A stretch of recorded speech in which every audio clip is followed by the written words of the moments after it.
all of your gullible idiot followers should be realizing right now that you are an idiot or you are a liar. You said you would get turned away at gunpoint. I did not get turned away at gunpoint. You lied, Nathan.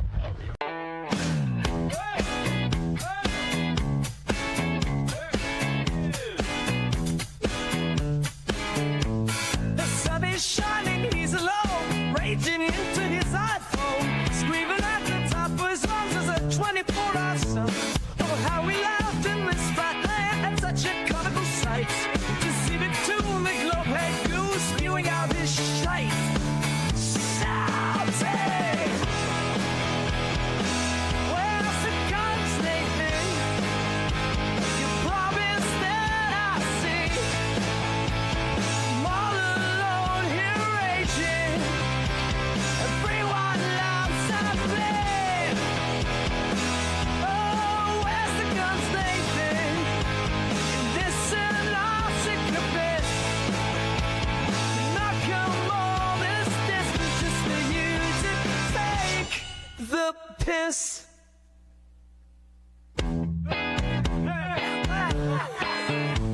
The ice wind's blowing, here he goes, pacing like a lunatic, upside down on a spinning globe, but the best is yet to come. Oh, how we laughed in this flat land, that's such a comical sight, to see me tune the glove-head goon spewing out his shots, screaming. Where's the guns, Nathan? You promised that I'd see. I'm all alone here raging. Everyone loves something. Oh, where's the guns, Nathan? And listen up, secret bliss. I've not came all this distance just for you to take the piss.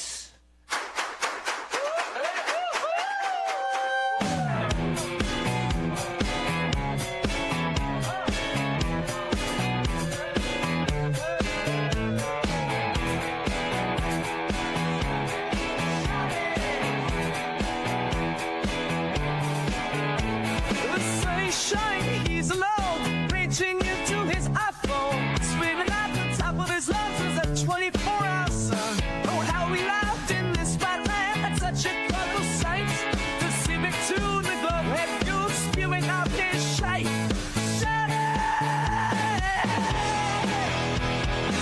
Where's the guns, Nathan? You promised that I'd see. I'm all alone here raging.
reflected to measurement. You are a dumb liar. Every single one of your dumb followers needs to look at their lives and realize Nathan Oakley is a liar. Since 2016, he's been saying if you go to Antarctica, you will be faced with gunpoint and turned away. Where's the guns, Nathan? Where's the guns? I don't see any guns, Nathan! Where's the guns? Where are they? Under your boogers. And we're off. As usual, if you'd like to support this channel, there are PayPal and Patreon links in the info box below. Throw it on over to Discord to see if there's any VC in the VC. Are there any VCs over there? Where are your VCs, dude? My VCs are behind the power curve of the time change. Still. Oh, good enough. Yeah.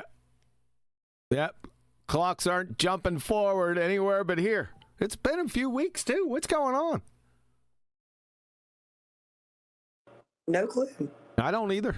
They're usually turned by now. All right. Well, we'll just have to power on. Well, we're going to have to delay the start of this video, or the review of the video, till Adam gets here. Who else is in here? Where's Brian? We got Neil. Neil's okay, but Brian, he better get his butt in here. He doesn't want to miss this. I'm going to tell you that now. I already messaged him, and he ain't showing up, so... I think he's behind the power curve also, so we'll just... Go ahead. Isn't Neil back in Sweet Home, Alabama? I don't know. Neil!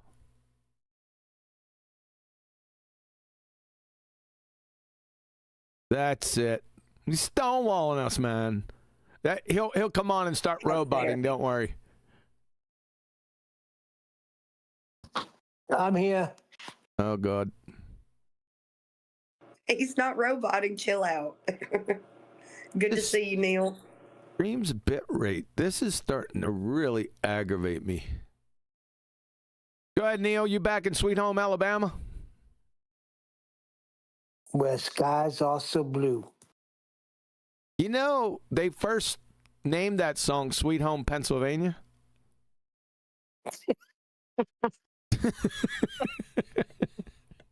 You shut your mouth, and you shut your mouth right now.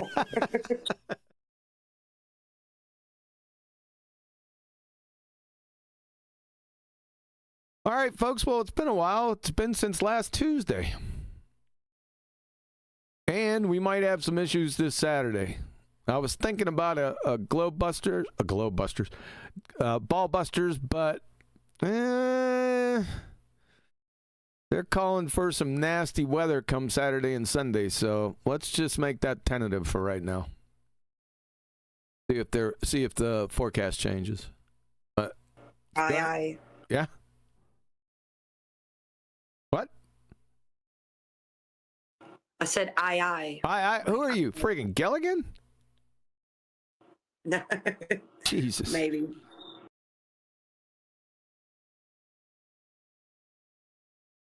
Oh, come on, Charlene. Man, I love that you sang that. Was that last night? Yes. Dude, that's so funny. I thought it was wholly appropriate. Too funny. That's an inside joke, folks. You ain't getting Oh, there's Mr. Potato Man. Where's Mr. Potato Man at? You thought about me. Yeah. You finally got the message. I knew you didn't want to miss this one. I heard about this. Sorry about the real small.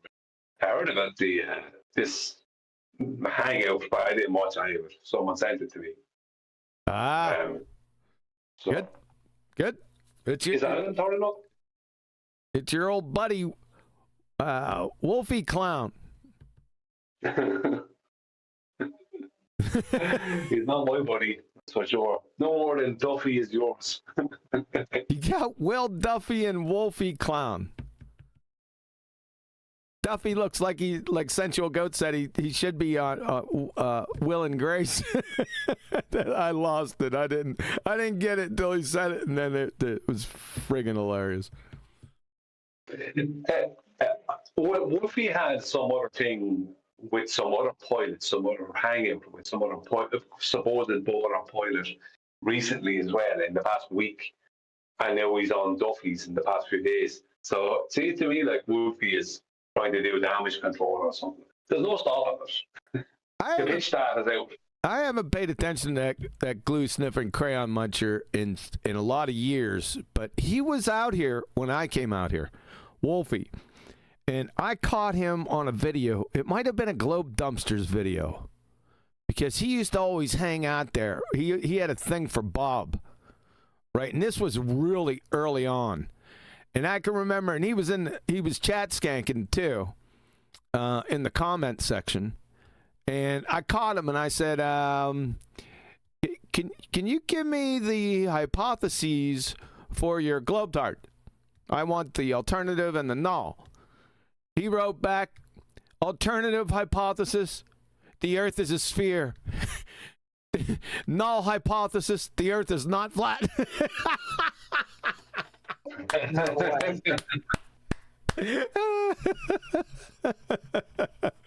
Yeah, I wish I would have saved that, man. He knows he did it. You know, I wouldn't lie to you. He did exactly that, and I tore into his dumb ass. It was real easy. And then, go ahead. You want to add something? No, you go ahead. Let's say it afterwards. And then I left him go for a while because I thought he was a glue sniffer. Then he popped up on the radar again. And no pun intended, it was, I started hammering his glue sniffing crowd over on his channel. I'd mosey on over to his channel and lay out the ESSM Block 1 Sea Sparrow, right? And I held him to task on that, Wolfie, but he soon vacated the discussion and left me with all his miscreants, what I proceeded to carry around by their short hairs for like a week. I said, go get your master back in here because you guys ain't making it. That's the last time. That was it. So after that point right there, I had no contact with that glue sniffer or his retard miscreants. That was way back in the day. That's a few years ago now. That's probably about 2016, 2017. 2016, 2017, yep. Yeah. But yeah, I have, like, obviously he's been over on my channel, and I haven't gone to his channel from memory, as in gone there and made a point of making contact with him or commenting much on his videos. I may have commented, just in case I can talk about that somewhere here or there, but he was always coming over to my channel. But because I was holding him to task on flight, and he is the fella, remember, that spent 8 years, that's from 2016, which he come up to 2024 when we got the flight data. He is the fella who refused to get that data.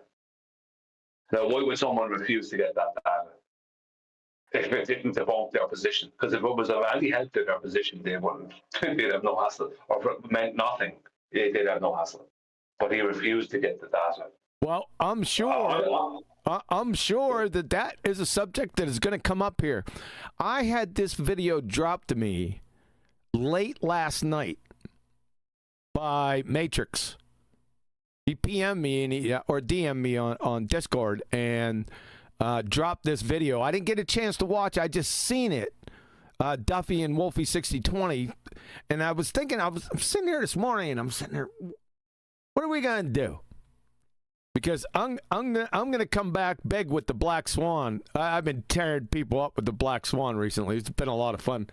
You know, the run back home to mama, because that destroys them, right? You know what I'm saying, man? So Time to bring that back.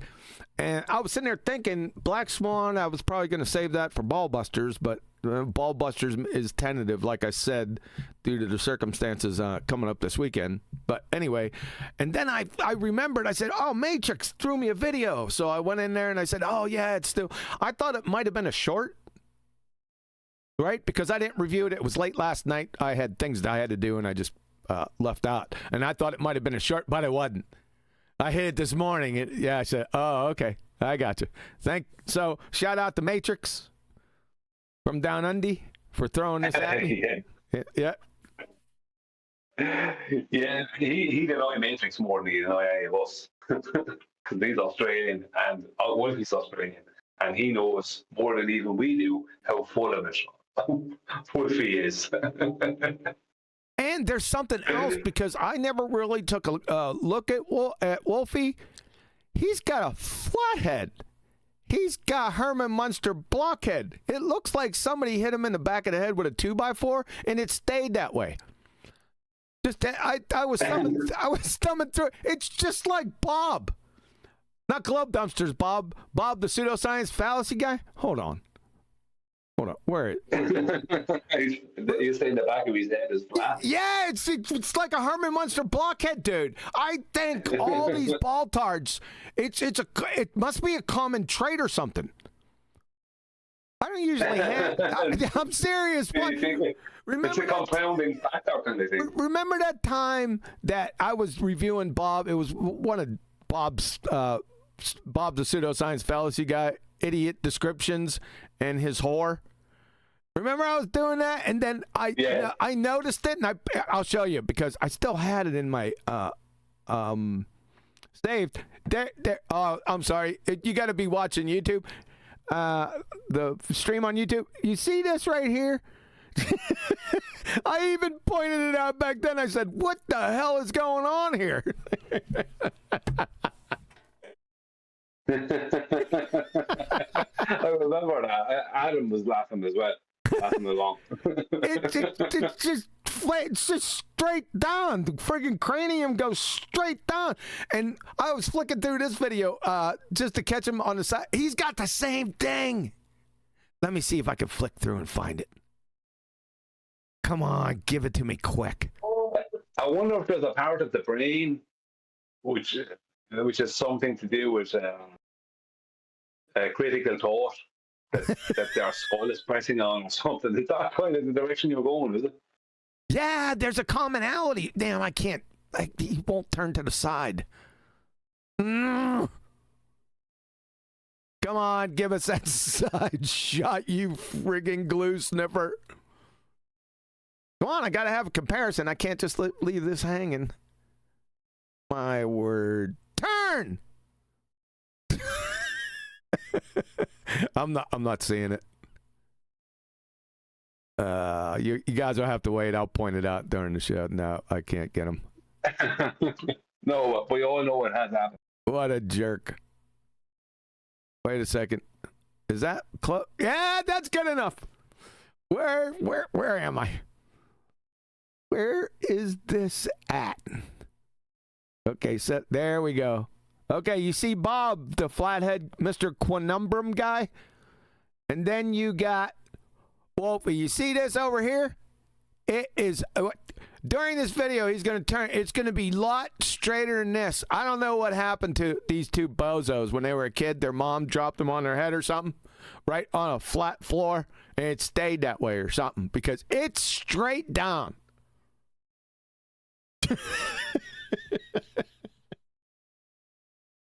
That's the least of their problems, people. I'll tell you what, this has got to be, it's got to be a triple A class moron fiasco with these two bozos.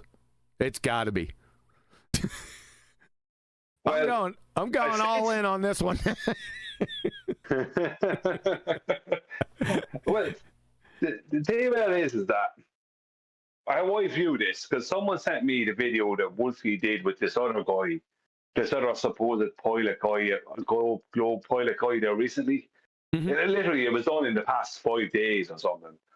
And yeah, man, fuck, the guy who got us the flight data. He sent me this, and he said something like, Wolfie's after sorting it all out or something like that, right? And he said something about local horizontal. That's all I remember from this message. And I wrote back to him, local horizontal, LOL. That's all I needed to see, right? And it seems to me, from what I can gather, now, excuse me, this is just without watching any of these videos, my feeling is that Wolfie has been trying to make himself relevant again. Right? Now, I don't know how he's going to do that. Right? He can't. It's over. And now he has Will Duffy trying to help him become relevant. Because even Will Duffy was trying to get me to go and have a thing with Wolfie on his channel there some time back. It's like, I'm never interested in talking to Wolfie ever again. Do you know what I mean? It's like, there's nothing to talk about. Like, it's over. Do you know what I mean? Pitch that. It's done. Yep. You know, but it seems to me that he's some kind of damage control is going on. That's my feeling on it. I haven't watched it, but that's my feeling.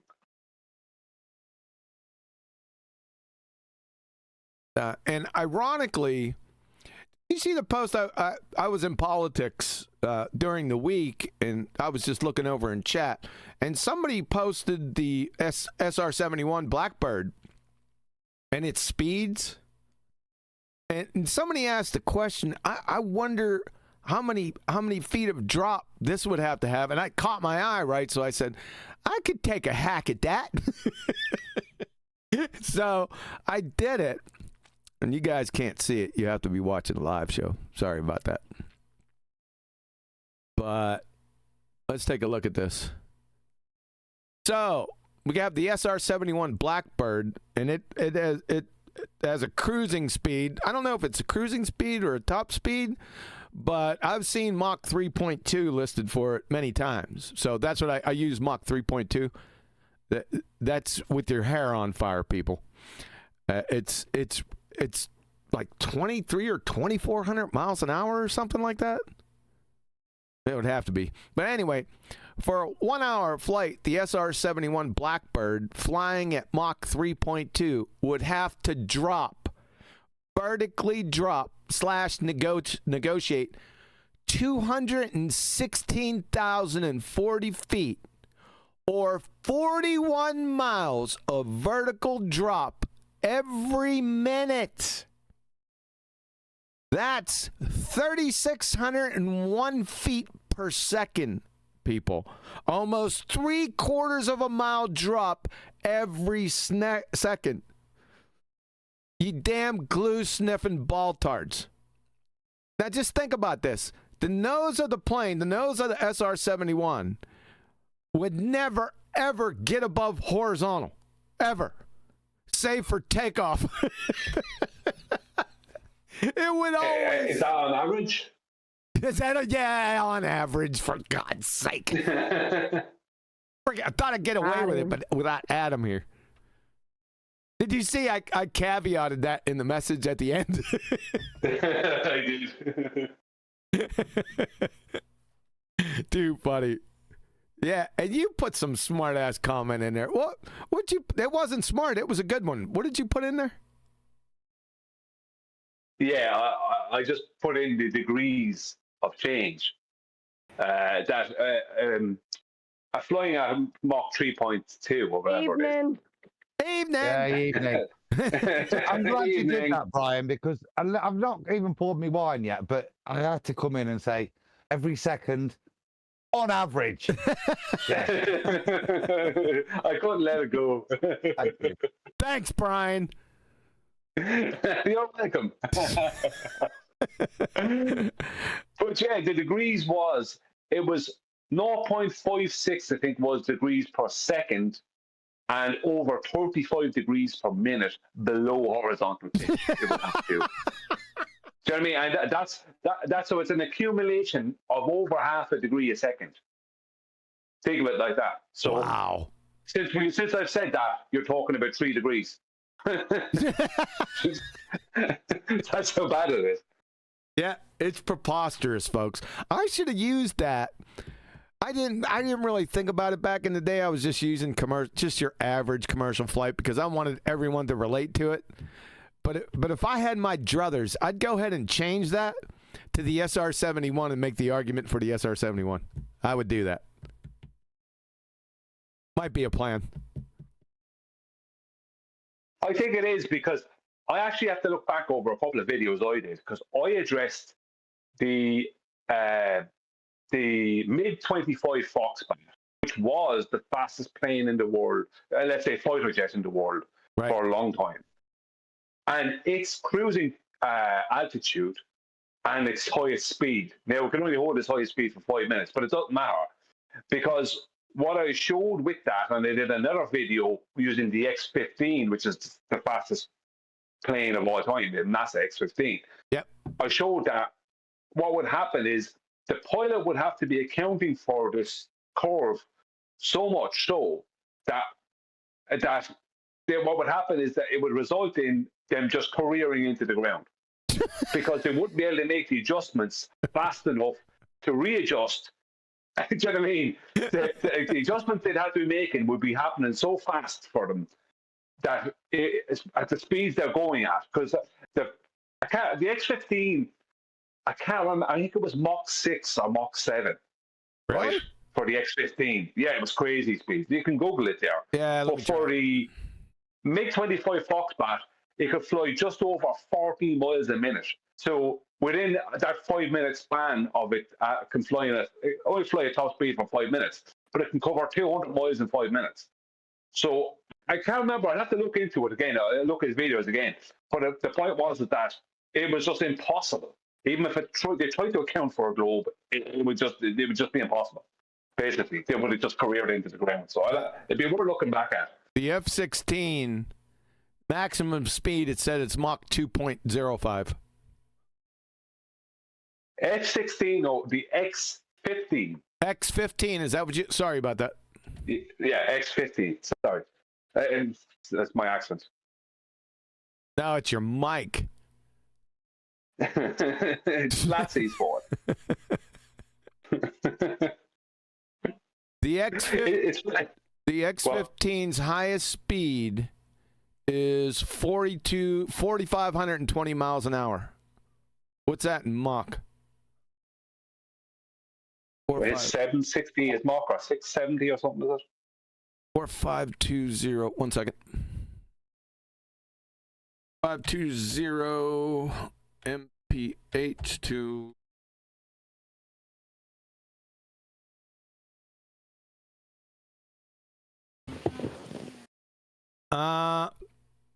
It didn't put it in. Why didn't it put it in Mach?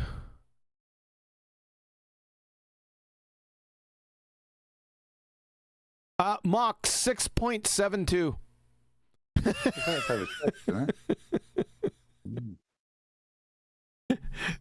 That's double the SR-71.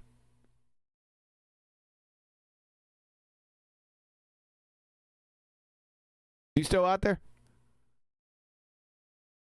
Oh, sorry. I went on. I put myself on mute when I was about to talk. Thanks. Is the SR-71 3.2 or 2.3? 3.2. Yeah, so that's more than double. Yeah, more than double. Yeah. Yeah. So what was the other one? You said the X-15 and the... What was the other one that you did? Oh, it was the MiG-25 Foxbat. It's not the fastest fighter jet in the world now, but it was the fastest. MiG-25? MiG-25 Foxbat. Yeah, Foxbat. Foxbat? Top speed. Let's catch it. Mach 2.35. That's probably about right, yeah. Hold on, I didn't get it. Now I got Mach 2.83. So right around there. Okay. But the X-15, that was a smoker, boy. Yeah, I mean 6.7 or 6.8, whatever it is. Quite a speed. Talking about your hair on fire, huh? Yeah, you don't want to wear a hat that day. You don't want to wear a hat that day. That's hilarious, man. Superchat. Super Booger. What's up, dude? Angela Baby Carson sent Grand Rising QE. Please shout me out. We all rock. You've been shouted out, ma'am. Thank you. All right, where are we going? Is Adam back? Yeah, yeah, I'm in the room. Yeah. You ready? Just looking at that. Man, well, sort of. Yeah, just looking at that. So that's 60 degrees an hour, Brian. That's 1 degree every minute.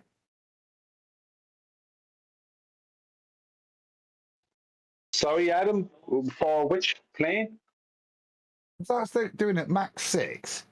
So that's 4250 miles per hour. Yeah. So in an hour we've got 4250 times that 0.014. That's 6 in an hour you've got 60 degrees. yeah, that'd be about right. About a degree a minute, yeah. So in an hour and a half you'd go from straight and level flight to shooting up like a rocket.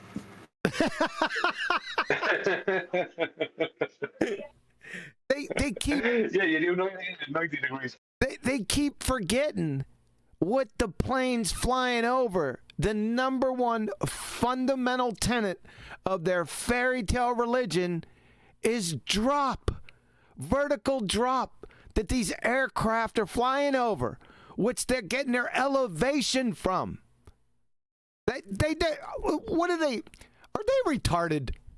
These so ballparks. big. It's I was flatty. told that you don't look for curvature while measuring elevation. What are you talking about? I'm talking about something else, dude. No, I know what you're talking about. Then stay on topic. Good evening. Oh boy. You're on This is the biggest magic trick of all, right? How did they do this? I'm still racking my brains for this answer to the question you're essentially asking here, right? How is it that the globe belief is fundamentally reliant on measuring Earth flat, describing Earth flat, building on Earth flat, and yet flat Earth gets ridiculed? So we build on Earth flat. To declare Earth is flat is worthy of ridicule. It makes no sense. I don't understand how this has functioned for several hundred years. I don't know the answer, and that's the key to this, though, isn't it? To break that dissonance, it's cognitive dissonance at its finest, isn't it? To hold two positions simultaneously as true when they're contradictory. In this case, the fact that the surface does not fall away. And that's how we're measuring and describing it with altitudes in this instance, right? Yeah. But they must adhere to a flat plane of reference to describe this process. And they ridicule Earthers. That's it. That's all I got to add. That's it. Yeah, but if you don't mind, QE, I'll respond to that. It's not flat Earth is the problem. It's the flat earthers and the flat Earth model they've handed them. So they're creating a them and their flat Earth model situation, as opposed to the measurements that we need to make our globe. So the measurements they don't have a problem with, as long as they're allowed to, turn them into a globe afterwards with calculations. The problem they have is with the flat earthers and their flat Earth models that they handed them. That's only a map. That's a globe projection. Perfect. So they're creating an enemy that doesn't exist. Go on. Yeah, well, you took the words out of my mouth. That's exactly what I was going to add. You're creating an enemy that doesn't exist by creating these followers of the models that are presumably false narrative, controlled opposition. There's a whole bunch of different ways you could describe what they are. But we call them the feast of nonsense. Right? It's at that table. But that's the battle that we face with our own, so that there can be an internal battle between us who just recognise how the Earth is and those who want to adhere to a model that can be easily debunked by a 24-hour sun in Antarctica, for example. Now, in my comments every day, I get people pointing to things that I immediately see the flat Earth reference required. For instance, the most recent comment, just before I joined this show, somebody pointed out a Wikipedia reference was with respect to an axial rotation for Earth when moving around the sun? My immediate response, well, you'll need a flat Earth to describe the axis. Now, most people are blissfully unaware that the things that they describe in a heliocentric model, that motion is always described from within. The axis is with respect to a plane, and that plane moves around the sun in an orbital motion. So if you look at an orbital motion, right, so if you imagine the depictorial version of it, right, you've got the sun, you've got the Earth, and you've got this circle, oval, drawn around the sun. Well, that line that's drawn around the sun bifurcates or dissects, whatever the word is correctly, accurately describing this, goes through the middle of the sphere Earth. That is to say, that motion around the sun is described on a plane with the motion of the globe wrapped around that plane moving around the sun. And then the same applies to the axis of the rotation of the sphere itself. That axis is with respect to a plane that it goes through. So you're talking about a non-inertial turning reference frame that's flat. You've got a flat plane of reference rotating about an axis that the sun has of its own, that you're moving around in an elliptical motion, but it's bifurcating Earth, and that bifurcation gives you a flat plane to describe this all from. In other words, you're describing every motion from within a globe on a flat plane in all mathematical descriptions, without exception. When someone comes to my comments to round this back out, you'll need a flat Earth for that almost every single time. Yep, I'm done. The rate of rotation is calculated by a rate of change of flat Earth elevation angles to luminaries. Actually. Yeah, I've been killing him in politics. I just want to leave it with the question, because you led in with this, QE, just to hand back to you. Okay. You're saying, how can they see it? Are they dumb? Are they retarded? I think was the question you asked. Yeah. Well, yeah, but I'm leaning a different way. I didn't recognise this, and I'm sure there's plenty of things that I would have described or seen described to me without realising the disconnect between the globe Earth paradigm and the flat Earth being measured.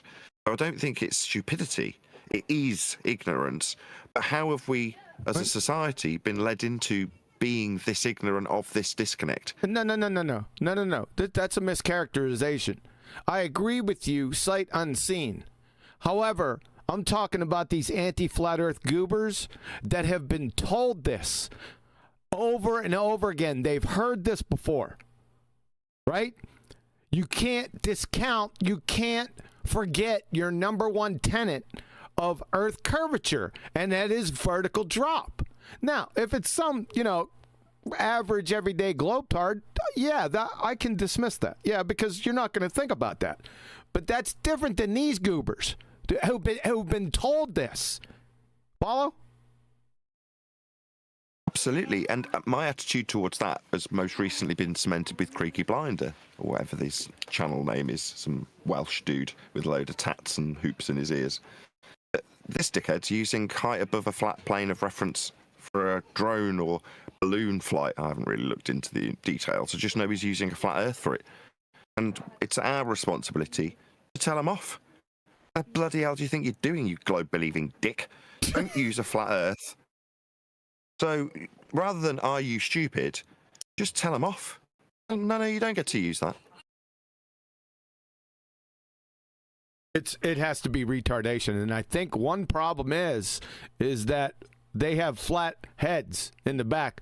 A good majority of them, not all, but a good majority of them that I pointed out earlier. You're gonna need a flat head for that. It looks like they were beaten ahead. We'll get into it. I'll show it to you.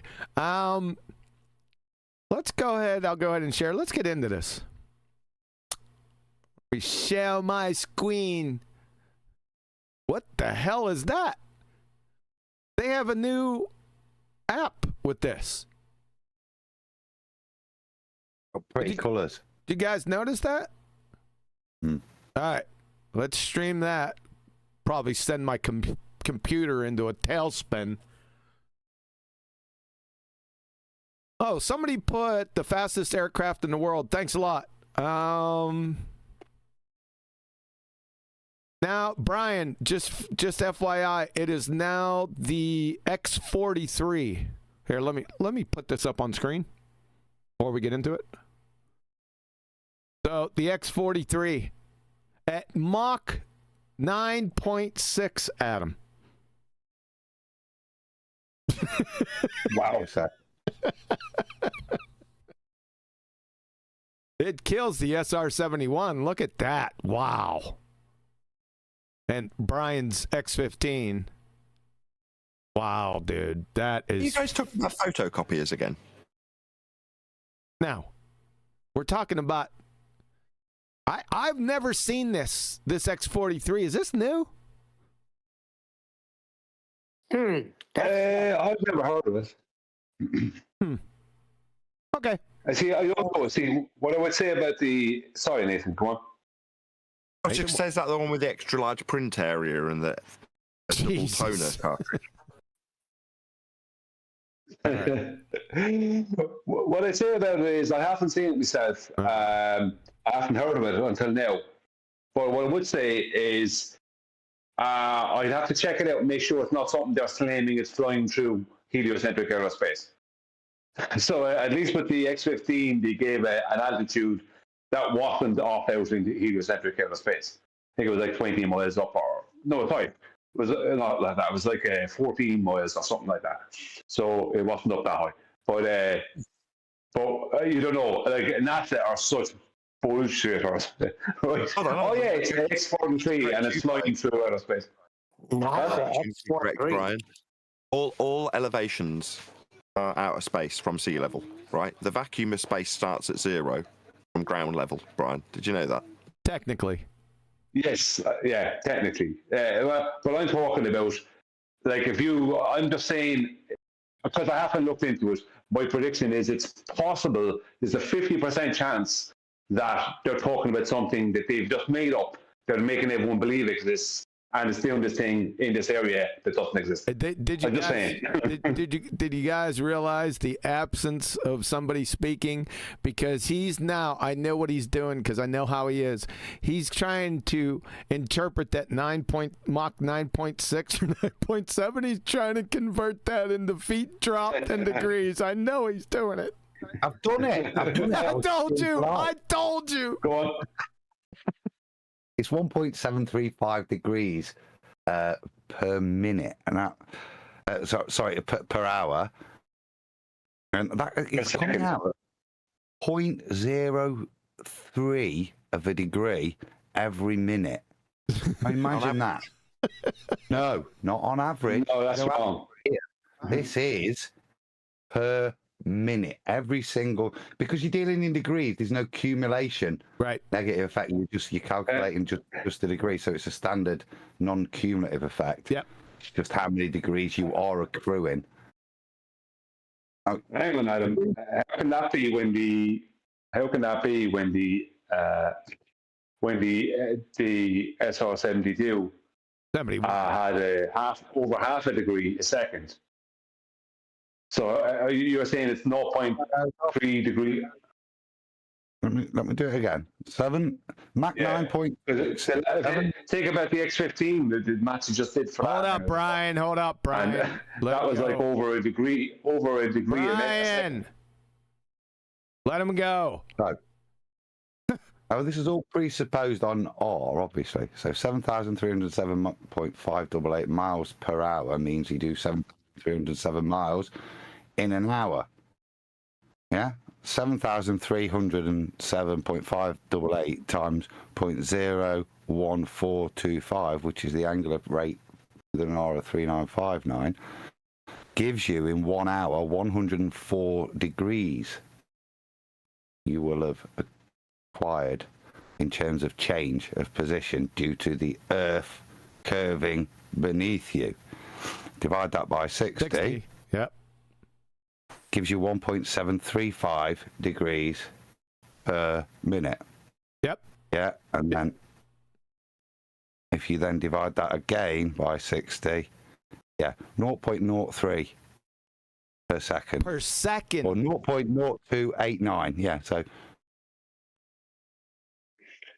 That doesn't make sense because What's that degree in It feet? can't-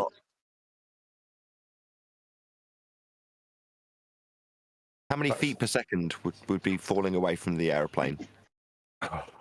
I just did it. I just did that for the Blackbird at 3.2. I already had that. It would be 3,601 feet per second for the SR-71.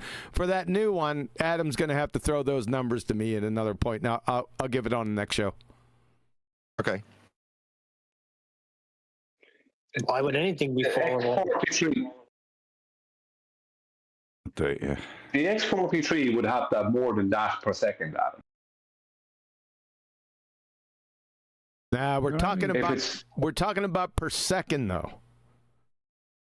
That's Yeah, I thought about degrees of change. If it's 5-point-something degrees per minute, it has to have more than 0.03 of a degree per second. 8 inches per mile squared. No, this isn't happening, right, Brian? Calculating something that isn't happening, right? Realise that. yes. Yeah, I understand that, but still, we want to get it right, anyway. Adam, you got to Because stop. some smart ass photo will want it. Adam, you got to stop calculating, man. We got to get into this video. Okay. Right then, let me just divide it by. Maybe this is the answer to my question earlier. By pure intrigue, even after the fact, we're not Globers anymore.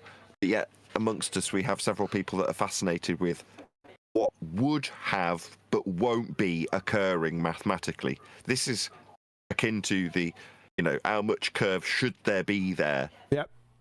Arguments where I go, no. As a flat earther, you just see the tower, right? Well, you calculate for how much drop there should be, but isn't there. Yeah. I'm not knocking you for doing it. I get it, but I'm just saying maybe that's partially either not the reason, but a byproduct of us not knowing why we ignore the flat Earth when we're doing this. Because we're not doing this, right? We're not assuming there should be an amount of drop to negate. You just go, oh yeah, that's fine. It just flies over the sea level, maintaining altitude in level flight. What's the problem? Because you don't do this bit. You don't say, well, there's the disconnect. Well, when you see the disconnect, you're all for calculating out how much error there isn't. You know what I mean? So we're doing it, and your average Joe isn't. Obviously, you didn't hear me say, why would it be falling away at all? That's why I said, because I started to feel sick in the middle of it, realizing how much I was reifying a globe, which I said, if you make the assumption that the Earth is falling away based on a rate of R, you have to say that, otherwise you are complicit. Yep. Because you do... I've got 9,887 feet per second on average when traveling at 9.6 Mach for 1 hour. Let me write it down. Say it again, Adam.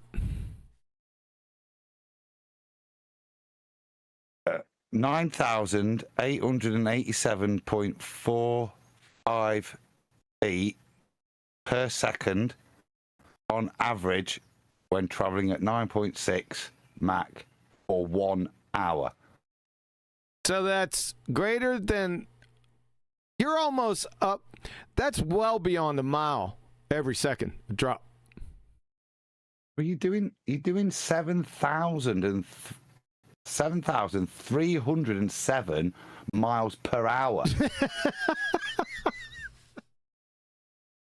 That in itself is bonkers. Divide that by 6. Yeah. Yeah. You're right. 16. Bonkers. So that's why it looks wrong. Yeah. It's ludicrous speed, dude. Ludicrous. Like in Spaceballs. All right, here we go. We're going to start this video off. Stop calculating. We got to focus now on these goobers. How did it not fall apart at that speed? I don't know. Ever heard them describing these machines when they're on the ground? Adam. No, go on. Speak up. When these machines are on the ground, they're like very leaky, right?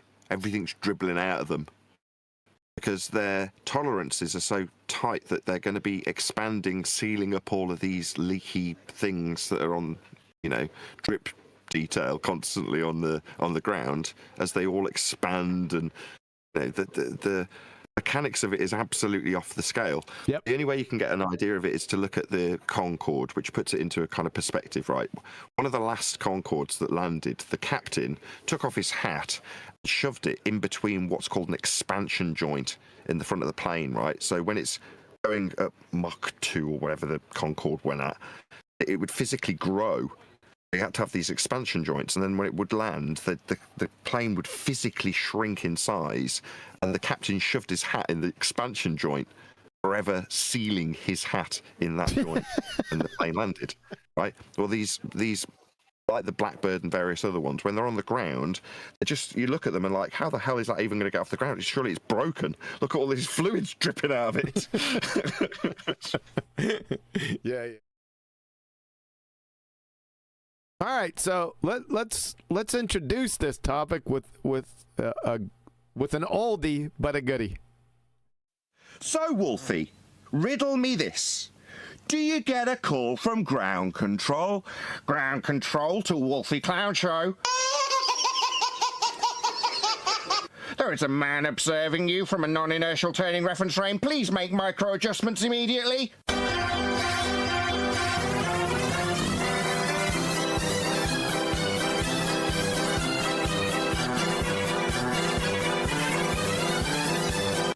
Do you get that call, do you, Wolfie, you stupid buffoon? Look like it's drifting. Yeah, ground control to major idiot.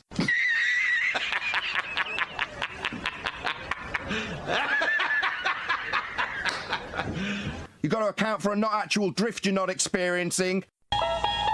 You unlock this door with the key of retardation. Beyond it is another dimension. You're moving into a land of bullshittery. You've just crossed over into the numpty zone.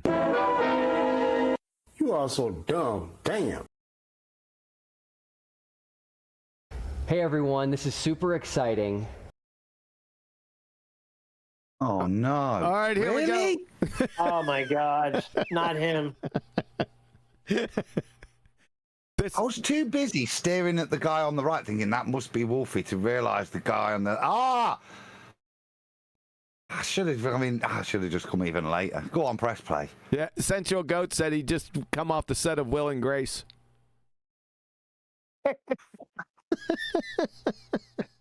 I am bringing you today a real pilot to talk about... Where is he? I don't see one. The real one? A real one? An actual pilot? No way! Honey! Holy... They got a pilot here! Oh my God! Call the president! Fuck stick. And aviation and everything associated with it. Now, for those of you that have been involved all things in airplane-y. All the airplane-y stuff. Oh, yes. This flat Earth versus globe debate for... There hasn't been a debate since 2016. It ended there. Hold up. Is this post 24-hour sun? Yeah. I thought he'd solved it. I thought he'd... What? Yeah. Good question. Why are you here? I thought it's all over with your 24-hour sun experiment. What? Good point, Adam. For many years, you will know this pilot that I'm with today. This is Wolfie of the YouTube channel Wolfie6020. Yeah, major idiot. Wolfie Clown Shoes. When asked for alternative hypothesis and a null hypothesis for his fairy tale globetard, told me the alternative hypothesis was the Earth is a sphere, and the null hypothesis was the Earth is not flat. That's what he told me, you glue-sniffing fungus muncher.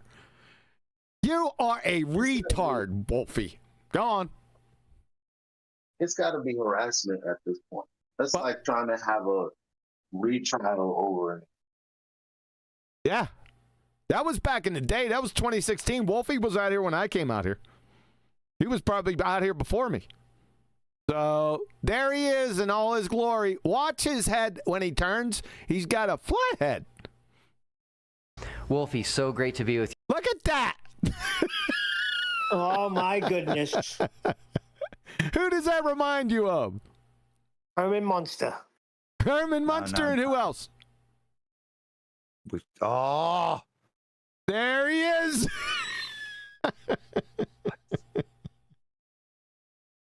I'm sorry, you guys can't see it. It's on the live stream.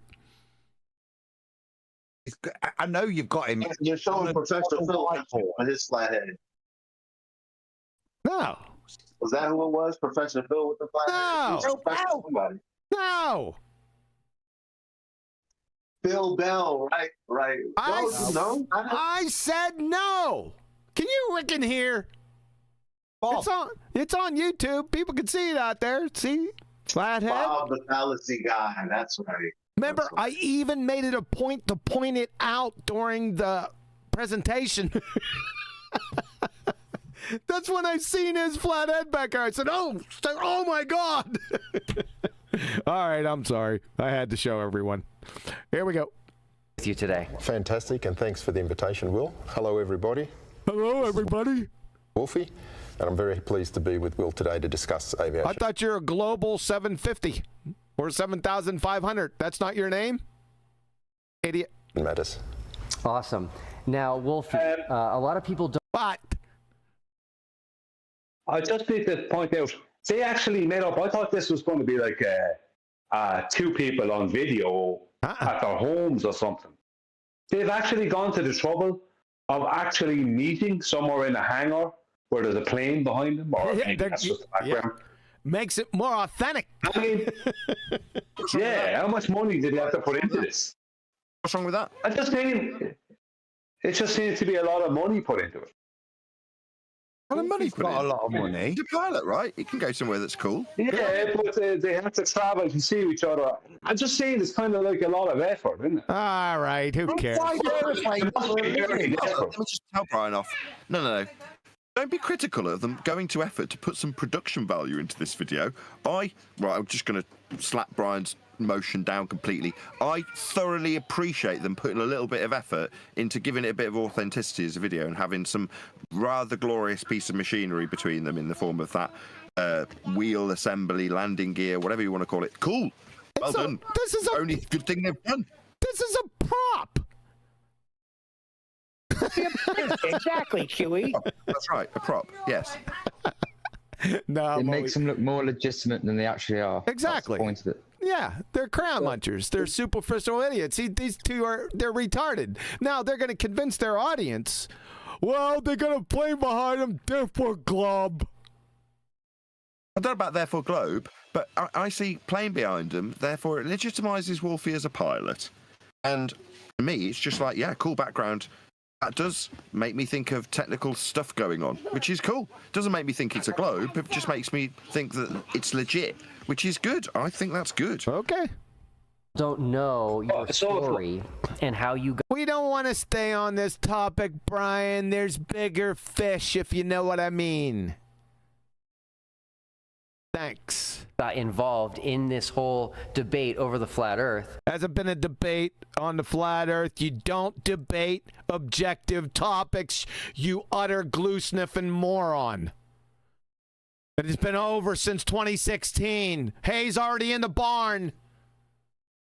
So let's talk about that. We have to go all the way back into the past, and I believe you were in Brazil. Tell us that story. That's correct. And the irony of when I encountered flat earthers is that who really cares? Flat Earth. Are you going to stereotype fallacy everyone now? Is that what this is? Let's get to the globe proof. Okay? Clowns. What is this, Ann Landers? I was halfway through a circumnavigation of the globe. Oh, Wolfie, halfway. He is that half circumvented? Oh my goodness. That is the worst. With all the prop and meeting up in the plane behind them, that's the best opening statement we had. That's terrible. That's weak. He was only half circumcised. He was only halfway through begging the question. When they talk about never mind, it's not important. Go ahead. Yeah, I tell you what, if it is important, you better fix that friggin' mic.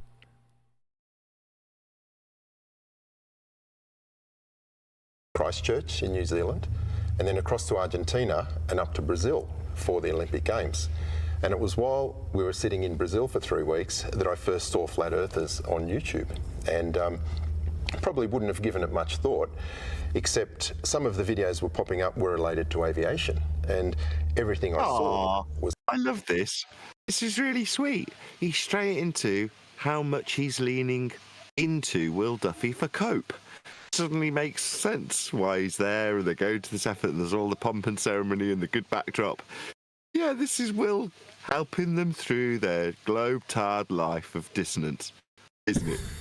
With a big little eyes. Little coping mechanism. Oh, Will's there to help you cope with this, isn't he? Bless. I was just thinking that bless the whole time you were talking. I'm starting to get the link now. The flat head, the encephalitis verticalis. He went to Brazil at the height of the Zika virus. It's like here in the South, though, when you say, bless their little heart, you know? Yeah, I was thinking that. Is that where you're speculating he got his flathead from? That's what I'm suggesting. Maybe contracted the Zika virus while he was there. Had to lay down a lot while his head's so flat. That's an attentive mother not turning him in the cot. That's what it feels like. What was he sleeping on? Porcelain? I was just joking, I thought, actually. okay, this is interesting. Yeah. The first video I saw was from Eric Dubay, and it was talking about the horizon. Whoa there. Oh, hello. What's that, Wolfie? What's the horizon, Wolfie? Is that what it looks like? His hands. Look at his hand. Yeah. It's flat as hell. Yeah. See where his other hand is? You guys are being conspiratards. You don't have horizons on a globe tard, Wolfie. You want to know why? According to the slope-intercept formula, y equals mx plus b, Wolfie. All horizontal lines which are derived from horizon have a rate of change of slope of 0. Your collective IQ right here. However, there's a problem. The United States Naval Academy defines curvature as the rate of change of slope of non-zero, booger.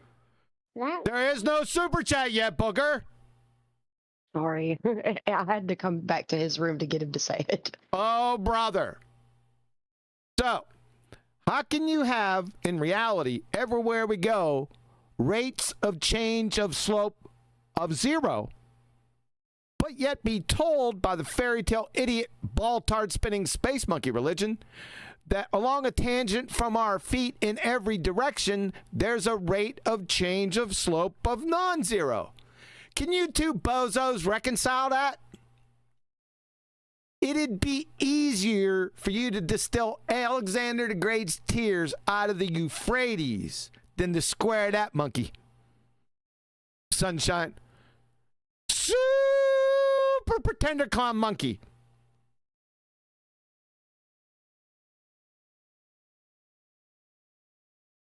Platsy, that's you?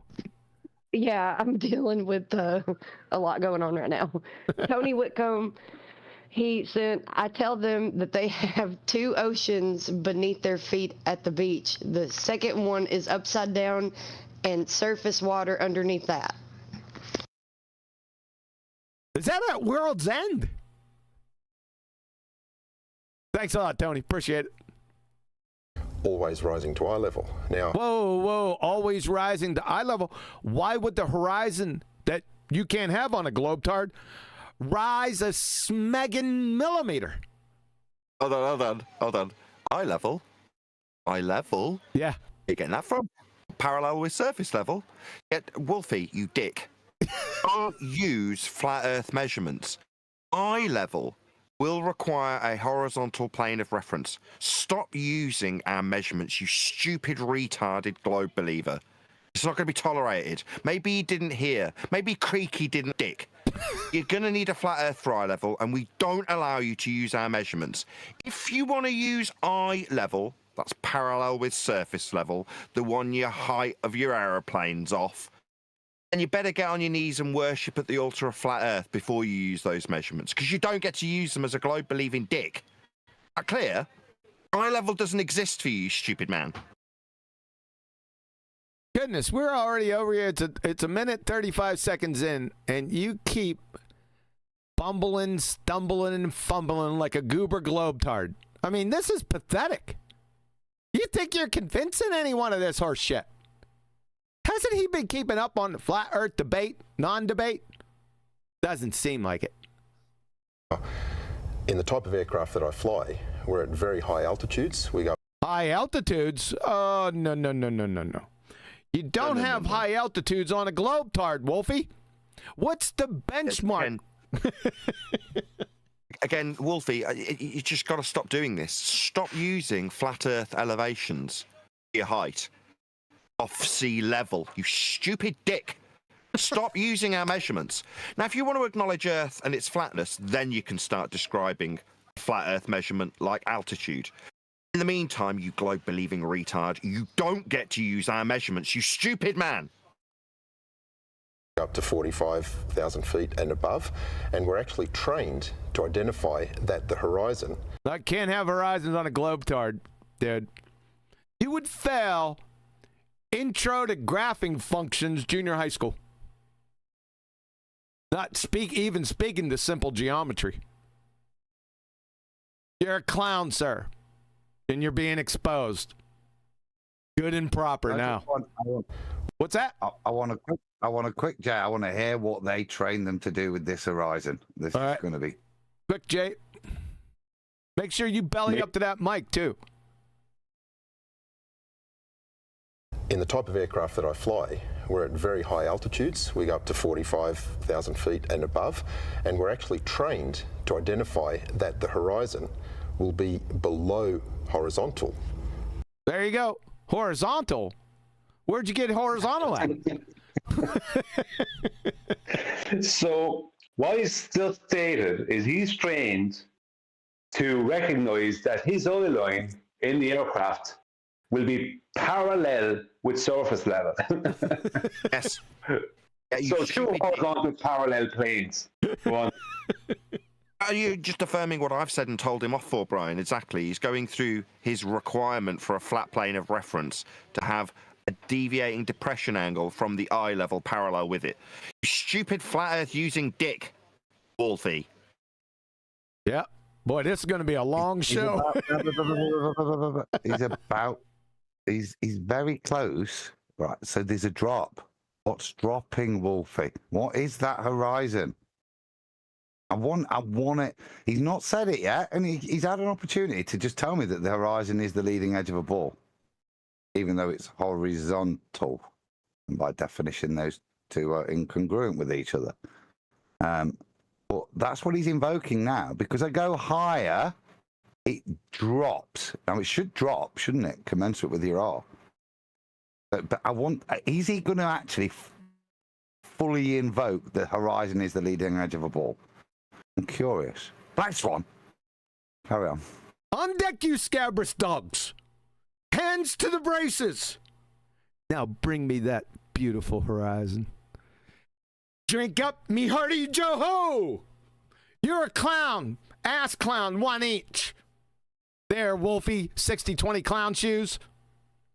Why is the horizon, which you can't have on a globetard, rising anyway? Why would it do that when everything should frigging drop along a tangent from your feet in every direction? Can you reconcile that? There's 3 torpedoes in what you just said you're unaware of. You know why? Well, because you're retarded. It's in the head-up display. It's actually in the flight manual of the aircraft that states this is due to the curvature of the Earth. Oh, so the horizon is due to the curvature of the Earth. Wow. Whoa. Who states that? The heads-up display. It's in the aircraft. Wolfie, the horizon is due to the curvature of the Earth. Ignore that and look at me, because I'm based on a gyroscope to keep it level. Why are we talking to a heads-up display? Who gives a shit what a HUD claims, eh? But I am having Hold on, Brian. Tell us when you're done, Adam. Yeah, I'm done. I'm happy he has invoked it. He's had to use the authority of the heads-up display to confirm to him that that is the leading edge of a ball. But that's brilliant. Well, Black Swan, mate, you're done. That doesn't sound like you were done. I am now. Go ahead, Brian. I don't think he said that. He said something else about in the manual. Now, if you just maybe give it a J, we'll hear it again. No, he said in the manual. I don't. That's what he said. Yeah, what manual? Yeah, well, yeah. See, there you go. That's the thing. Right? Okay. Let's see if he shows the manual. To say that he's trained, when he first started stating that he said that they're trained to recognise that their eye line is above the horizon when they're at a height, a good height or whatever. That to me starts sounding funny, because why would they even be trained to do that? The reference is the attitude indicator and the HUD. It's not the horizon. The horizon is not their reference. That's why they have an attitude indicator and a HUD. That's why they have them. So they don't have to reference the horizon. They're parallel to the horizon. Yeah. So I don't know why he's even bringing up and about the horizon. It doesn't make any sense, other than he's trying to insert it as some kind of globe stage. Let's see where he goes with it. So I started to think about how I can respond to that, and on the trip back from Brazil, we went to Cape Town, Africa, and then we went across to Perth and back to Sydney. And on the trip back, I made a number of videos. I went to the shops and I had a cheeseburger, and then I washed my underpants because I only take 2 pairs on these long flights. Yeah. Who cares? Yeah. Amazing. So we're going to talk about... That's amazing. All these issues during this interview, which I'm really excited about. We're so excited too. But the first thing that happened when you started engaging with flat earthers on these issues... Uh-oh, I feel a stereotype fallacy coming. And you told them that you were a pilot. You told them? Who are them? What was their response? People like us. Stereotype fallacy. Who went, so what? Go ahead, Wolfie. What happened? I mean, this is extremely exciting right now. They immediately thought I was lying. They immediately thought you were lying. That's a stereotype fallacy. There's about 3 so far. Now you're joining in. I'm a flat earther. I have never stated that you weren't a pilot. You're a liar. I never stated that. So that's why stereotypes are fallacies. You frigging retard, you and Will. They did not believe that I was a pilot. Every instance, it's a fallacy. That's 4. They wanted proof that I was a 5. Just a second. Just to give some clarity here, because I actually was speaking about this just earlier on with Michael Kahn. From 2016 to about 2019, Wolfie wasn't actually presenting a whole lot of actual evidence that he wasn't just pretending to be a pilot. I actually thought at one point that he was a pilot in training, and that by 2019 he was actually a pilot, or no, 2020. I actually thought that at one point. Now, I don't know if that's correct or incorrect, but I actually didn't even trust that he was a full pilot for a couple of years. Because he wasn't producing evidence that he was. No? Because there's a lot of people in the arena who claim to be things, and they weren't that. So that's why. See, I just want to, 1 second. He's saying that basically every flat earther was basically thinking he was lying or whatever it was. There was a load of people in this arena, and they've been up to today on our opposing side who are claiming to be things they're not. I was told by 3 people within, you know what I mean? Yeah. It's like, so, yeah, so are we going to be skeptical when some guy comes up claiming to be a commercial pilot? Absolutely we are, especially when he's not really producing any evidence for this for a while. So I got you, but I didn't do anything. I was a flat earther. I never questioned it. So they're indicted, simply. Go ahead, Adam. What did he say? Brian makes the point. It's perfectly reasonable when any of these ballers come into the arena to not believe a bloody word they say, especially if they make grand claims like, I'm a pilot, which is, well done. That is a proper qualification. Yeah. That's not the standard we're used to dealing with. So when somebody rocks up, it's reasonable for us to be skeptical. But I never saw a campaign, Wolfie's not a pilot. And fundamentally, after you describing a little bit, it was kind of clear you had some form of training. But so what? Yep. It's the content of what you say, not a bit like what I was saying the other day. Well, qualification's worth nothing if your argument is based on just you having a qualification. Exactly. You're one of the reasons why I come out here, Wolfie. You know those credentials behind people's names? You got a target right on that dumb face of yours. That's the whole reason why I'm out here. To destroy fuckwits like you. And it's going to be easy. You already destroyed yourself already with your horizon bullshit and altitude horse shit. You're totally unaware because unwittingly, you have no clue because you're a retard. Do you understand me, Mr. Pilot? You are retarded so far up to this point. Got it? The pilot. Eli, whoa. Eli wants a point, mate. All right, you better have a good mic. Is this all right? Yeah. So, like you said, stereotype fallacy when he says they. I mean, according to BS statistics, the news is saying, American news is saying that 10% of Americans are believe in flat Earth, quote unquote. Did you speak to all of them, or how does that work? Exactly. That's why stereotypes are fallacies. He's a moron, being led by another glue-sniffing idiot. Liar. This is like a big old personal attack on these nameless, faceless flat earthers. This is weak. Where's your globe-tard evidence, Pilot? That's what we want to hear. Times. The amount of times that flat earthers would say, you're not a real pilot, you're a... Oh, my God. And Landers. My ass is bleeding for you. I just want to point out that when people were saying he was lying that he wasn't a pilot, that might have been incorrect, right? Now, say might have been, I don't know. But he is a liar because he claimed to correct for Coriolis in his airplane. Yeah, exactly, yes. That's a lie. Yeah. So you are a liar, Wussy. I wonder if he's going to... that's not fair. I wonder if he's going to get into that. Hold on, Adam. I wonder if he's going to get into that, and I forgot all about that. So this might come up. Go ahead, Adam. Well, I was just trying to be sarcastically fair. I don't think he did it. He didn't do manual calculation, but there is automatic Coriolis calculation on board. Really? That is claimed. It was. Yeah. Well, that's why Nathan's taking in that little bit you play there. That's where Nathan's taking the mic, and he does claim it's taken into account for.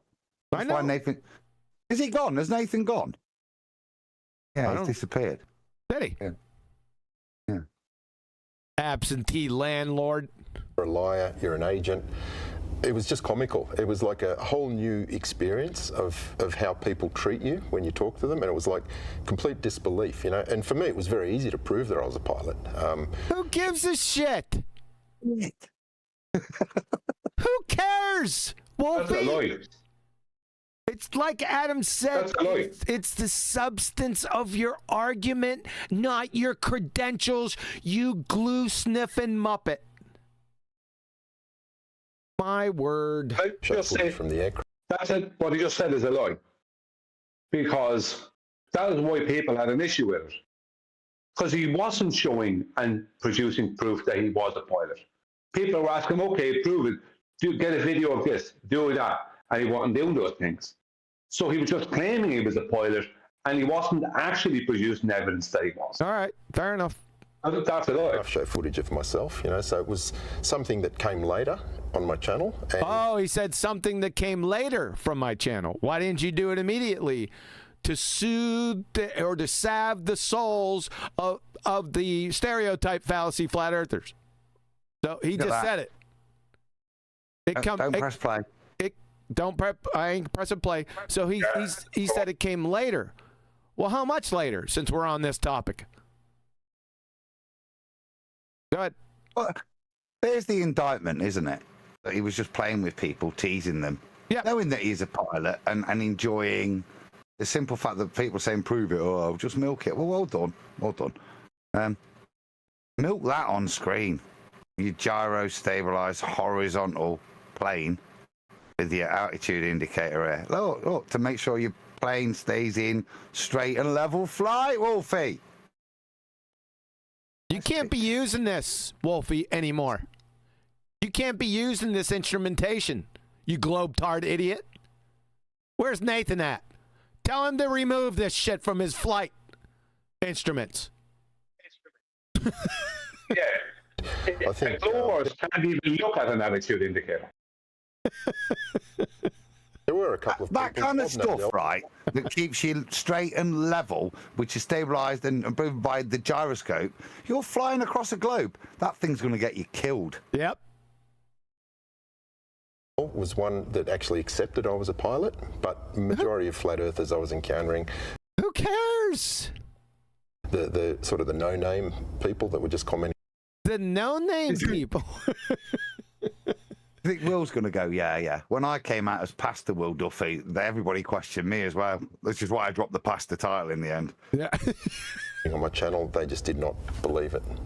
Yeah, this is a common theme in the... Oh, God, here we go. The Ann Landers of globe-tard morons. Flat Earth community is anything... Where's that Flat Earth community at? I want to see that. Nathan. I got some questions and some harsh... Nathan Oakley's Flat Earth community. I got some harsh criticisms. That they don't like or they can't refute. They will just... They don't like or can't refute what? That's another stereotype fallacy. Look at you, glue sniffer. You look like an idiot gorilla. Say is fake. Absolutely. So you come in and you say, "Hey guys, I'm a pilot. The things that you're saying are not true. I'm what thingies that they were saying? Stereotype fallacy again. Flatsy, have you been marking all these stereotypes down? I have not. I've been up and around this whole time. Oh, Sorry. okay. You can't do it.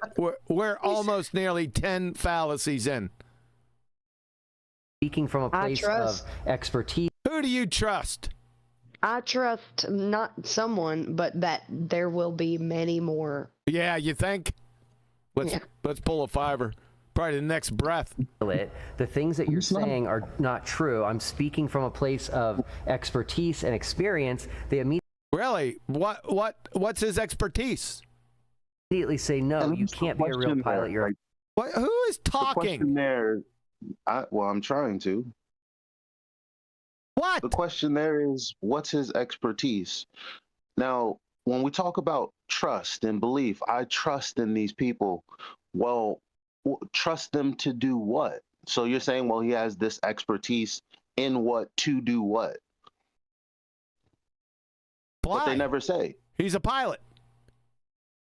Okay. That's right. it. So when you look into that expertise and you realize that you're riding parallel with the plane of the earth, that's the part that's not getting spelled out.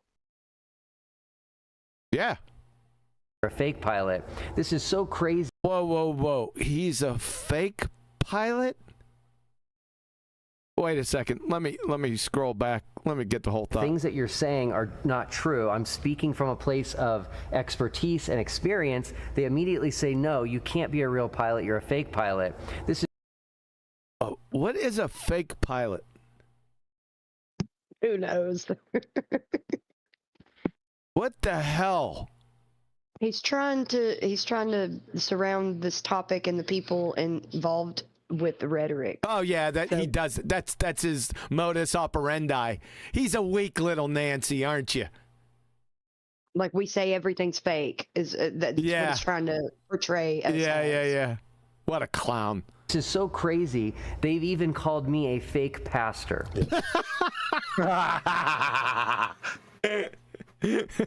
Well, I mean, that's interesting. No, that's been demonstrated that he's a fake pastor.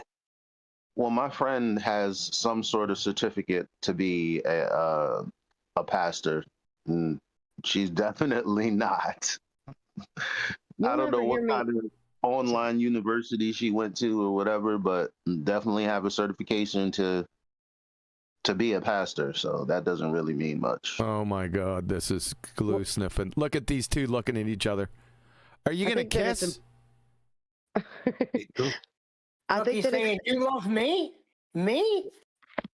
It does look a very tender moment, that, doesn't it? Flatsy's just getting trampled all over.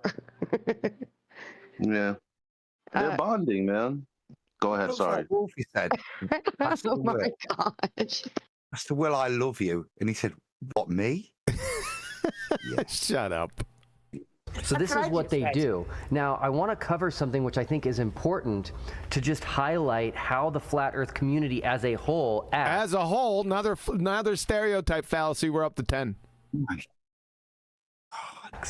And that is this. There is a long history of flat earthers another one, 11. Lying about being pilots. Lying about being pilots. Oh, he's going to attack Bob, no doubt. Is that what he's going to do? Well, Bob had a Cessna license, didn't he? I don't know. I'm only guessing. Who else has claimed that? Come on, hands up, guys. So this is a guy who's Hold up, Elijah. Adam wasn't done yet. Go finish, Adam. Well, I'll finish it with asking Eli the question. Have you ever claimed you were a pilot, Eli? No. Anyone else? Platsy, you a pilot? I'm not. And you'll never hear me, nor do I think any other flat earthers should be making claims like somebody isn't something and this and that and this and that. But just stick to the arguments about flat earth and forget about what the people are doing. Yep. I mean, you can. Yep. Yeah. Anyways. He's Ann Landers. That's who he is. Goober. Really waiting to see who it is he's going to name. Because he can't name Bob Nodell. He can't. Bob Nodell was a pilot. He just wasn't a commercial pilot. But there's a special plea in here coming into play because he's going to go, okay, this guy who's saying he's a pilot is a pilot, but if you're a flat earther, you're obviously lying and not a pilot, is basically what he's trying to say. Well, let's see. Yeah, let's see where it goes. We know. Well, no, this is more interesting because this goes to the way he's trying to construct his argument. Yeah. Is there any of us, other than Bob Nodell, who technically was a pilot, right, for the CIA? No, I'm only messing. He was technically. Is there anybody that's gone out there claiming they're pilot? This is a baller trait to claim you're something you're not. It's very odd, this projection. Did Bob claim that he was a pilot? Yeah, he got a pilot's license flying a little single propellered plane. I didn't know that. Okay. All right. Well, let's see what he's what? He's clearly got something on his mind now. He's clearly going to go after somebody. So you're saying it's Bob, right? I don't think of anyone else. Could I just say before we go further, just to clear up that Bob claimed to be a commercial pilot, and it was pointed out by Wolfie that he wasn't. That he was just a private pilot. Just a private license or whatever. Really? Right, so Bob was caught there. Yeah. Right, which I found very funny and stupid at the time. I don't remember that. So if he did, that was way back. So yeah. Okay. Well, let's see. You wouldn't have really cared about it, but all right. Well, let's. Just on what Adam said about Will Duffy. Hang on. Just on what Adam said about Will Duffy, about the fact that it's strange Will Duffy is saying that. Will Duffy has taken the line of outright lying. That's been his line. And the ballers are starting to join in with him. Just straight out lies. Doesn't matter if something is true or false, just lie. Straight out. Yeah, I know. Like, okay. Unashamed of it. Yeah, we know this. All right, let's see where he's going. Bob Ports. Oh, my God. I know you want to roll, but Brian raises a really good point here. Now, if Wolfie was the sort of pilot that crashed all the time, he wouldn't be a very good pilot. Yeah. And we've got a pastor here, and I've seen a lot of stuff that's not really flat Earth, but this guy popping up and seeing lots of people chatting about his morals. And one of the interesting ones was where he stated that it's okay to lie and deceive people if you think it's for a better moral good. We're on Will. Can we get back to the pilot? No, I want to just keep indicting Will Duffy. Go on. And you've dealt with them. Let's start with Bob. You've dealt with them. That's another. Come on, he's getting the bomb. That's another stereotype fallacy. You guys in the background better stop the color commentary, all right? I'm starting to get fucking irritated. Stop it. Bob Nodell. Yep, you called it, Adam. Let me go back. Yep, I guess you called it. History of flat earthers lying about being pilots. Flat Earth. So Bob Nodell's flat earthers. Do you understand the difference between singular and plural? Glue sniffer. Pilots. And you've stereotype fallacy again. We're up to 12. Dealt with them. Let's start 13 with Bob Nodell. Bob Nodell was making a public claim that he was a commercial pilot. I guess you guys were right. I guess Brian was right. Did he do that, Brian? Yes. You don't? I think he did, but in all fairness to him, yes, he did. He did then come out and clarify it and cocked up and said, no, yeah, I'm only this sort of pilot. He didn't come out and go, no, I've never flown a plane. I can only bake cookies. Yeah, he just had to admit that he's, yeah. It's an odd thing to lie about. Like I say, he probably forgot that the cover story, yeah, was he only had a standard pilot. But he forgot, he couldn't mention the missions over Nicaragua when he was flying the pig. I have a little tidbit to throw in a while. In a while? Is that what you said? The point being here is, right, really, is that it? It's a bit like saying, yeah, I've got an advanced driving license. Oh, all right, you're really bullshitting a bit. But you've still got a driving license. You still drive, can't you? Yeah, if all the crew was struck down with food poisoning, like in Airplane, he'd be striker, Bob Nodell, wouldn't he? Yeah, but you don't come out and say you're a commercial pilot when you're not. Everyone knows what a commercial pilot is, right? Yeah. And that speaks to Bob's bullshittery and how he would, yeah? But it speaks about him, not this stereotype of flat earth. Correct. If you want to attack Bob Nodell for being a bit Billy Big Bollocks and being caught out, you caught him out and he apologised. That's the history of it, but it's got nothing to do with any flat earth community or multiple claims from flat earthers that they're pilots. Exactly. You got it. Yep. Okay. So that goes back to, doesn't look good. That goes back to what this video is doing, because he's appealing to people that don't really care that this entire 4-minute foundation setup layout of the rest of this video is beginning on stereotyping flat earthers. Yep. That's all he does. Yes, that's quite clear. That's all he's done from the beginning, dude. So it's a Nancy appeal. He's a fucking moron. He's Ann Landers. And tell me how you reacted to that. Yeah. When I first started, I had people commenting on my channel that Bob Nodell was a commercial pilot and he disagrees with me and that he's going to tear me to shreds. You know, that was the information I was going to say. Did he just meat hook me? I wasn't looking. I just caught the last half of it. Yeah. Don't do it again. Come and talk to me, Bob. So Bob actually did comment on my channel, and in that comment he mentioned that he was a commercial pilot, that he had a multi-engine rating and an instrument rating which allows you to fly in poor weather. And that's pretty detailed, Adam. Now, what I'm saying? Can I trust him? I don't know. It doesn't matter anyway. This is just a stereotype fallacy. It's just this Ann Landers. But, okay, I got you. It's pretty bad if he did. And what he probably didn't realize is that there is a public... Super fraud! Mike 808 sent nothing but money, but nothing. Yeah, Mike always does that. Thanks a lot, Mike 808. Appreciate it, sir. database where we can look up any FAA licensed pilot and you can see all their credentials. So very shortly after that, I looked him up and I realised he wasn't a commercial pilot. He was a private pilot, single engine aeroplane only, no instrument rating. But the important thing is his last medical was in 1978. Who really cares? Where is your globe-tard evidence, Mr. Pilot Fuckstick? You flat-headed goober. This is it. And this is it. This is it. Yeah. The character assassinating flat earthers and being helped to do it by Bob Nodell is the proof they have that the Earth's a globe. Ah, gotcha.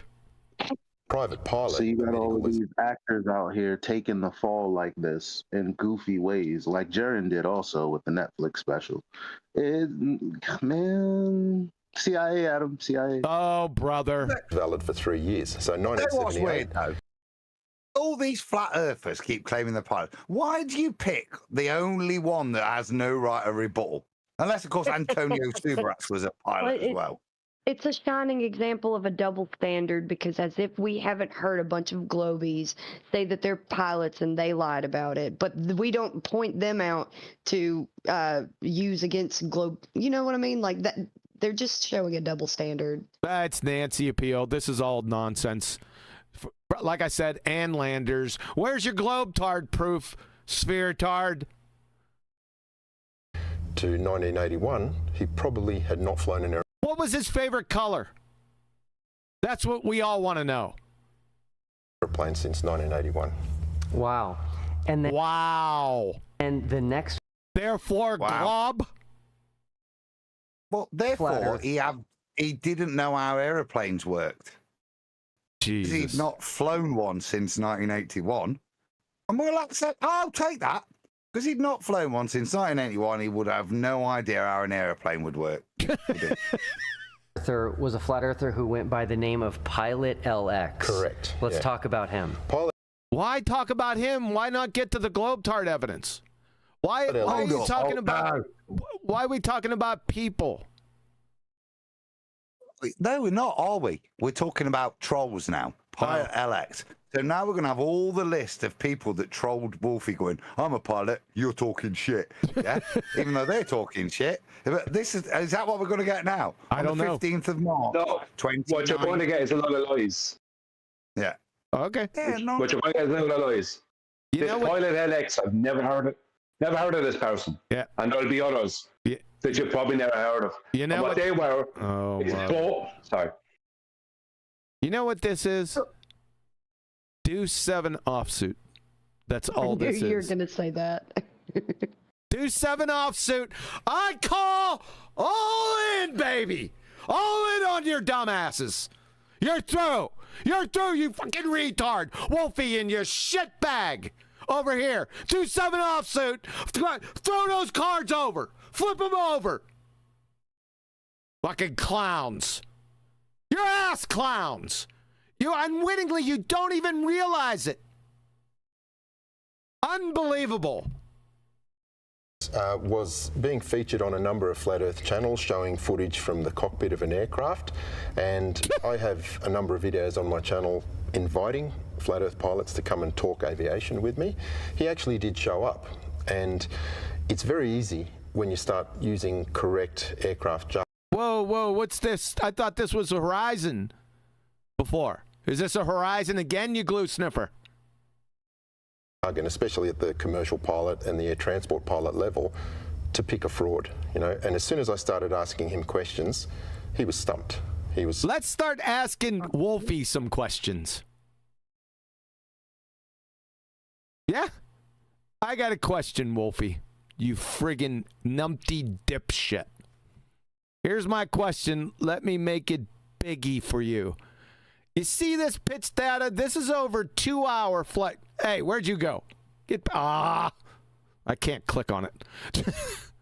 So, Wolfie, do you see this graph? This is from the NTSB, Flight 1175 in 2018 that had to make an emergency landing at Honolulu International Airport. This is 2-hour gap. We blocked it off. 2 hours at 500 miles an hour. You can do the math. Okay? This is pitch data. We won't worry about this. We'll get to this later. If you look over here to the pitch data, over to your legend or your scale, it has this blue line below this flat line pitch. That blue line is 0. Horizontal, level, flat. Now, if you count these lines up, 2, 4, get out of the next. 2, 4, 6, 8, 10. So they're flying, this guy's flying at 2-degree pitch angle. How can you acquire pitch angle on a globetard? Is my question. Damn. Super non-answer because you can't. Go ahead, Flatsy. Tony Whitcomb sent, Wolfie is a pilot's pet in Life of Brian. Ask Adam. He will hopefully clue you in. Appreciate that, Wolfie. Guess what this blue line represents here? Wolfie Clown Show? Horizontal. And the pitch of this plane stayed horizontal for 2 hours. That is impossible on a globetard because it's always referencing horizontal, the horizon, which it's derived from. And you can't have horizons on a globetard. Yep, that's it for you. Do not take that down. Hold on. All right, there you go. What seems to be happening here is we're being indicted, and Wolfie's being shown what a wonderful human being is, and how he's such a magnanimous person. He'll engage with anyone, and he's so well informed he can smell a bullshitter. It's brilliant. I'd call Brian for testimony. And what we've got on screen here for this man that was so happy to share and discuss aviation with us. How much was it, Brian, he said it would cost us to get hold of something like this? I spent years asking Wolfie to get the pitch data, and he wouldn't get it. And he said, you should get it. And he gave me a quote that was somewhere between 100 and 150,000, if I remember correctly. It was definitely 100,000, that's not 150,000, to get that data. Yet that data is available totally free on the NTSB website, something as a commercial pilot he would know. Yep. And it's probably totally free in other places that we're not aware of. Just to keep it on credibility, so you spent a long time engaging with this man who's got loads of experience in the aviation industry, and he said the only way you could get it would be to outlay an unreasonable amount of money, yeah? But it actually turned out we could get it for free. But do you think that was his ignorance, or do you think he was deceiving us with his exceptional knowledge in the aviation industry where he can call out somebody, he can smell a bullshitter a mile off? Do you think he have knowledge of this kind of safety data? Yeah, he's a liar. Yes. I don't see how he couldn't. Yeah, he's a liar. You're a liar, Wolfie. Game, set, and match. You lying piece of shit. You're done here. Question to QE. With the information that's on screen, can you think of any reason why you would lie and pretend you couldn't get this data? Yes, I can think of a number of reasons why. Pitch, altitude, ground speed, airspeed, the Earth. Oh, by the way, the National Transportation Safety Board has admitted with this graph that the Earth's not rotating. Just an extra cherry on top, you glue sniffing fungus munchers.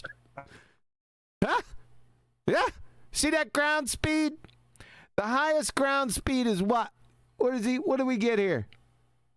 400. This is knots, so it's 420 knots. That's the highest ground speed. This plane is flying from San Francisco to Hawaii. That means that ground speed, that ground is also spinning. Remember, your Earth's rotating, you glue sniffer, at about 890 miles an hour. So you take that 890 and you add it to the 500 of the plane's airspeed, guess what that comes out to be? I'm going to tell you what. It's not on this graph. It'd be way up here. Clowns. You done, Adam? You're firing me up. Yes, sir. Thank you.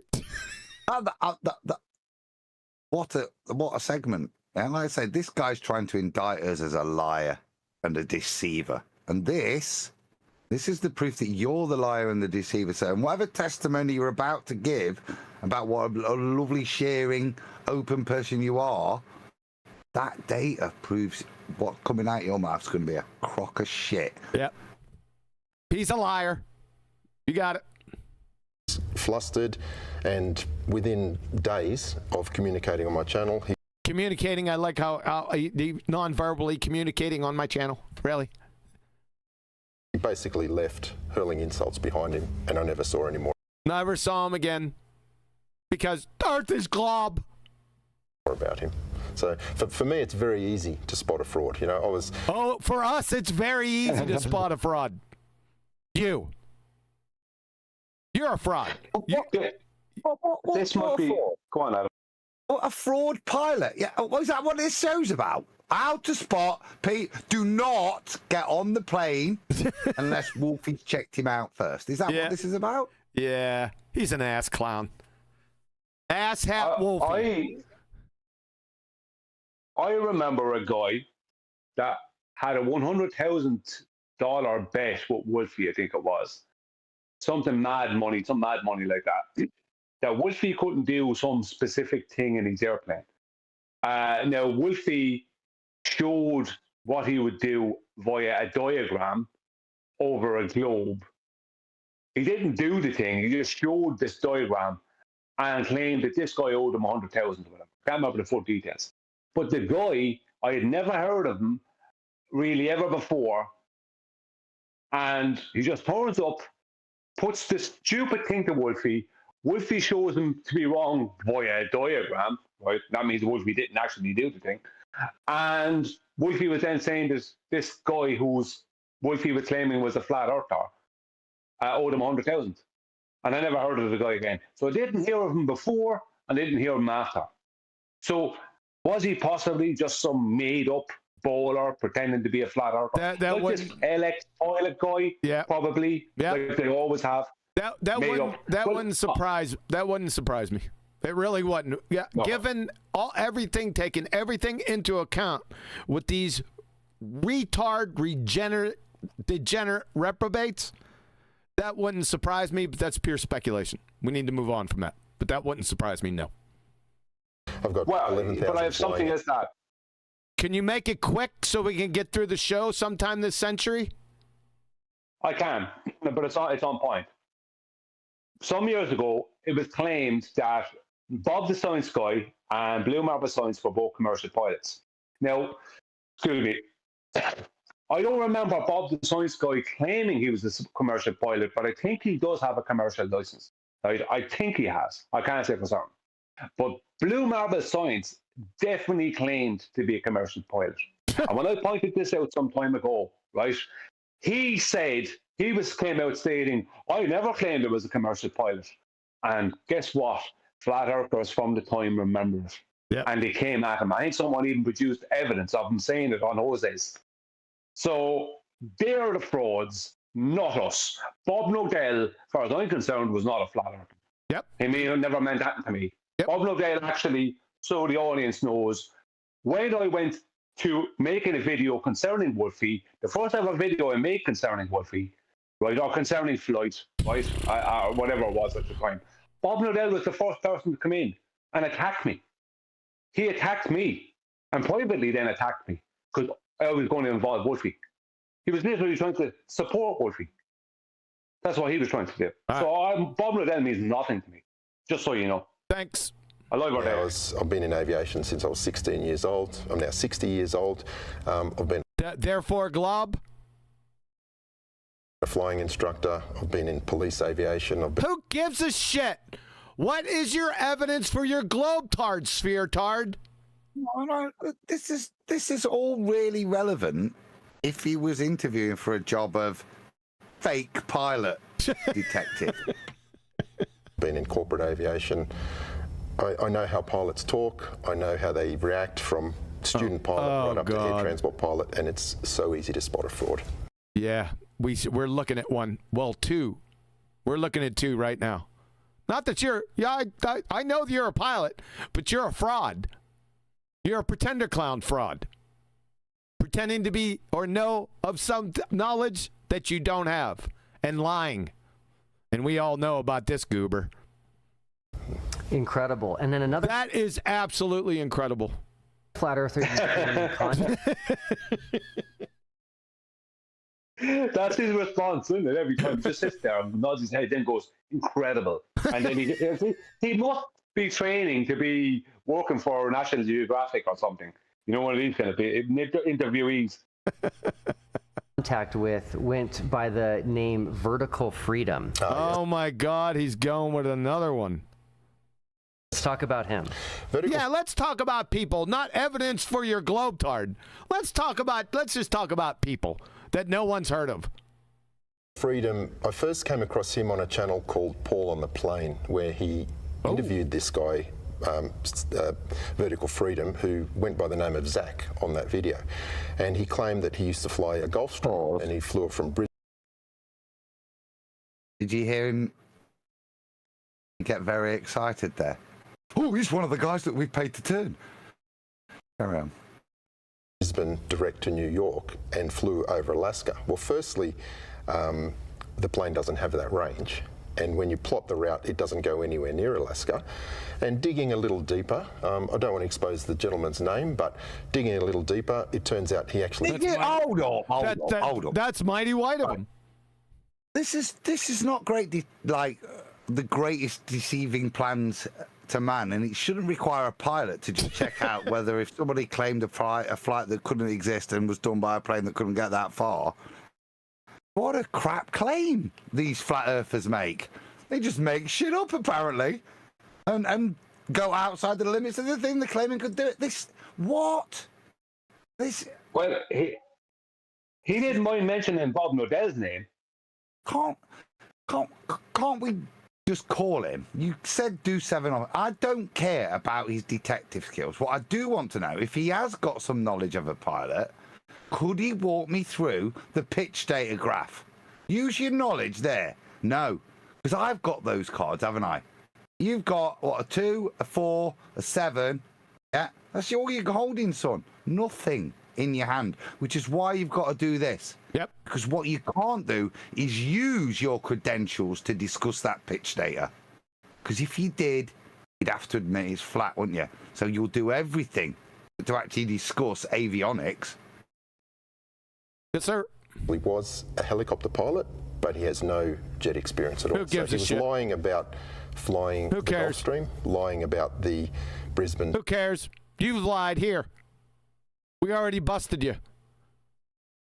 To New York flight, but yeah, he's already busted. He's a liar. So he's a liar, and who you're talking about, they're a liar. So you're all liars. Good. He was a helicopter pilot. And this is important. The reason he was lying about that flight was to try to give credibility and credence to the AE map. Because he what? The F's a ball. What? Correct. Because a straight flight on that map would have... Sorry to ramble, but... You can't pause for 5 seconds and then start again. I know it's got nothing to do with it, other than the whole demeanor of this. He does this. That's all he does, Adam. We don't have to go over it. We know what he is. Can we move on? What I mean is, there's nothing here. This is so scripted, like to the point where unbelievable. Now, if you replace unbelievable to, I wasn't really listening. I've just got a load of questions. So here's the next one. That's kind of where we're at. Yeah, this is just a lovely backdrop. But it accentualizes what a setup this is and how it's been handpicked and scripted to indict us, but not with anything factual to do with the nature of Earth. Just to ad homers, poison the well. Yep. Yep. That's it, Adam. You got it. You finally caught up. Thanks. Have gone over Alaska. Correct. Now, the latest flat earther who lied about being a pilot. Oh my God. Oh, it's me, he Stephen says. Alonso. Is it Brian? Have you lied, Brian? Nah, never heard of Stephen Alonso either. There's another guy I never heard of. Stephen Alonso wrote a book called something like A Pilot's Journey. Who's Stephen Alonso? Who knows? Him, I guess. It looks like that Sacha Baron Cohen. It looks like the dictator. Who is he? I don't know. Journey to Flat Earth. This has got to be important, Adam. And I've had him on our... I've missed this book as flat Earth evidence as a flat earther. You mean to tell me this is not part of our housekeeping questions? I wish we'd used it. Stephen Alonso channel, and he admitted that all dressed up in his garb, obviously faking he's a pilot, but there must be, and this is the point. I don't give a shit, even if he is or wasn't a pilot, even if he claims he's flying 747s. It's irrelevant to what he writes in the book with regards to avionics. That's all that matters. Yeah. Thanks, Adam, for reminding us. Book is all completely fabricated. What's crazy, though, is I've spoken to so many people who have shown... Really? So many of these nameless, faceless people. ...shown me that they have personally communicated with Stephen Alonso. Who gives a shit? Both in public, on forums, and also in private. In the bathroom, when he was taking a walk out on the beach in the evening, when he was at Walmart. Messages like on Facebook, and they've smoke signal. Smoke signals. Said over the years they've debated him because they were questioning whether or not he was a real pilot, and he was answering their questions, trying to convince them that he was a real pilot. So we have this history in the flat Earth community of people lying about being pilots, and I think the only reason is because pilots know that we. Pause a second. Bob Nodell didn't lie about being a pilot. He lied about being a commercial pilot. That is true. The other three, I have no idea who they are. I've never heard of them. One of them he won't even name. Do you know what I mean? So, two of them he didn't name. One was just XL pilot something. And the second fella, he gave some story, but he wouldn't give a name. He doesn't mind naming this guy in Bob Nodell. And then there's this other guy, this last guy, Stephen Alonso, who no one ever heard of. Yeah. Who communicated with him? I certainly didn't. I'm around 10 years. Never heard of the guy. Nope. I'll tell you who didn't claim they're a pilot, but yet got their facts correct. Brian's Logic. And Adam Meakin. Anyone else? What did he do to you, Brian? So what did he? Just when he did communicate with you, Brian, to progress and use his knowledge of avionics, what did he do? Which would, when you asked for the instrumentation output data, what did he do in his magnanimous? The stuff that proved the Earth's flat and not rotating. That stuff, right? In his quest for truth, what did he tell you about how you could attain that? Did he speak honestly? He told me that would be difficult data to get, and he said it would cost maybe $100,000 or $150,000 to get it, or some nonsense. And he refused to get it himself, considering he's a pilot. I said he refused. He said, "You were looking for it, you get it." That was basically his attitude towards me. Isn't that weird? That's the sort of thought point where, as a pilot, knowing about avionics and how planes work, you go, I know I can get this. There you go, Brian, it's a ball. Wonder why you wouldn't just go bosh. Yep. It's a ball. Yeah, bosh. Pitch data. You know now what I mean? we're boshing you. Bosh, you lying scumbag. Wolfie shitface. We live on a globe. Absolutely. That's absolutely. You live on a globe. Can we get some evidence for that? Absolutely. Their training is globe-based. Their flight. Really? Whose training is globe-based? Why are you closing your eyes? Yeah. Going to sleep. A little tired. Planning is globe-based. All of it is. All of it's globe-based. And so I also want to mention, too, you mentioned Paul on the plane. Yes. Paul on the plane is one of the fortunate flat earthers who is no longer a flat earther. I heard him jizz through his nose when he said Paul. Like going, yeah, knew it. Oh my God, my ass is bleeding. Therefore, glob. Heard that? That's fantastic. Yeah, thanks. It's utterly fantastic. Yeah, thanks. Thanks, Wolfie. In part to the final experiment. Absolutely. And so there's a final experiment? You mean a final fraud? This idiot still thinks it's an experiment. lot of good that's happening. I'll bet you Wolfie would climb on board with you. Alternative hypothesis. Earth is a sphere. Null hypothesis. The Earth is not flat. Let's now talk about the issues. You see what his and proof is, though? What's a victory to this guy? He's got a flat earther to turn. Yeah? And he's got only a few. There's not a raft of these people. There's a couple of famous ones. And yet that's a victory to him. That's what's important. I couldn't give a shit. And I've known Paul on the plane from back in the day. Like I said, it's where my accelerometer data and his accelerometer data met, those meetings back in. I couldn't give a flying shit. I know why it's flat. If he wants to do whatever he wants to do, that's up to him. If he actually had an argument, surely a man of integrity like that would have said, Ad, this is why we're wrong. Garen saw the sun, so I've had to change my accelerometer data interpretation. Yeah? It's not...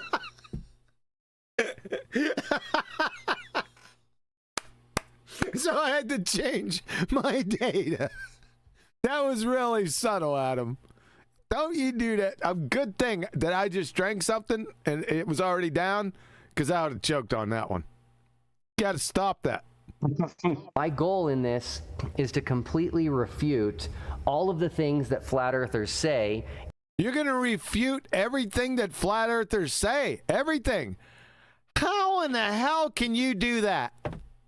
It sounds like he wants to take the Pepsi challenge. Yes, he does, doesn't he? Come visit me, Glue Sniffer. It'll be over in 15 seconds. 20 with interruptions. My wolf pups is going to be feast day. Fucking clown. In regards to aviation. What? That, sir, is a very dapper waistcoat. Refute that. Yes. By actually talking to a real pilot. Now, for the record, I tried to find a flat Earth pilot to join us for this interview, and I couldn't. Dead! For God's sakes! Pause a second. Bob's dead. Will you stop it? We've got chemists, we've got spectroscopists, yeah? Got lots of professions as flat earthers, yeah? And some of them, we've got people that pretend they're pilots, some of these crazy lunatics, yeah? What's that got to do with anything, dude? Talk about flight, not what is the population density within flat earthers of how many are pilots. I don't care. I want to know their BMIs. Yeah. Excuse me. I'll be changing my name to Captain Chocolatey. Thank you. You sound like a child. You came in there like as if you're about to talk today. You like that, right? Yeah. We got a low 15 degrees. It's looking about yeah. Wind on the left from the east. he come in. Everyone shut up to it. It was like, okay, shut up. The captain's talking. Love it. What's going on, guys? Hey, Chocolate. Just so you know, he keeps on referring to Wolfie as a real pilot. Why isn't Wolfie just a pilot? Is there a difference? Yeah, good point. I don't know. It's like as if he's trying to big him up. Yeah, he's a real... No, you got it. That was subtle. Okay, I got you. Yeah, I got you. I even opened it up to any retired pilots, anyone who's ever flown a plane that believes the Earth is flat to... Why would they believe the Earth is flat?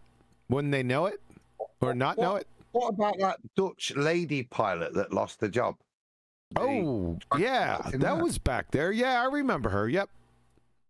And there was another female pilot that was retired. She used to be on Discord.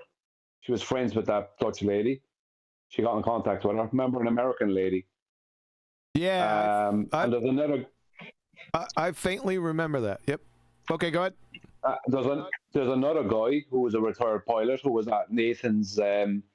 Remember Nathan? He went to that to do the presentation live in that hall. Yep. Remember that guy? Yeah. There was a retired commercial pilot there. He proved to Nathan he was a retired commercial pilot. And he was a retired commercial pilot. He's a flat earther, out and out. He actually told Nathan you need to pay more attention to what Brian is saying concerning flight. It seems like that Will didn't make an exhaustive search. That's what it seems to me, because I didn't even hear he was searching. Go on, Adam. Oh, he could have asked us, couldn't he, Brian? And look, we've top of our heads, we've actually thought of a few of actual people with flying experience. You know? Yeah. I think you had his picture up, Rob Durham. He can fly helicopters. Don't think commercially, but still, you know what I mean? That was his skill. So what the hell does it matter? What the hell does it? So now we've identified. What the hell does it matter? I've flown on many flights in my life, and I can fog a mirror. I know that plane isn't dropping out of the friggin' sky following the Earth curvature. You don't need to be a rocket surgeon with this one. You don't have to be a fucking pilot. You just have to ride on a plane. That's it. Exactly. And this is the thing. I'm kind of confused as to why they're looking for a flat Earth pilot. There are plenty of globe, quote unquote, pilots who will themselves say they don't negotiate any curvature. They treat the Earth as flat and stationary. So again, it's one of those circumstances where I feel like the globe has problems with themselves, and maybe they should find two globe Earth pilots and maybe debate between themselves which one is actually negotiating curvature and rotation and which one is not, because they seem to have a problem on their own side with that before you come check a flat Earth pilot. Yeah. Or just Earth pilot. Yeah. Idiots. On top of that, just something that Will Duffy is doing. When Will Duffy approached me, after I made the presentation for Will Duffy, suggesting that he go get pitch data and not go to Antarctica to prove or disprove whether the Earth was a globe or flat. And he ignored that, and he gave conditions for him even watching the video. I had to agree to certain things before he'd even watch it. Blah, blah. Anyway, I ignored all that, and we eventually did get the pitch data, right? And after that, he did go and watch the video sometime after he came back, I think it was, from the TFE. And he did leave a comment and when I commented back to him, I just happened to come across his comment by pure accident. I think it was 2 weeks old. When I commented back to him, he started trying to get me to come on to his show, talk to a pilot, that he had a pilot there. And I said, I know exactly who you're talking about, which was Wolfie6020. And I said, no, Wolfie6020 is not getting even 1 minute of my time. Right? He has to pay for that, because he wasted enough of my time in the past. Right? So I said, he doesn't get to talk to me. Right? End of story. You're not getting to waste my time. So the point being is that he said, what he said to me was, well, when I asked him a question, he said, well, I don't know about that because me and you aren't pilots, but I know a pilot if you want to come onto my channel and talk with him. So what he's doing is he's appealing to authority. In other words, just because I look at pitch data and I'm not a pilot, if that pitch data shows a horizontal and the plane not pitching below it, we got that means nothing because I'm not a pilot. Yep. Yeah, he's a glue snuffer. That's the angle he's taking. Yeah, I know. To give another take or another side, and I just simply cannot find one. I'm not so sure. Argument from silence fallacy. Mark that one down, Flatsy. That's about 15 fallacies so far. true flat Earth pilot even exists. Oh, that's. Pause a second. What does that even mean? Hang on, let me just throw something out here. According to the statistics that came out recently, 10% of America, which is about 35 million or something like that, or I don't know what it is, 35 million people are flat earthers, right? And Brazil, right, there's 20 million flat earthers in Brazil, supposedly, right? Now that's just Brazil and America. That's 55, let's say 55 million. You tell me none of those people out of 55 million, what's the ratio of out of 55 million people will have flown a plane? Yeah. And there you go. And there's Will's proof, because there are no flat Earth pilots, because he's asked, right? And in those 55, not one, Brian. What does that tell you? Because all pilots know it's a glob. Yep. Yeah, and we're a lot of liars. It's a statistical fact that he's not bothered to test. Yeah. All pilots are flat earthers, therefore glob. Therefore glob. I mean, all his credibility is sitting behind them. I mean, he's sitting right like 5 feet away from some nose gear, so therefore globe. Yep. I mean, what the hell? I totally agree with you, Will. Yeah, I've been asking for years to. Oh, he totally agrees. He's been asking for years. Who you been asking, Glue Sniffer? We want the names. We want everyone you've asked. We want you to support from here on out, because you're a fucking liar. Everything that comes out of that incoherent blowhole of yours, Mr. Pilot, you're going to have to support. Or guess what? You're a village idiot. I'm going to call you a liar. Liar. Show the names. Debate flat Earth pilot, and they just always run away. You know. Pause a second. We got to get through this video, dude. I'm trying to point out something here that he just said that isn't true. Right? It's partly true. We already know he's a liar. Hang on. He's been asking after 2017, right? He was asking for all these flat Earth pilots. There's no sign of them. And I put it to him, I said, and more than one time, you're fully aware. I put it to him, you're fully aware that any pilot that comes out, right, as a flat earther, right, is going to get grounded. Just like that lady in Holland. Because that's what they do, right? That's why current pilots aren't coming out stating they're flat earther. That's why they're not doing that. Not that there's no flat earth pilots. If they can't, because if they say they're flat earthers, they'll be grounded. Suddenly they're walking at the airport. They're not flying anymore. That's the conspiracy, Brian, right? That's why pilots are so well paid. Why? All they are is glorified bus drivers in the air, right? But why are they so well paid? Because they're hiding the... It's just like the show Silo, where you got these people... Oh, no, you don't. No, you're friggin' not. Fine. Or very quickly, during the conversation, I expose them as being... You couldn't expose Little Miss Muppet, you glue sniffing liar. Always run away, you know. Or very no one's running away here, dude. No one's gonna run away from you. We're gonna laugh in your face. Go ahead, Chocolate. Yeah. What would be the difference between a pilot who states he's a flat earther or a globe Earth pilot who states that he doesn't negotiate any curvature or rotation when flying, treating the Earth as flat and stationary? What would be the difference between these two? None. Okay. Well, there would be a difference. There would. One of them would be a crazy globe believer. The other one wouldn't be. But yet they're operating the plane in the same exact way. Isn't that funny? Yeah, it's like two bus drivers. One of them is a flat earther, the other one is a crazy globe believer. But they both drive the bus the same way. In the conversation, I expose them as being complete frauds. You're a fraud. So the first thing I want to cover is, I hear this all the time. Flat earthers claim that pilots are stereotype fallacy again. We're up to 16. Trained on a flat Earth and not a globe. But I'm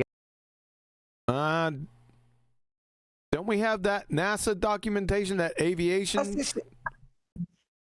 yeah, they might want to check NASA and the FAA, to be honest with you. So problems from the get-go. Yep. It's the misrepresentation there, isn't it? So flat earthers claim, no, flat earthers will cite NASA and aviation schools, when they claim that when you are flying an airplane, you treat it as a flat stationary plane. It's not flat earthers making that claim, it's flat earthers citing. Yes. Yeah. Good point, Adam. Yeah. I don't have any of those. I don't have any of those citations at hand, so I can't provide them, but we all know, we've seen them hundreds of times, right? We could go get them, but I'm not going to. I'm guessing nothing could be further from the truth. That is completely incorrect. You know, I can remember very clearly. What's completely incorrect? Going to my pilot theory courses in Sydney, Australia. Pilot theory? He's talking about he said that flat earthers claim that pilots train on flat earth or train with flat earth or train by flat earth. You know, that's what he's saying. So this guy said that that's completely untrue. You're a liar. According to NASA and FAA, from the documents that I've seen, everyone knows you're a liar. As soon as you said that, you're lying, Mr. Pilot Theory fuckstick. This is the trouble, isn't it? Just pause, because we aren't subject matter experts. We can't just say blah blah blah blah and it have some effect. So what? Or have this hidden knowledge because we're not experts in. So we have to go and research it. And which is why we cite the actual things that do the training. The bit where when you go and train or get trained or train others, you're going to reference these things. And it's these things we're referencing, right? Because we aren't bloody pilots. And we don't need to be pilots, do we? If we're citing the things that you train from. Yep. And he's reminding us of what he read in his pilot's theory handbook, colloquial theory handbook. There's a theory. You can go to snipers' handbooks or whatever. You can see that they supposedly account for Earth rotation, which they don't. So it's what you do in actuality, in practice, not in theory, that matters. Yep.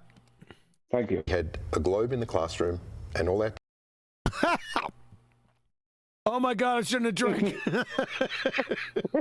He said globe in the class. What the fuck? You said there was a globe in the classroom. You glue sniffing monkey shit. Are you a dumb fuck? That's your rationale. Oh my God. Let's hear that again. Correct. You know, I can remember very clearly going to my pilot theory courses in Sydney, Australia in the 80s, and we had a globe in the classroom.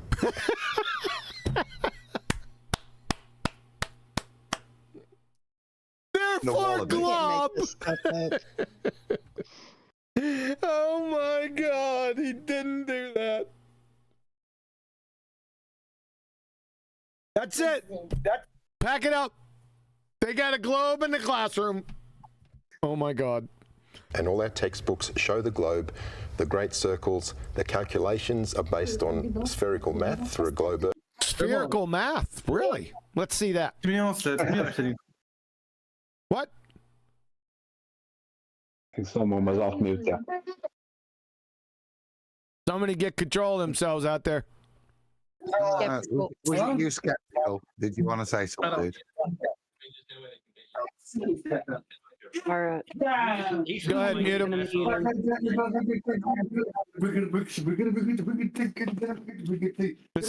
somebody going to mute him or what?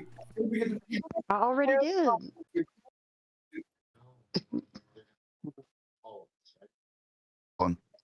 Thank you. Birth. Yeah, absolutely ridiculous to claim that pilots are trained for a flat Earth. That is absolutely ridiculous. We've got NASA and FAA documents, dude. You're a lying piece of shit. Look at the look on his dumbass face.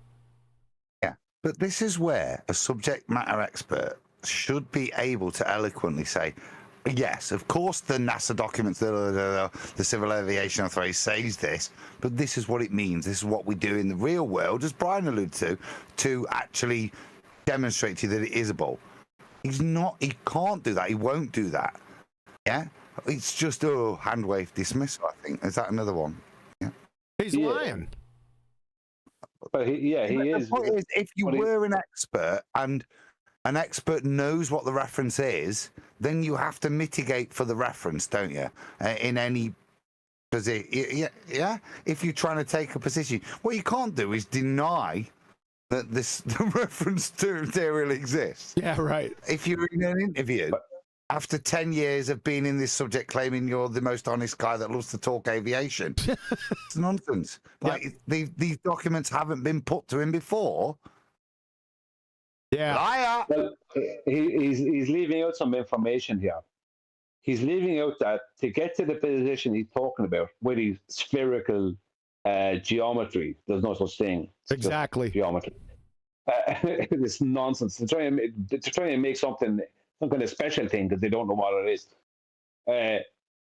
With this, what they're leaving out is that to get to that point, he needs the Haversine formula, which is a conversion. Right, and what that will do is it will help them convert, right, run line distances, which are the actual distances that are mostly used by commercial pilots, right, because they're more correct in distances. There's only the ones that are directly north-south that can be called great circle routes when you talk for aviation. So the problem is that they need to take these routes, these more correct distances, and then convert them to a globe. And they do that by putting these correct distances onto a universal transverse Mercator map, and then with the Haversine formula, converting them to a globe. Now, the Mercator map is a globe projection, but they have to place it onto a flat projection because they're flying over a flat plane to then convert it with the Haversine formula mathematically to into great circle routes as much as they can. What would these? So there's a load he's leaving out here. What would these distances be? Would they be in miles, kilometers, statute miles, nautical miles? Is that what they would be? Yeah, they'd all be horizontal, lateral. I got to ask you. I got to ask you a question. All those are linear distance measurements, aren't they? Yes, they are. Can you define linear? Straight line. Welcome to Flat Earth, you glue-sniffing idiot, numpty dipshit, global 7500 fuckstick. Never crossed my mind or crossed my Sorry about that. Path in my 40-plus years of aviation. Shut the hell up. Your 40-plus years is worthless. Prove you're globetard. So I'm guessing if we were to look He just attempted to do so. And what was... Listen to the validation in his head there, Brian, right? What supported the fact that it's a globe?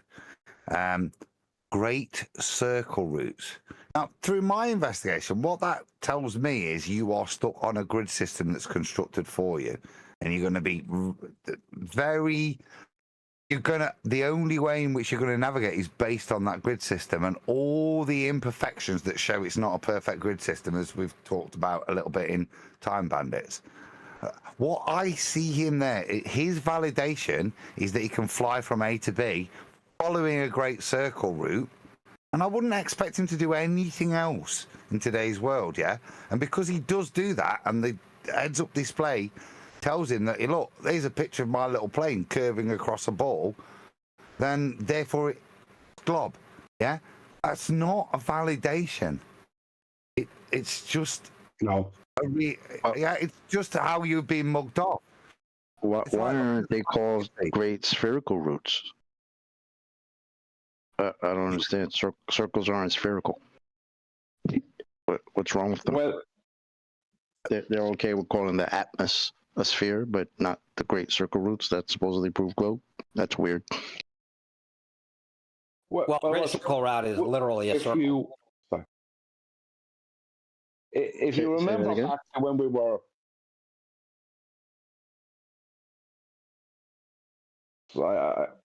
if you can remember back to I'm sorry, someone Brian. said something about it. They didn't come. Okay, I'm going to just say it because we don't want that there. If you can remember back to when we were investigating celestial navigation more, there was a video clip of a ship's navigator on a big ship now, like a big container ship or something. And he was talking about it. He had a map in front of him. He was saying, this thing about Great Circle routes, it's just a straight line. You're not going in a circle. And he showed from point to point where they're going. Just a straight line. There is no circle. Do you know what I mean? Because that's why Great Circle routes are straight lines. Because if you're going directly north or south, you're going in a straight line. That's lateral. Do you know what I mean? That's the latitude and longitude route. So you're basically moving along the longitude. So it's impossible for there to be a Great Circle route. Yeah, It's impossible for them to exist. Where'd they get him? Latitude, longitude. I want to see how they got him from Wolfie. Next time we talk, Wolfie. You idiot clown. In your flight manuals, in your training manuals, in your FAA documents. Absolutely. Oh, in your FAA documents. Federal Aviation Administration, isn't that the United States? Yep. Where's he flying at? You know, that's pretty weird because I'm looking through I was looking for actually the FAA citation. I can't find that one, but I just happened to run across one. I don't know where exactly it's from, but it's called, give me 1 second, because I took a screenshot from a page. It says Flight Dynamics Summary, right? And I guess chapter 112, whatever, making assumptions. I'll read it out real quick. In this summary, we want to describe the flight dynamics with equations. This is, however, very difficult. To simplify it a bit, we have to make some simplifying assumptions. We assume that, number one, there is a flat Earth. The Earth's curvature is 0. Number two, there is a non-rotating Earth. No Coriolis accelerations and such are present. And that's just the first two. So he's talking about flight manuals and all this type of shit. Well, I just got just one off the rip that literally assumes flat Earth and non-rotating Earth. We've all seen the citations through the years. I don't have to go get them. Everyone out there is well aware of them. So they all know he's lying. He's full of shit. They're Maybe going not to everyone. talk about There's a lot of new people in this now. Yeah, okay. You know what I mean? Yeah. That's irrelevant, right?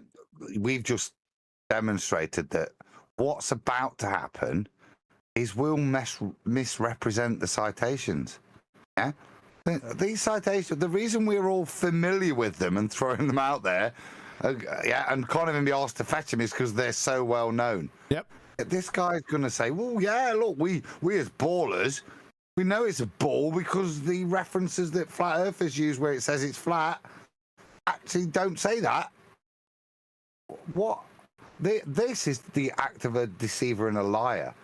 Because it doesn't matter what the references say other than what the references say. But exactly. We're not... you might have to bring them up because, you know what I mean? Because frankly, this is this man pissing in your face. Yep, and I got a question. Doesn't he fly in Aussie land? I was picking on this before, and this is just a question. He's talking about... Why are you talking about FAA documents?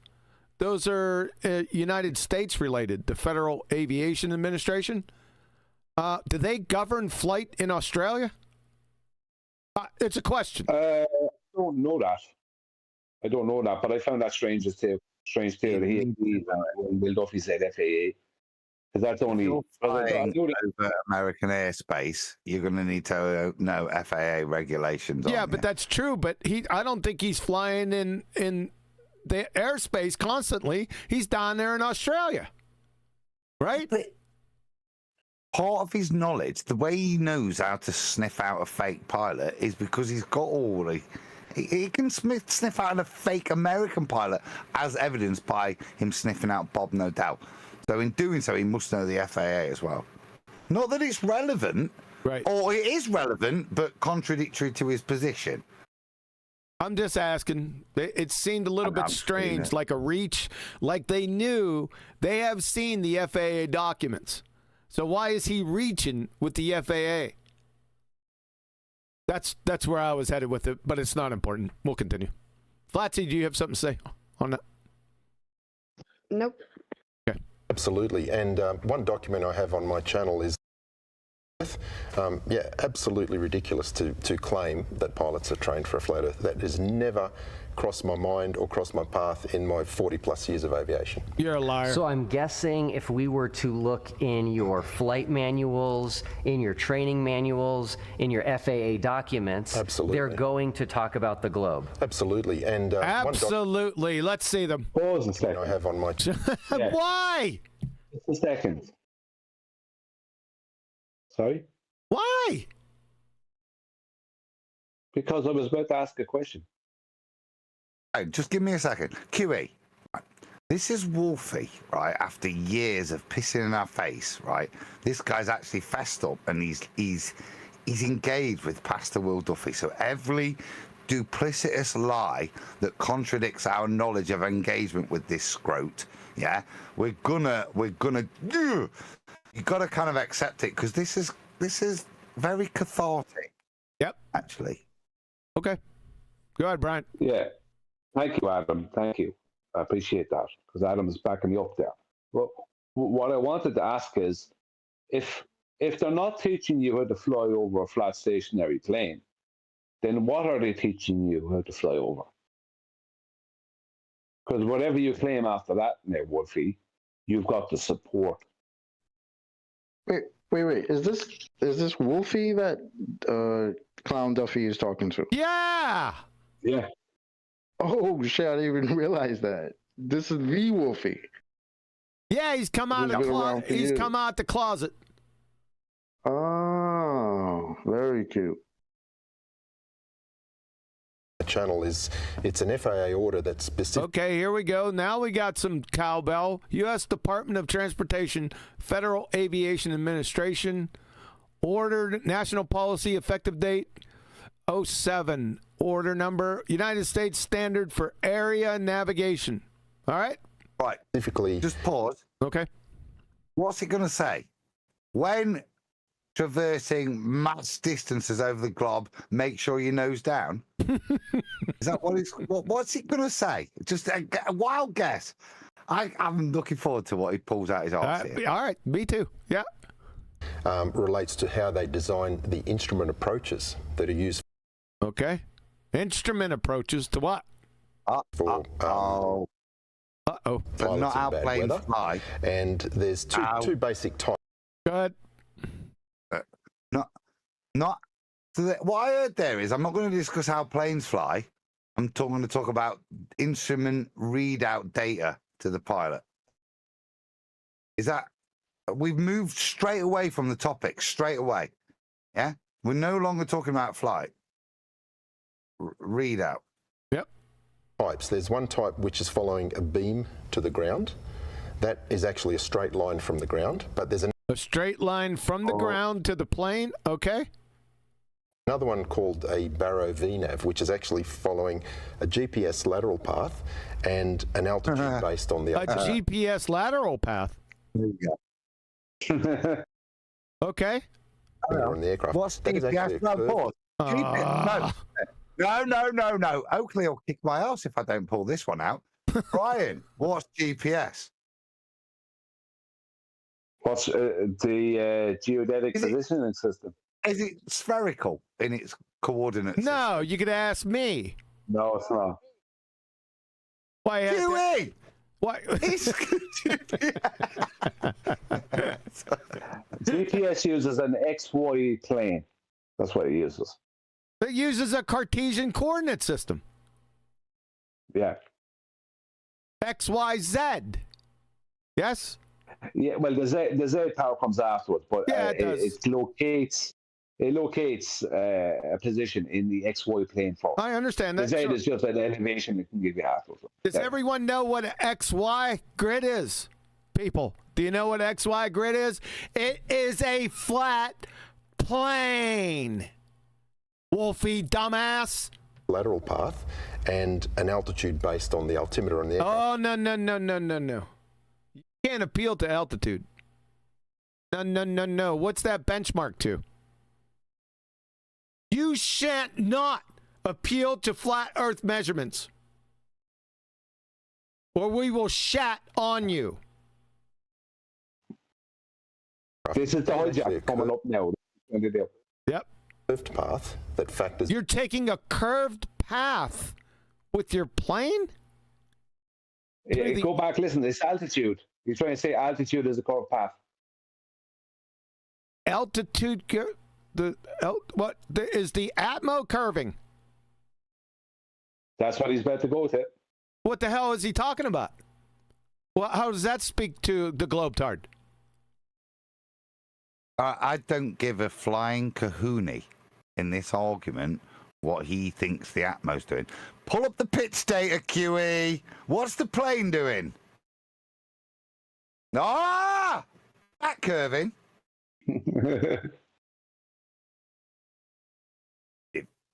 Prosecution rests, Your Honour. Is in the curvature of the Earth.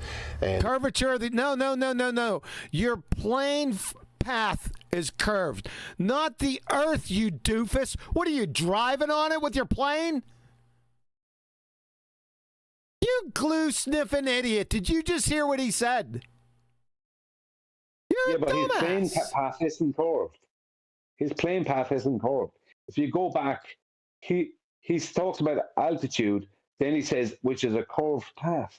That's what he says. So he's curving an altitude, which means he's invoking an atmosphere. What a clown. And I can show you the FAA document. All right, let's see this. Determining PFAF distance to the LTP. I love this. Back in the military again. I'm going to kill you with friggin' acronyms. So this is the curved line Barrow VNAV, huh? Yep, I see. So that means the Earth is curved. What's this down here? No, you know what this is?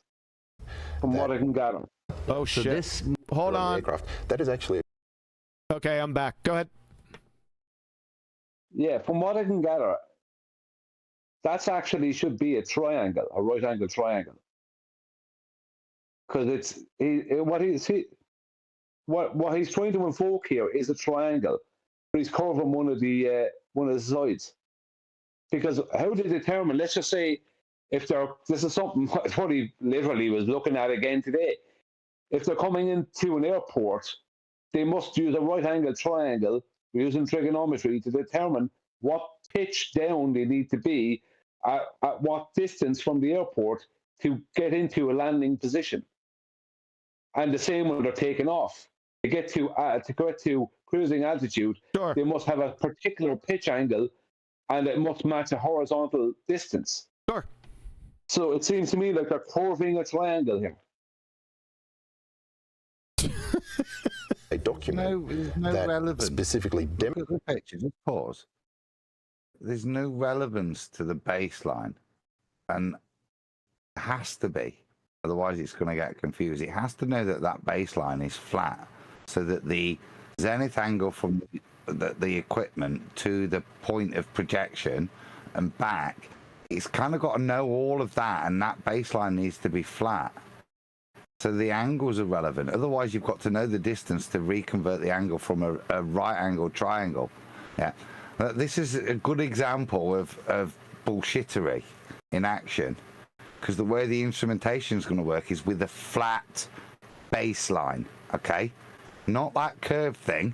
Otherwise, it can't work anything out. So I'm saying, look, there's no right angles.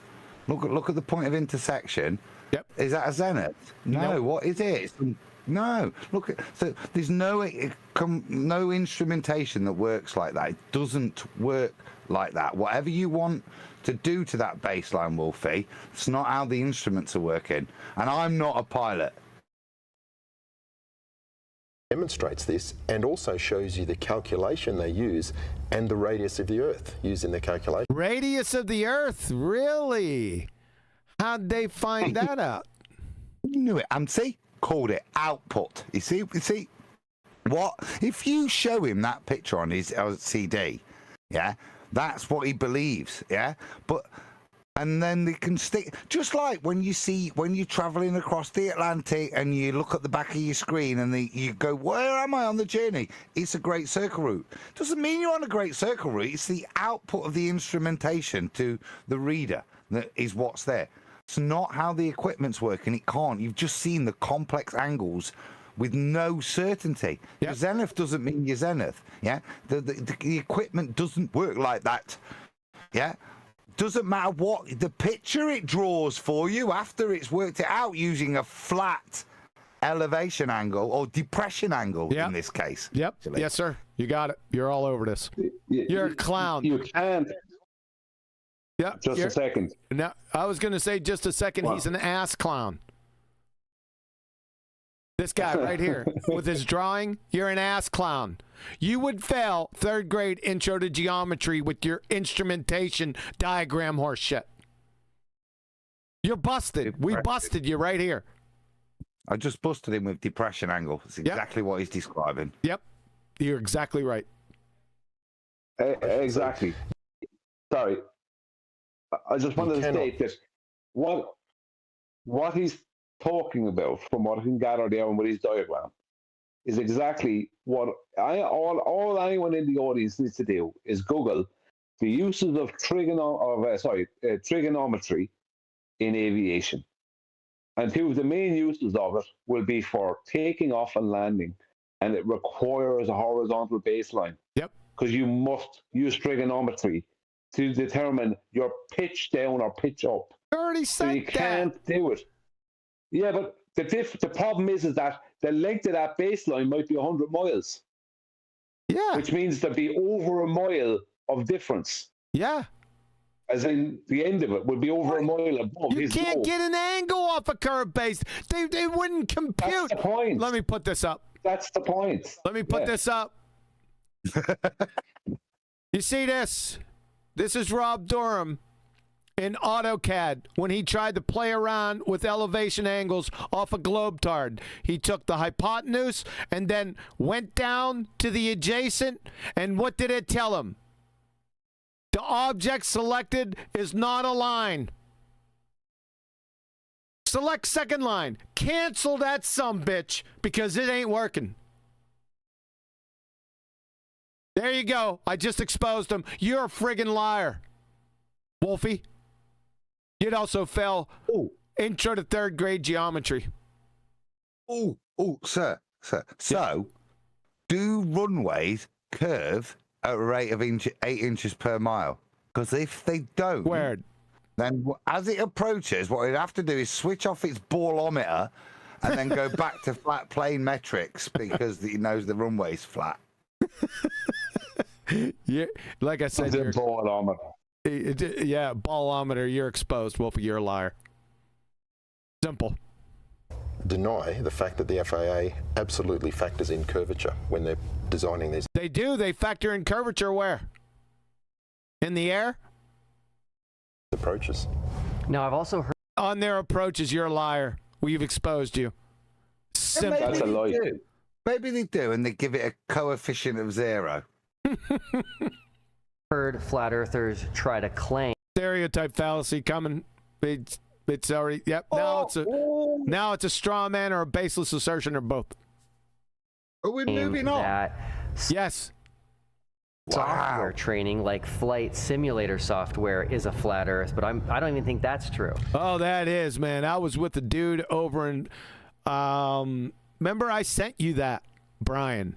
It was a few weeks ago. I was over in the politics server, and this guy is high speed. He loves aviation and these flight simulators, and he does this. I mean, he's been doing it for years, and he showed me the new navigation systems, the new HUD, and everything, and all of it was a flat Earth for like, what was it?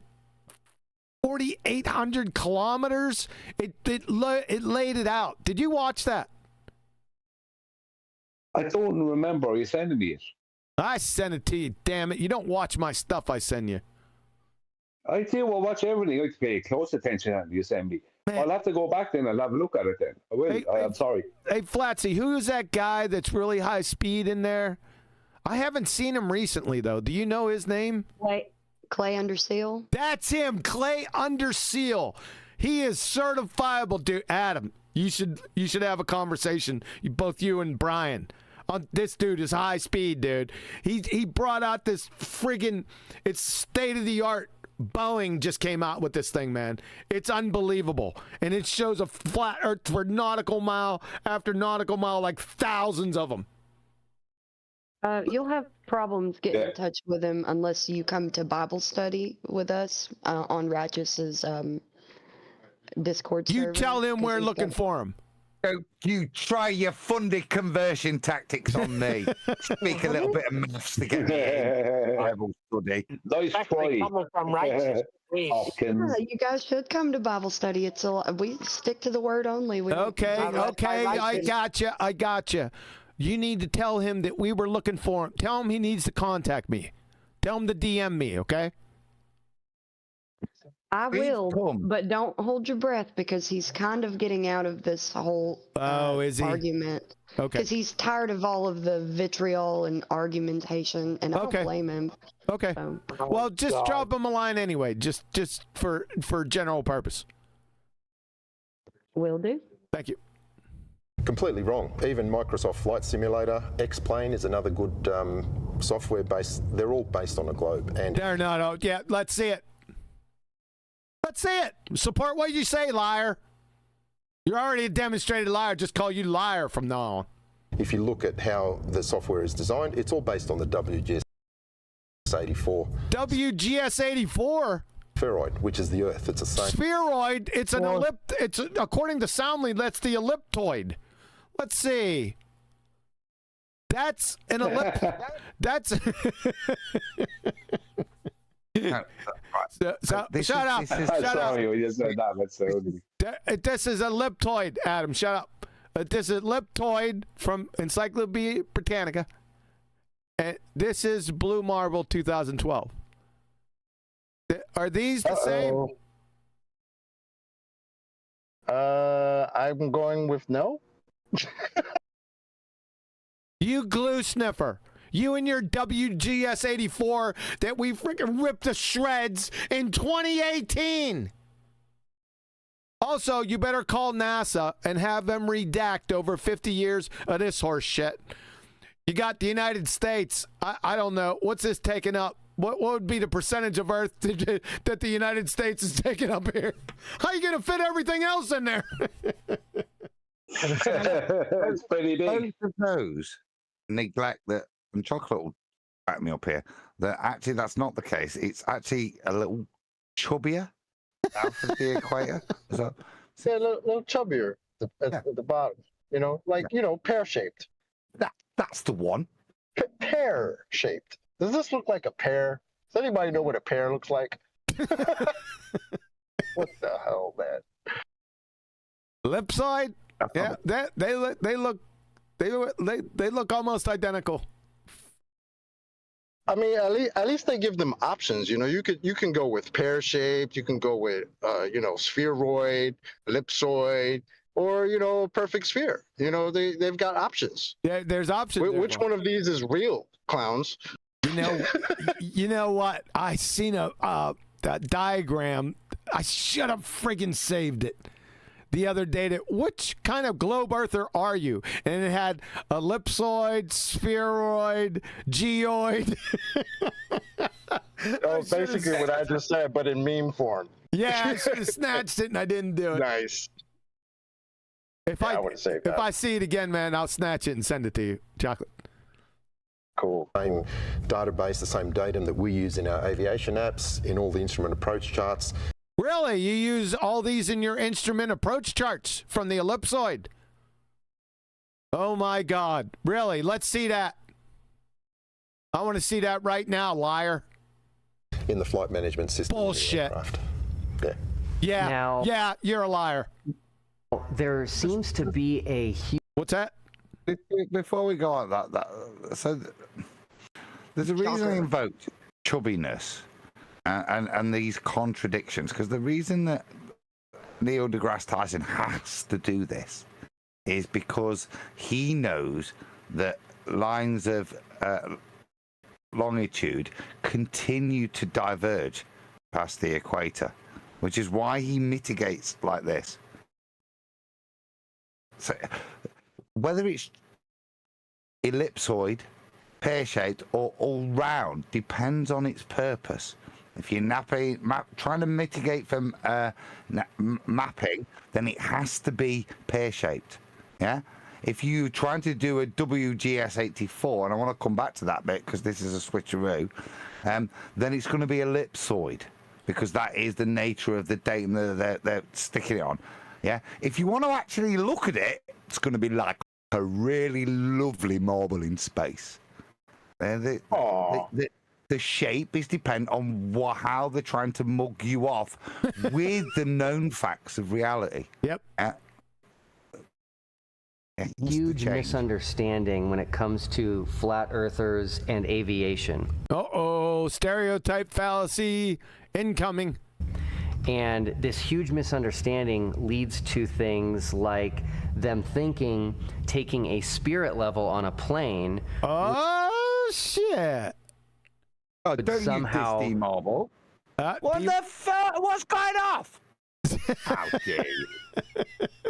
What's Daryl ever done to him? Why is he bringing Daryl in? Because he brought a spirit level on a plane. So did somebody else. What? You see how cathartic this is? Where is he digging? When any new flat earthers who knew D Marble took it, you know what I mean? What's that? Who knew about his van life? Who cares? Yeah, but what is this? Thought it was a ball. Settle this debate over flat earth and globe. There never was a debate. Never, ever. You don't debate objective topics, you glue sniffer. And there never was a debate. You got destroyed in 2016. The hay's already in the barn. We're respawn retards. What is this misunderstanding that they have? Level is not objective. Daryl's. It was not objective. It was there. It was as good as the data I collected. Yeah, Thank you. It was very good. Not quantitatively, but qualitative. It was the same quality, wasn't it? Did that spirit level ever nose down, Brian? No. Causing them to. Did that spirit level confirm the pitch data that Daryl Marble took on his plane? Yeah, it bloody did, didn't it? It did pitch down on landing. Perfect. That can happen. Come up with these bizarre experiments. There wasn't an experiment, you dumbass cracker. My God. Look who's talking. Someone talking about bizarre experiments coming from this guy. You got to be kidding. Taking a spirit level on a plane is an experiment. Oh my God. It comes down to one thing. They do not understand how up and down works on. Oh no! You don't have up and down on a globetard. You freaking numpty dipshit. He's going to explain how it works right now. You can't appeal to... Adam screaming in the background. Only at Neil. He's not allowed to explain. He's banned. He's going to do it anyway. Listen, he's giving them no room to move. What do you expect them to do? Not use flat earth terminology like up and down. It's in and out. You That's right. retard, Wolfie. Globetard Be Wolfie. prepared. That's all you got is in and out on your globetard. You incoherent cuck. You don't have up and down. Up and down is related to what? Anyone? Flat plane. Horizontal plane of reference. What's that specifically called? Horizontal plane of reference. What is elevation and depression measured against? Sea level, mean sea level. Thank you very much. Gay glue sniffer, you moron cuck. You can't use up and down on a globe. Do not use that again. on a globe. If you could pass me that globe, I can do a quick demonstration. Oh, he's gonna. They got a globe. He's about to in the classroom. He's going to show. He's going to turn the sphere level into a tangent plane. Watch him debunk himself. No way. I don't care. All I want to watch is as he puts this plane on that globe and he tries to and put a little water. You're hot micing, Neil. Neil. Sorry. Go ahead, Adam. Say it again. It's not going on mute. Hold on, I got it. Give me a second. It's gonna go. Good man. Oh shit. Still not gone. Boy. Just Still waiting. Still waiting. Still waiting. Are your fingers? There we go. He's on. I don't know what was I going to say. So all I'm saying, all I'm going to watch now is as he puts the aeroplane model on the plane. He's going to start at a tangent. You know he's going to start with a tangent to the surface he meets on the surface. Don't anticipate. Bear with. The point, all I want to see is if at any point as he continues to traverse, will he nose down the plane? Denying, bring it back up, denying the pitch data. Bring the pitch data up. Will he deny, as he gives his demonstration, that the pitch data, there's the bad boy, that the pitch data is false? Or will he stick true to the pitch data and end up in space, or probably on his, somewhere near his nipple? Stop anticipating on what this glue sniffer is going to do. I think it looks adorable. They brought their toys out. Yeah. He's got his little toy plane. Gonna play on his little globe. Oh, it's so cute. This is a globe model. Will Duffy carries this thing around him everywhere he goes. Seems that there are some, and I never say all, I always say some flat earthers who believe that South is down. Okay. What? not anyone here. Dear, dear. But on the globe, down is towards the center of the globe. So my finger is showing.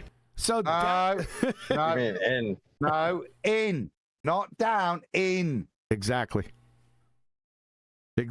You're using our. I told you not to do it again, Wolfie. You want me to come over there and mule kick your dumb ass? That's not down, you pointing idiot. That's in, not down. Maybe we should just elaborate on that with the way Wolfie's paused it. Yeah? Can you see that if he was to move his finger in any other position on the surface, the direction his finger would be pointing would not be the same. Exactly. So not down. The only way to describe his multiple directions of his finger when it meets the surface is in. Yep. The direction of down at various points on the globe. Oh my God. Hey, Brian, look Isn't at it this. amazing? Sorry, go ahead. No, go ahead, Chocolate. I was gonna say, isn't it amazing? He's pointing. He's saying down while which way is he pointing right now? Sideways. That's down though, according to globe charts. Did you guys hear Booger or no? No, we didn't hear Booger. Go, Booger! He already did. Let me go back there again. I mean, he shouted out super chat. Flat Out Fudge sent the great production works wonders for the hypnotization. Yeah. Yes, it does. Thank you for the super chat. Did he say super down? I was gonna do that if I heard him yet. Sorry. His face looks so stupid, y'all. Like stupid as hell. Yeah, you know he's lying. Super up. Super up. You want to say something, Quincy? I guess not. Well, Brian, everybody, I posted what Brian was talking about. And it's called what, landing distance, Brian? Yeah, it's for when they're coming into an airport or if they're flying, if they're taking off going for cruising altitude. Yeah, it's the distance they know. It's basically a calculation of Oh my what God. pitch below horizontal. Okay, I'll shut up. And not understanding this, and not Oh, understanding. Shut up! I've not finished. You weren't Take it back, talking. so it look- Take it back so it looks like he's doing a prostate exam. There you go, that one. That's funny. Genuinely, in all right. So the reason I have objection isn't like some laughy thing up down on a ball. It is semantic. The definition here is a direction. Okay. And this is where there is this contradiction on the ball, which is why we are perfectly valid in saying no. You cannot use up and down as directions. Correct. They're not the same thing on a ball. That prostate exam exemplifies it perfectly. Yes, it does. Yep. On the globe. And not understanding this, and not understanding that if you have a direction of down, you have 90 degrees to that. Whoa. What? 90 where's the 90-degree angle at? With your finger? No. He just hung himself with the bit I said preemptively. You don't have a direction of down, Wolfie. And 90 degrees to that anywhere else will be a completely different horizontal plane you're generating, none of which are commensurate with the surface you're supposed to be talking about navigating. Yep. But he won't have a horizontal plane because none of these tangents that he's about to invoke with these 90 degrees are going to be horizontal because they won't be a consistent orientation. This object is not a line. Access denied. Yeah, I already showed that. That's horizontal. So that's how. What's horizontal? Where'd you get the horizontal from? What the hell are you talking about? No, it's not. What's he talking about? Where'd you get the horizontal from? What an idiot. Aircraft instruments define horizontal by knowing. Aircraft instruments define. It's non sequitur fallacy. That is one of the stupidest things I've ever heard. Aircraft instruments define. Oh my God. Knowing the direction of down and going 90 degrees to that. Direction to down and then going 90. Where are you getting? Where's the 90 at? Did he show where the 90 was? No, he didn't. Tangent plane. The fingernail is the underneath of the down. That's actually in it. Right. That's supposed to be horizontal. What, that finger right there? I've had enough of fingers. I want a mothership 747 coming in. Funny enough, that looks about, what, 2 millimeters off this beach ball? That's cute. That's where that's the not 2 astrophysicist... I don't know where you went to school. Do you think this is 2 millimeters chocolate? About 4 inches. That's kind of where the smoke in the grass had his finger. So I'm going by what he said. We'll get, yeah. So when we talk about pitch attitude, we'll come back to. Oh, pitch! I heard pitch. Ooh. Yeah, of course, because he's referenced. That's the next place he's going to go because he's referencing horizontal. He's already at the point to hijack horizontal and down. So he's basically trying to hijack vertical and horizontal. All right, but he promised us. He said he'll get back to that. To that later. The horizontal. Later. That they're referring to. The horizontal that we're referring to. That who's referring to? Who? Is 90 degrees to down. Unique position called the horizontal that he's invoked after bastardizing the word down. I want to know where this 90-degree angle is, Adam. Where's only at that one unique position where he creates a tangent. This is, like I say, he's fantastic. You do what you want. You're in Narnia now, because whatever you're doing, other than the point source where you've bastardized the word down to create it instead of just in, yeah, there is nothing to do with the surface of which you're supposedly, in this case, aviating over. It's a nonsense, and he's going to re-describe now how his machines tell him that he has nosed down, even though they've been telling him that he hasn't, I assume. That direction of down changes around the Earth. If they could understand... The direction No. Direction of down. It's a direction, Wolfie. Not going to change, is it? Look at this fucking dude. He's a moron. He has no clue what he's talking about. He's just making shit up. What the fuck, dude? And that, most of their claims and arguments... That's another stereotype fallacy. We're up about 20 now. Most of their arguments are what? Are just empty, worthless. Oh, they're just empty. Just a hand wave dismissal. Empty.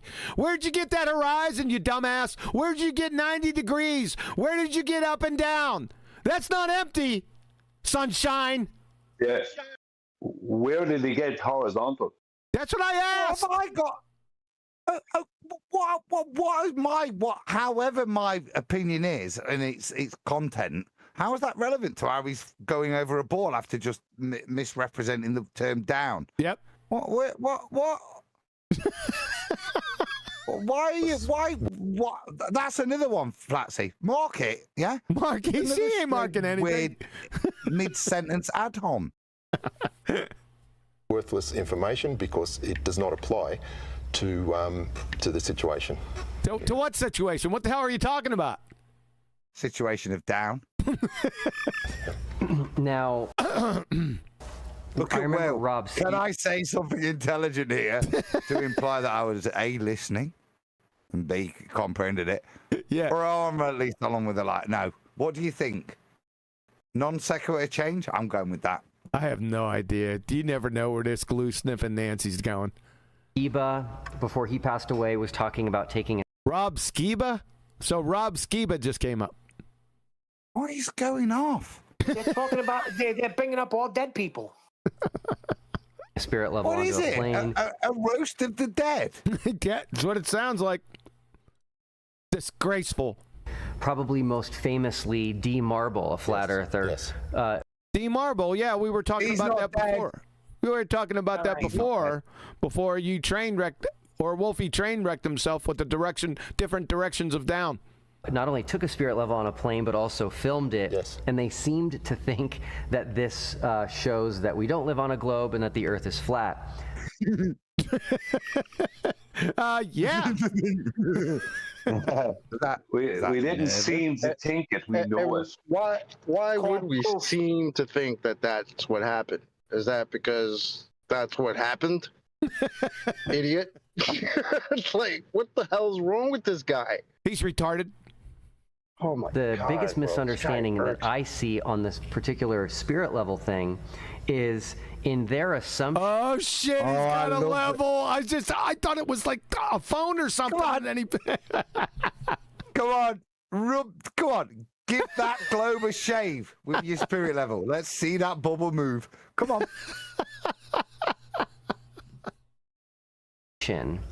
Based on where you start on the globe, the spirit level would maybe look like this. Really? If you started here, and then as you traveled. Oh my God. He just train wrecked all of Wolfie's BS right there. Wolfie tried so hard. And look at Wolfie's face. Oh no. But my gyros! My gyros! Is he... Along the globe, it would change. Oh, but what they're not. Yeah. It would change. He just said it, right? He just showed us.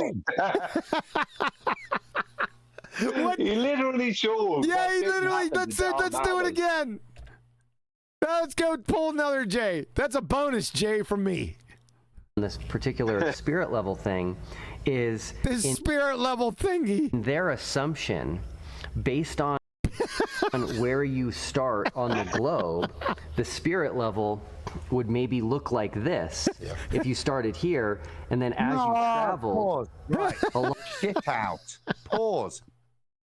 So he actually thinks that if I live in the Caribbean, I think my spirit level will be sideways. Yeah? It's only when I get back to the North Pole that it'll be true. It's not what... You are struggling here, aren't you? Hey? Watch what he does, though, Adam. Like this. Yeah. If you started here, and then as you traveled along the globe, it would change. Oh, yeah, thank you. Welcome to Flat Earth, you glue sniffing idiot.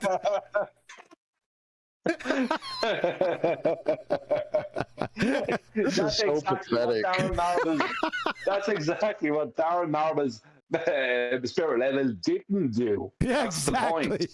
The point. Look at Wolfie. He's looking at Wolfie now. Wolfie's like, oh shit. How is he gonna recover? How can he recover? How can these morons recover? How can he do it? I don't think he can recover from that. How you gonna whistle by this? You gotta do something, Wolfie. You better do it quick. But what they're not acknowledging is that no matter where you are on the globe, you're gonna. He's got to say gravity, hasn't he? Don't anticipate. We don't know. I'm taking a guess. I'm going to give you 5-1. Yeah. I'm just trying supposedly it's something we're not acknowledging, Adam. Wait, it's a bit like the end of the movies, isn't it? How's he going to get out of this? He's tied to a train track. Yeah, and the locomotive's coming. How's Wolfie going to get out of it? Look at him. He pulled his little globe tart away and then put the level. That's it. All right, let me pull a fiver. Now I'm going for another J again. I love this. Look at all he's on. What a fuck stick. Traveled along. No swearing. I'm sorry. You gotta admit that that's true, though. It's like I gotta be the mama of the group. Good grief. Change. Yeah, so, but what they're not. You're ruining my J. Yeah, but he is a PRICK. Let's have one uninterrupted. Thank you. Would maybe look like this. Yeah. If you start. Yeah, take a good look, Wolfie. Started here, and then as you traveled along the globe, it would change. So, but what they're not acknowledging is that no matter where you are on the globe, you're going to start here. Yes. We're going to start where? Okay. We're going to start. You're going to start level? Okay. Okay. Then what's going to happen? And so let's demonstrate that here. I'll let you hold. Whoa, shit, they're going to turn it on its side. The difference is, if I can just show that, flat earthers think this should happen. They're going to spin the earth, aren't they? No, They're going to keep that spirit level. Yeah. They're going to invoke Coriolis. No, they don't have to invoke Coriolis. That's just the globe model. Shut him up. Is that wait? Is that the globe model that he's holding right now? Is that your globe model? Is that what that is? That's brilliant. No, that's like a desk globe. I'm sorry. Do you have a globe model that you can show us? So the globe model is a collection of mathematics and physics that allows you to make predictions about. No, it's not. Shut the fuck up. Hold on. Can I ask one question? Inanimate objects don't make predictions. Can I ask one question related to what we were talking about before? Which type of globe earther are you? Are you a pear-shaped earther? Are you a WGS-84 earther? Or are you a perfect spherical NASA earther? Which one are you? He's an elliptoid. That would be to you. He's a elliptoid guy. Elliptoid? Yeah. He's done. I'm not dealing with. We are omnivore. I drug him around last night, and we'll they've let been. him take us away from just what we're hold doing. on, Neil. Did you hear me fucking talking, Neil? Actually, I did not. I started talking. So I already took this glue sniffing Omnia over. He's from politics for the past 2 evenings, just utterly decapitated this moron.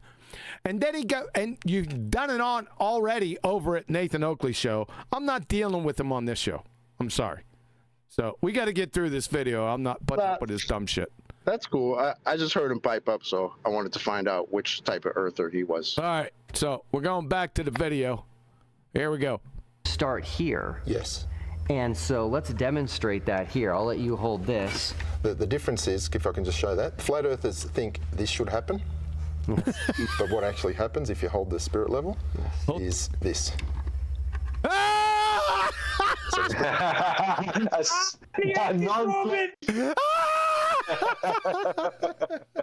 the plane is just how we got a hovering jet. We got it. Well, they do make them.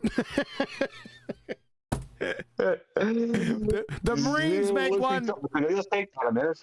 Sorry. The Marines make a hovering jet. What's that called?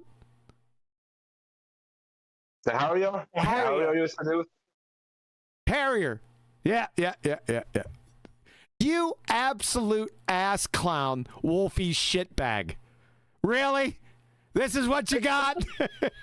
Yeah, does anybody else think this is exceptionally pathetic? Yes, it's second grade retard. Because there was this whole the final experiment nonsense, which was supposed to put flat Earth to bed, right? and after that, it's like we've gone back in time. Now we're going back to 2016. Now Globers want to put cameras in the sky, and now we've got two globe heads on screen playing with a globe and a plane and a toy plane. No, that's so a level. We got this. What they're doing is begging the question too. No. Exactly.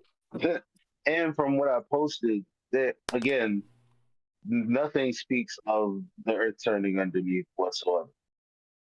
As far as landing a plane or are you trying to make a reasonable evaluation of these abject retards making complete ass clowns out of themselves that would make second graders blush? Really? You're going to go through this and fucking evaluate it? This thing? Really? What I think should happen is that another actual real pilot, to use Pastor Will's vernacular, they should send this to pilot school. So this is Wolfie describing how planes work. And he spins the globe underneath. This is embarrassing. It is. God, in 2025, baby. What did Wolfie say about how you could sniff out a fake pilot? You don't need a hound dog for this. You clue sniffing idiots, man. Unbelievable. Spirit level is always at the position of up. Because up it's always up. It can't. Is opposite to down. Dingleberry. It's out. Up is opposite to down. How profound. It's up. They're demonstrating the dingleberry. That's what they're trying to do here. We're off the edge of the map here, baby. Out here to be monsters. This is one of the stupidest things I've ever seen. Hey, Maverick. Thanks, man. And down is always towards the center of the globe. Always towards the center of it? Did you say up and down? It's always towards the center. Oh, boy. Let me hear that again. So the spirit level is always at the position of up, because up is opposite to down, and down is always towards the center of the globe. Oh, no, it's not, you glue-sniffing idiot. Say goodnight. Say goodnight. Where am I? Where the heck? Oh, good. I need a minute. Give me 2 seconds. So, up and down. Elevation. He said it is always, what? In relation to distance from the center of the earth, right? From his alma mater. Say again? Center of the globe, he said.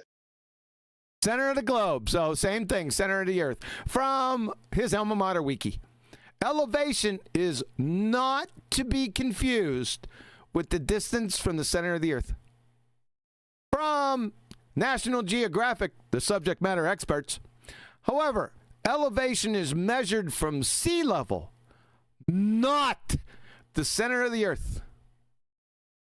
From the Encyclopedia of World Geography, elevation can be defined as a measure of height above mean sea level.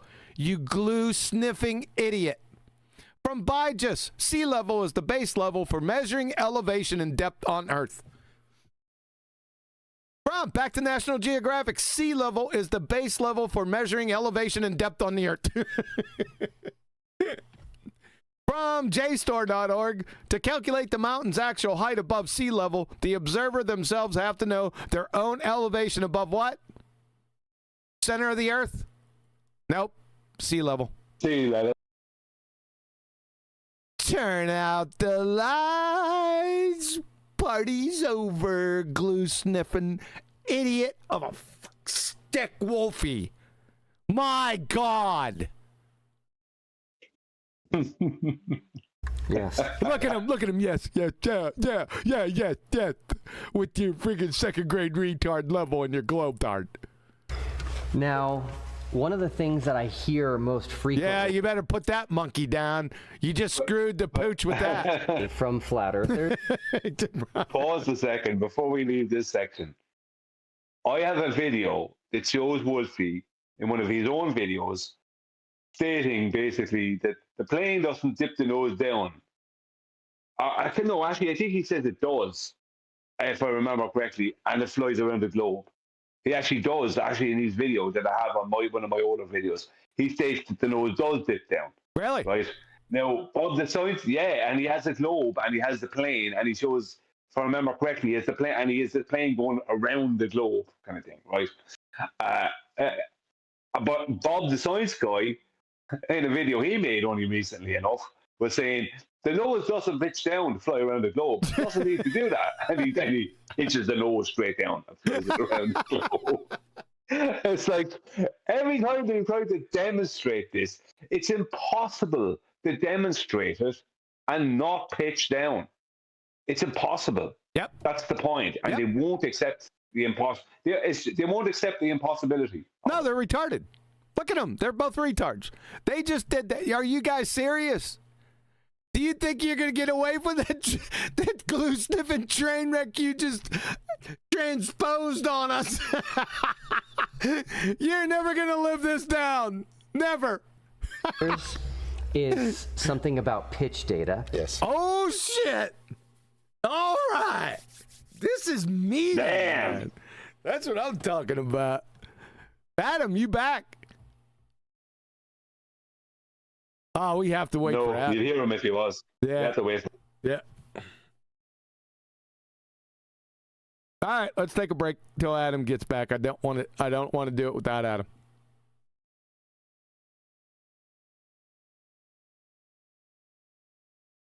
All right. Let's go, Adam. You're holding up the show. Shut up, Chocolate. It should be posted everywhere.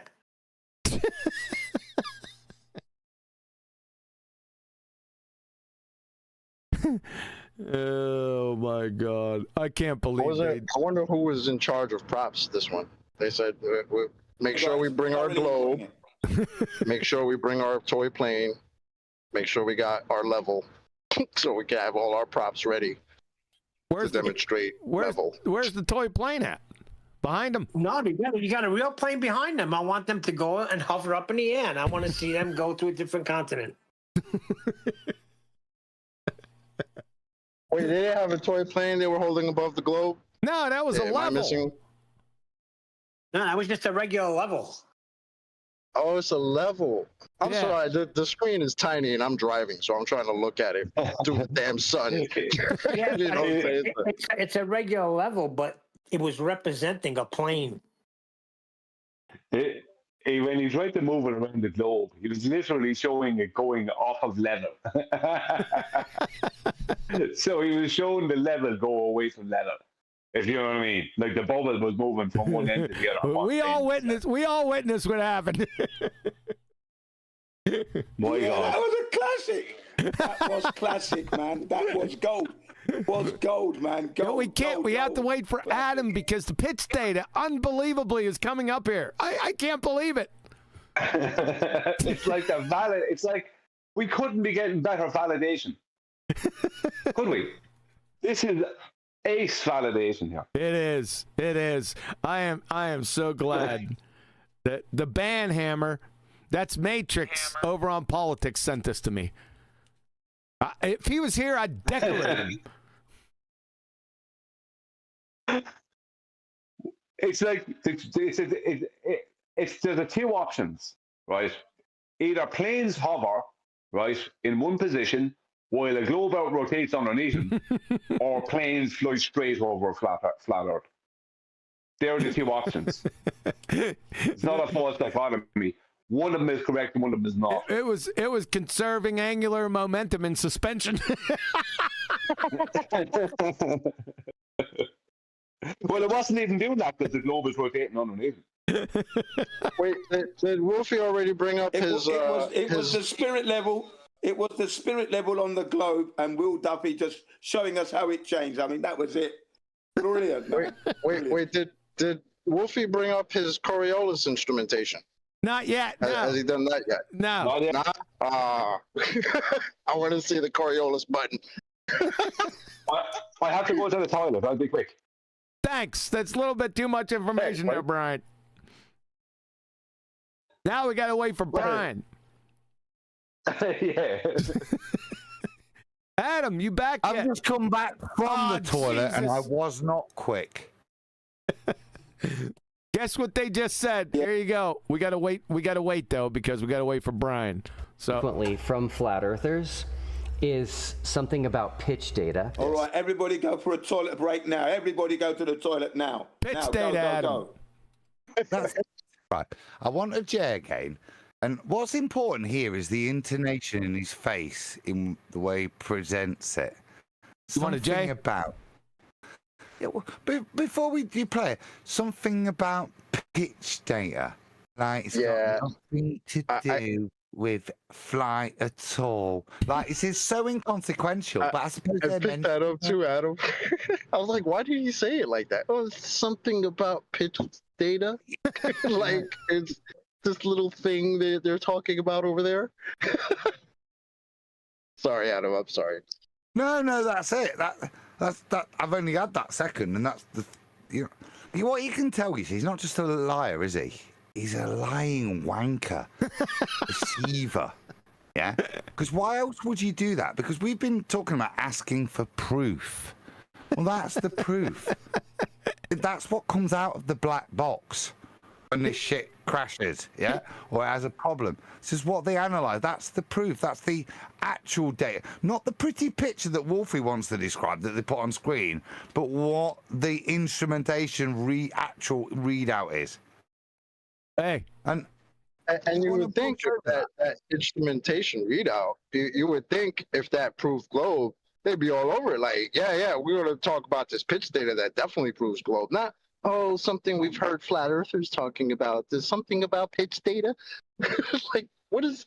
First of all, put some bass in your voice. Freaking clown. What is this pitch data you speak of? Hey. What is this? Strange word. I've not heard it before. What is this pitch data? Can somebody save this shot right here? I want this shot. You and me always and forever. I need this shot. What about when he said this spirit level thingy? This spirit level thing. Yeah. You know what it was? Yeah, I know. I saved it for you, QE.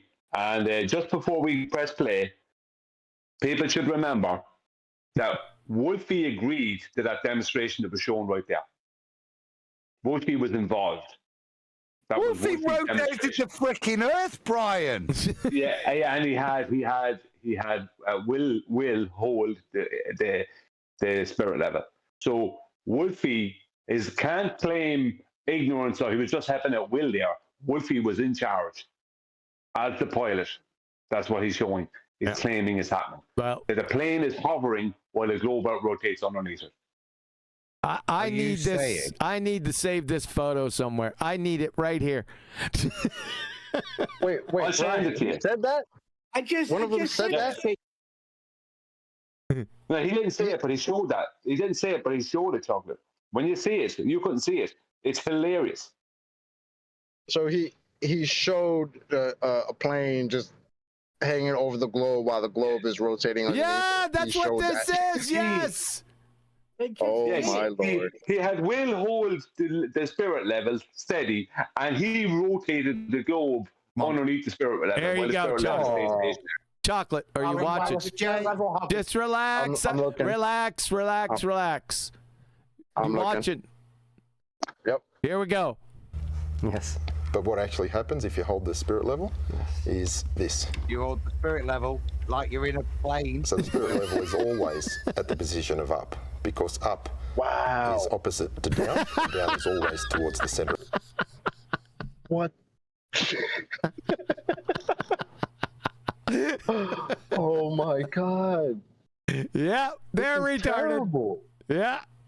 Yes, sir. Here we go. Here's Adams J from this point. Of the globe. Yes. The globe, yeah. Shake your head. You doofus of a retard. You'll never recover from this. Yep. Now, one of the things that I hear most frequently from flat earthers is something about pitch data. Yes. And they like to bring up pitch data, which I think is just another misunderstanding. Absolutely. This is misunderstanding. He thinks it's just a misunderstanding. Well, if it's just a misunderstanding, why would the NTSB bother to collate it? I don't know. Let's see. And they seem to think that the pitch data is going to drastically and radically change throughout a flight around. Yeah, it better. You're forgetting your foundational tenet of your idiot religion. Dude. Ryan, before you carry on, they are a lot bigger now, but there's still only 2 of them. On the globe. Explain why that's not. What? That's the point there is a compliment. Look, what are they talking about? Who's done this? Pitch Put it data? to them. Yeah. Oh, shit. And that's why it was noticeable the way it's been introduced. So instead of, let's talk about how a plane operates in the air and how we use the certainty of gyroscopes to define their position in straight and linear flight, Wolfie. A question that wouldn't be, it's not antagonistic. It's based in every bit of aviation. So a reasonable question to suppose to the guy. But that's not how it's put. It's, who's flat earthers? Right? Pitch data. I don't know. What's pitch data? I don't know. I heard something about it. What the hell could that have to do anything with about flying? We just had to wait 15 minutes for you to get back from where you came from. Brian to go to the bathroom. Would you just put a cork in it? We're getting to it right now. No, I'm back in the game, baby. Bring him on. The case. It's the same fundamental problem of not understanding that Down's what? changes direction as you follow. Down changes direction, eh? There he goes back on that again. What's his down? He just told. He just showed that pitch change that Duffy. Sorry, 1 second, Adam. He just showed with his hand the exact pitch change that Duffy said the crazy flat earthers think would happen if you're flying around the globe. Yep. For some reason, the flat earthers would think this would happen, and literally look at what he's doing right now. Oh my God. Changes direction as you follow the globe, and because down is changing direction, so is horizontal. Again, if we have Horizontal's changing direction. Wow. I told you. Kidding me? Horizontal changes its own orientation in relation to itself. That's what they've all been saying. That's how stupid this is. So horizontal, where's that in the piston? That's why I said he'd only invoke gravity earlier, because the only way, right, is to deny avionics and pretend that this magical thing realigns things at the rate we were laughing at earlier. And when we went to the fastest plane, if it's just Bob Nodell in a one propeller plane, then it's all very easy. But when we put it like that with those fast planes, then what he's saying is no, it's still the magic one works. It's still but it doesn't, because none of it works, because let me just refer back. Yeah, but just 1 second. There's 3 problems. Number 1, let's go back to the last 2 demonstrations. First, he showed the last 3 demonstrations. First, Will showed the spirit level pitching down, going around the globe, right? Which is that they're claiming that doesn't happen. Then Wolfie had to get Will to hold it totally level and straight and stationary while he spun the globe underneath it. And now Wolfie is showing with his hand back to it pitching down again. So that's one demonstration, then a contradiction of that, and then a contradiction of that. Now, they can't claim gravity. They can't claim there isn't a pitch down, because they're showing that there is. And they certainly can't claim gravity for several reasons, but the main reason is the lift effect. As soon as that plane pitches the wings down below horizontal, it's losing lift. That means it's going down towards the ground. It's descending. That's that. There is no way out of it. Sorry, bro. Duffy should have just asked Wolfie, like, why you just debunk me, bro? Like, what do you mean? I just said that the flat earthers, the crazy flat earthers, think that this is going to change. This pitch is going to change somehow, and literally with your hand, you're showing how it would. Like, you just debunked me, bro. They should just have a fight right now. Look at that head. That head doesn't look horizontal to me. I don't know, buddy. What an ass clown. As you follow the globe, and because down is changing direction, so is horizontal. Again, if we have the globe. So here we go again. All righty then. If we look at the globe here, horizontal is there. What? Really? Horizontal's right there? Where'd you get that from? Can't you see it? It's there. Is that ridiculous? Can you not see? It's perpendicular to down. Horizontal from what reference? You just put your hand up there and say horizontal. Is that how you do it? You fucking imbecile. But if we move to this part of the Earth... Hey, that's right. Then what's happening? Uh-oh. It's changed. Whoa. If you move to this part of the Earth, what you mean by curving your hand around the globe? Yes. By moving like that. By curving your hand. Yes. Not traveling in straight, linear flight. That. Yeah. So curving your hand. I don't see that pitch data doing that here. No. Does anyone else? No, that orange line is not doing that. Negative. I'm wondering if they show the pitch data. I don't know. No way. No way. I mean, it's just curving in a straight way. It is traveling straight. We can see from the pitch data. Now, if it was, because planes can travel straight like that over a curving surface that's falling away at a rate of R, but there would be a gain in altitude, wouldn't there, if it was in straight and level flight and the Earth was curving? Could we look at that data? Yes, we can. What's the altitude change? Yes, we sure can. Right here.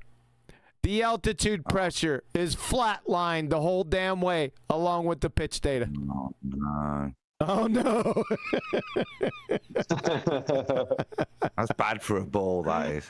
That shows that the Earth isn't falling away as you maintain straight and level flight. It shows that the Earth that you're traveling over is parallel to your straight and level flight, doesn't it? Yep. That's bad for a ball, Wolfie. Very bad.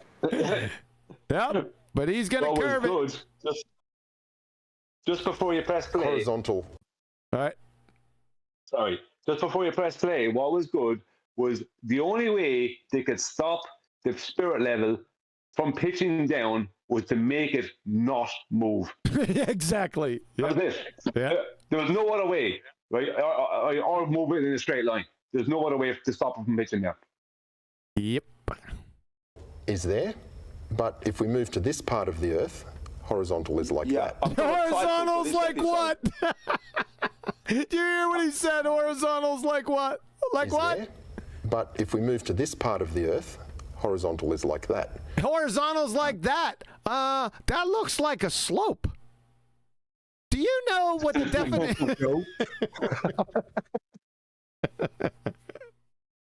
Do we have to go over the definition with for horizontal with you, you glue sniffer? You would fail. He would fail. Intro to 3rd grade geometry. Right now. That's it. It's all over. All right. We'll continue. Now, pitch data is being measured from horizontal at the Really? From horizontal where? location of the aircraft. At the location of the aircraft. That's correct. No. He said local location. No, that's not true. Yeah, it's at its location every single second along its location right here. It's not. Yeah. Nobody is measuring the position of the aircraft from the ground at every single position. Well, the reason you set up and stabilize to give it a full erection gyroscope before you take off is to make sure that it's the point of reference. Yeah. Yeah. The other way. Yeah, but he's lying again. Do you see how he's misrepresenting his own knowledge? There's subtle words, but they're there. Give me a J. I don't think you deserve a J. I don't need it. I don't need a J, but it's just another point. He's misrepresenting now what's going off. I'll give you a 5. Thank you, sir. Is being measured from horizontal at the location of the aircraft. And what flat earthers believe, or what pause at the location, not from the aircraft, defined by, yeah? Yes. Instrumentation that you've, yeah, it's a lie. Yeah. Yeah, I got you now. Okay, yeah. What some of them claim is that this is the only horizontal there is. Right, again, no. The horizontal is at the point that you've got a full erection of your gyroscope.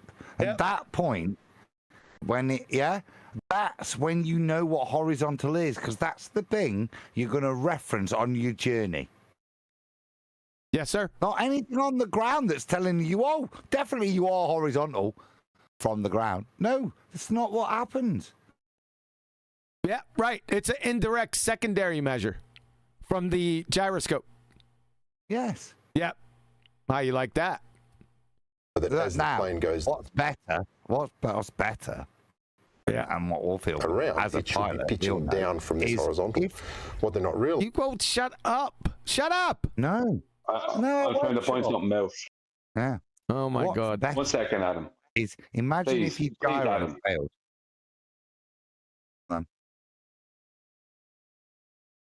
And well, go ahead. I thought Brian wanted to speak as well. So No, you're after saying it now, so you have to finish it off. yeah, good. But the other point is, if your gyro fails, what do? You spend all that time setting it up to make sure. Imagine if you're in a cloud, what you're going to do. Your gyro fails, so you're going to have to drop in altitude, a flat Earth description, so you can see the horizon again. At that point, you're going to use, might be a little bit Bobby Cessna-y thing, because the 747's got lots more backup systems, but in the most basic function of flight, if your gyro thing, your gyro, which is your artificial horizon, fails, and because you've done whatever and it sent it into a spin, it's no longer reliable to set up what's being falsely described as measurements from the surface, what do? Tip your wings. You make sure you get your orientation right with respect to what? The horizon. The flat line in front of you. That's and correct. You reset it and you recage your gyro based on that if in an emergency. Thank you. Yep. Go ahead, Brian. Yeah, I was just going to say that what he's going to show here is why, from an aviation point of view, what he's talking about is complete rubbish. Because when he dips his fingers down to show his hand going around the globe, that instantly, that change in what he's claiming to be a local horizontal, which is just going from tangent to tangent, it's not horizontal. None of them are. What that would mean is that he'd instantly be losing lift. Yep. Because any pitch below that initial straight line you make by the gyro, any pitch below that of the chord line of the wings means you're losing lift. There's no if, buts, no maybes. That's what happens. Yes, sir. That's why, yeah, this cannot happen. Realizing is that the horizontal is changing with the curvature of the Earth. 1 degree for every 60 nautical miles. Whoa. 60 nautical miles, you say? The nautical miles are a unit of linear measurement. Linear. Yeah, he's not allowed to use that. Yep, you can't, you use nautical miles ever again. Do you understand me? Liar. Pitch data is measured from the horizontal. That's right, from the horizontal. There are no horizontals or horizons on a globetard, so you can't reference it. Don't ever use the horizon again. You understand me, glue sniffer? The airplane, yeah. Now, I brought along this little model. Oh, shit! That chocolate was right. Chocolate voice.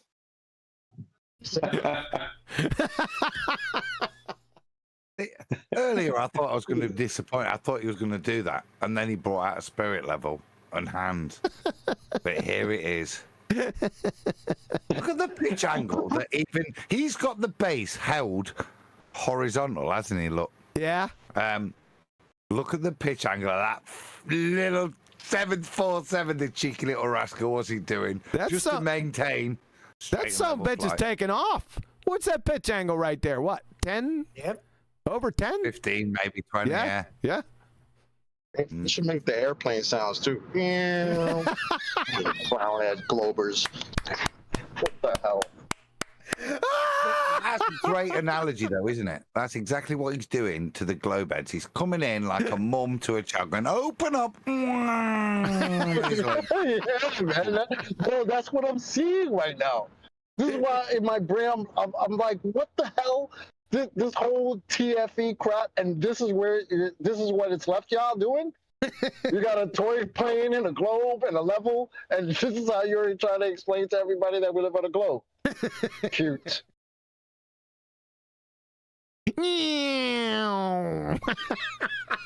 That's the only thing that's left.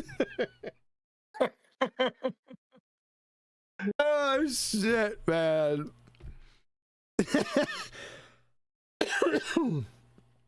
Oh, man. Matrix.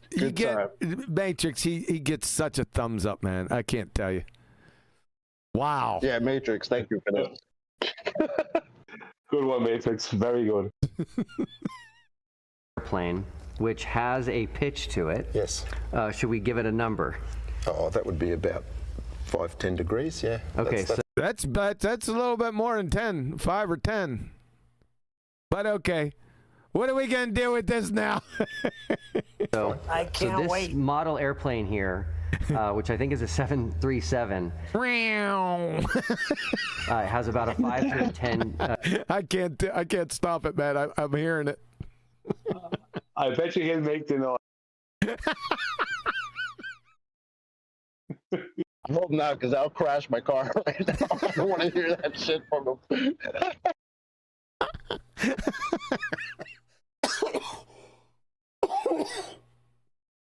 Oh, all right. Oh boy. Degree pitch on it. And so if I put it on this globe here, and this flight is now flying around the globe, has the pitch changed? It hasn't. It hasn't. It has totally changed. Literally, the way he's holding it. Oh my god. Oh my god. Man. Jeez.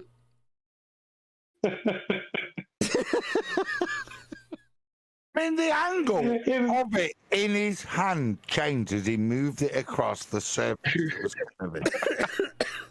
As he changes the pitch. Yeah. Has this pitch changed? The one that I just changed with my hand and my toy plane? No. Look into my eyes. Look into my eyes. Don't look around the eyes. Just look into my eyes. The angle didn't change. You're back in the room. When you look at it externally, as we see, it looks like the plane is pitching down. But again, if you... What? What? What? It doesn't look like it. It is. He just contradicted himself in the next breath. And debunked McDuffy. Yes. Yep. Yeah. Look, listen. This flight is now flying around the globe. Has the pitch changed? It hasn't. It hasn't. It hasn't. Okay. You look at it externally, as we see. Okay, it hasn't changed. It looks like the plane is pitching down. But again,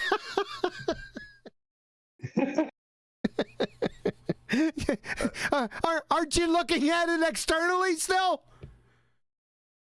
Are you retarded, dude? Look at him. He's a retard. Look at him. Well, Huey, so the plane is only pitching down if you look at it externally. He's looking at it externally. That explains everything, Huey. I mean.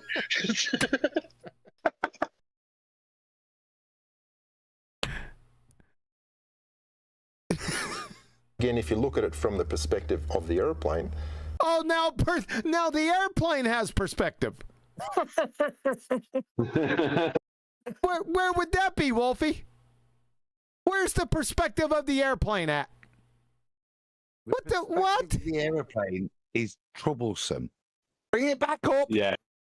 Bring me the pitch data, because that's the perspective of the aeroplane. There it is, straight and level flight, as defined by a gyroscope, fully erected whilst on the ground. There it is. That's the perspective of the plane, straight flight, yeah, as defined by a gyroscope. Super airplane perspective. Booger's upset right now. Sorry, He got hurt. Booger. I didn't know. So Retro Bill sent very entertaining, true comedy writes itself. Thanks a lot, Retro. Miss you, man. All right. I don't think I'm going to make it. Where the pitch data is actually being derived from, it's not changing. What the pitch data? What's it derived from? Let's take another look at that.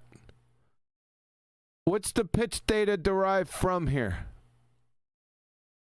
Looks like this blue line right here, because its pitch is 2 degrees.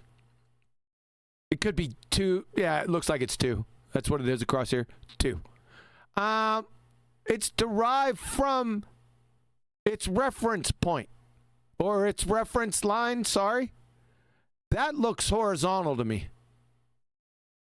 So pitch is derived from the horizontal. That's it. That's what it's derived from. What did he say? Let's go back. The only way to save that data to validate it would be to have a separate axis which had a rate of change of down function with time. Do you get me? Yeah. Because these are all with time. But for that to be valid, to keep those lines straight, there'd have to be a rate of change of down function. It's just, it's not that, and it's not how the measurements are gathered. It's not how they're verified by the machines.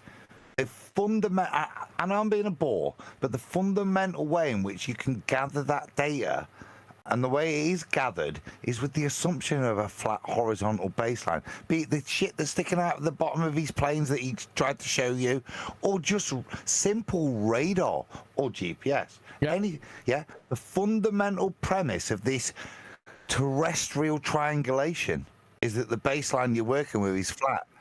How a rebound signal works, it needs that premise. Once it curves, you're screwed.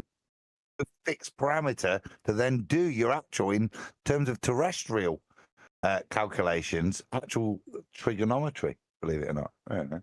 Internally, as we see, it looks like the plane is pitching down. But again, if you look at it from the perspective of the aeroplane, where the pitch data is actually being derived from. So the pitch data is derived from the airplane.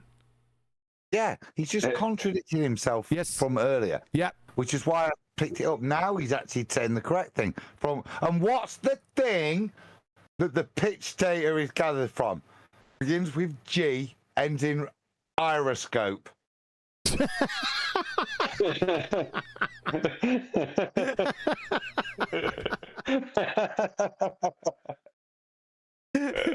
Oh my God! Dude. It's not changing at all. You know what he's done? Sorry. Go ahead. You know what he just did there? He said he's trying to use. He's done it twice now. He's trying to use. It only looks that way, like it's only appears that way. No, your hand is showing exactly what that plane is doing. So it doesn't look like it's pitching down. It is actually pitching down with the way you're doing it, because there's no other way for it to happen around the sphere, which you've just demonstrated about 4 or 5 times here in the past couple of minutes. So it's not that it appears to be pitching down within your paradigm, the way you're demonstrating it. It actually is, but in reality, it doesn't do that. And how do we know that? The gyroscope, because of the pitch data. That's one way we know. We have other ways, but that just demonstrates it very simply. There you go. The official data. Yeah. Yes, sir. Bye-bye, lard ass. Curve. Yeah, and the important thing is I can move this plane anywhere. Look at he's going down the other side. Along this globe. You should put a level on top of it. Really ruin himself. What an ass clown. Earlier about why you when I mentioned earlier about why you would need to recage your gyroscope, it's if you do crazy shit like that where you reorientate the gyroscope in such crazy ways, even though you think you're just holding the base of your toy plane to a little globe. Yeah, look at what he's doing. Think about the gyroscope, not the base that he's got. Yeah, how many planes? Think about the gyroscope. Look at what's happening to it as he moves it. Forget whether or not he's pretending and he spins the ball or whatever. The gyroscope knows. That's a principle that maybe these gentlemen will go on to deny. What? Can you imagine what that gyroscope would be telling you? Right. Poor gyroscope. Recage me! Ground control to Major Tom. Oh my God. Thanks guys. I mean, I'm out here exposing morons every day, but I can't do as much as you can do for the flat earth. I just, from me personally, I'd like to thank you, all right, for participating and presenting this. You're ace. Could I just say before we move on, just to point something out here. Now, there's several ways I can go about this. I can take what Wolfie's saying and tear it apart several ways. This is one of the ways. If the gyroscope was changing its zero, which means the initial straight line it's making, because on a globe is not horizontal, it's going to be a straight line. If that was pitching down, right, to follow the curve of a globe out, what Wolfie's not adding in here is the plane is not controlled by the mechanical gyro. That is purely just a reference for the pitch that is set from wherever the zero is. So if the zero starts changing its position, that's not going to change the plane's pitch above. That's not going to change the plane's position. So the angle of the plane is going to be the same based off of the initial pitch above the initial straight line. So if that straight line starts going down, what that's going to do is increase the amount of pitch above that zero. Yeah, exactly. And that will cause an altitude increase because it will cause lift. Yeah. Yeah. So he's going to be major. He's major. That's what I said, Major Tom. But he's major idiot. The pitch is not changing. So understanding the globe model and the globe predictions is where's the globe is this the globe predictions? You see, there's the way. That's a statement of fact. Yes, the pitch is not changing, Will. That's the devastating point. Exactly. It's not a win for you. And if you had listened to your man before, you would have told him, like, I just said that the flat earthers are crazy because they think for some reason or another this pitch is supposed to change. And here you go with your hand doing all types of crap around this globe showing how it changes. So you want to stop debunking me, please, or what, sir? I think it's just funny because what he just said last was just a string of buzzwords that I know that Kiwi's like, model, predictions. Yeah, you're a glue sniffer. You don't know what predictions are. There's hypotheses, and there's no hypotheses on a globetard. There is no model. This isn't a model. You don't know what a scientific model is. You're a fucking moron. It's important because planes can fly over Look, he's doing it again. Yeah. He's debunking his position all over again. Proving us correct. Curve and the pitch doesn't change. And I want to preface it with, planes can fly over a glob Earth by changing their pitch angle. And I'd like people to look at what he does and demonstrates, and whether or not, as he moves the plane over there, whether his pitch angle changes this time. Because at this point, they've been twisting the Earth underneath consistently. And there's a few times they'll move the plane over the Earth. You know how planes work? They fly over the Earth. They don't. Helicopters on a globe rotating Earth could just take off on the Earth movement, but planes, even in their world, they move over the surface. They just contradicted everything they started out with, that stupid level. That's what I was going to say. Before they were saying that the globe is spinning, now all of a sudden the plane is moving. That's kind of my point. It's very easy. Let's do it. Do it, bugger. Come back, baby. He did. Super contradiction, you dumbasses. Jado sent, congrats Duffy and Wolf for making the best FE contribution in 10 years. I'm telling you, Jado, thank you for that. That's exactly my point. That's why I was thanking them. Thanks. Appreciate it. I'm thanking me and Brian for slowing you down and analysing every bit of this shit. Fair enough. Fair enough. There was it wasn't for the show production. That's why I said it was cathartic. This tosser's been lying to us all.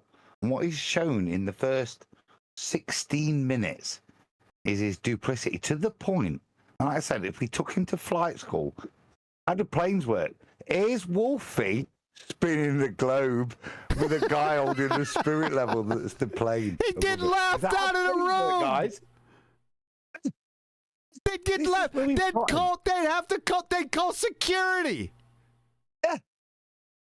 Yeah. Forget Brian Mullen. You're done, aren't you? In your own paradigm, you lunatic. And this is the point. This is why it's so beautiful. Look at what they're doing, ladies and gentlemen. He's not telling you the truth from flight school. Look at what he just did. Yep. Staring gazingly into Will's eyes as he span his ball whilst Will held a spirit level. Unbelievable. How flight works. So then people weren't lying when they called him a liar. They were actually telling the truth. No, he's a liar. Yeah, he's a liar. Yeah, we already demonstrated that.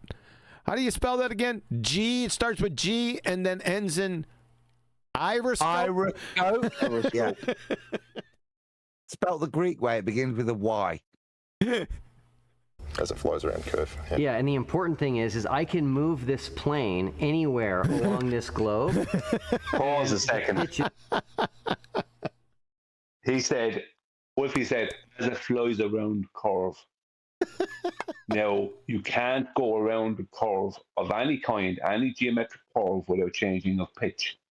You must change your pitch and your position to go around a curve. You can't walk over a hill without changing your pitch. He's literally about to say it. Yeah. He's going to say it right now. You can fly anywhere over this globe, but your pitch won't change. I think that's what he's going to say right now. Really? Which is not changing. Yeah. Sorry. I stopped it. Let me run it right through. I'll run it straight through. Changing at all. as it flies around curve. Yeah, and the important thing is I can move this plane anywhere along this globe, and the pitch is not changing. So, understanding the globe model. Hello. Yep. Yeah. He's finished. You know what they're not stating here? Do you know what they're not stating? They're not stating why the plane is pitched up. They haven't stated yet why the plane flies with an above horizontal pitch. Well, don't worry about why it has to for now, because they're going to have to. The point is, right now, they're lying. Yeah? This is a lie. To traverse, it has to, by definition of the surface you've invoked, it's falling away.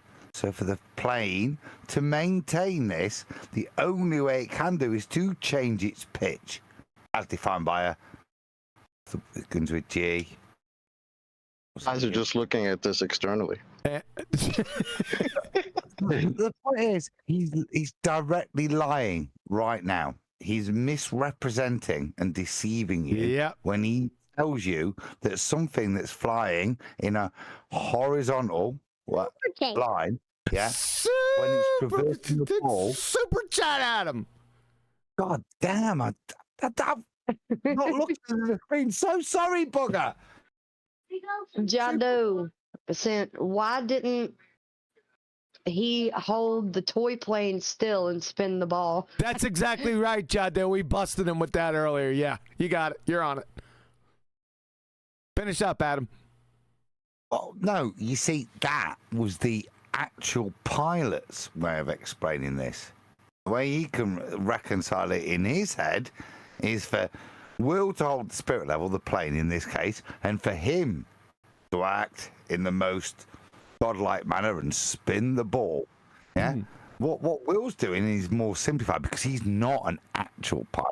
He's putting it in reality and moving his model over the surface, demonstrating the pitch change while simultaneously telling you that the pitch isn't changing. Yeah. Is he a fake pilot?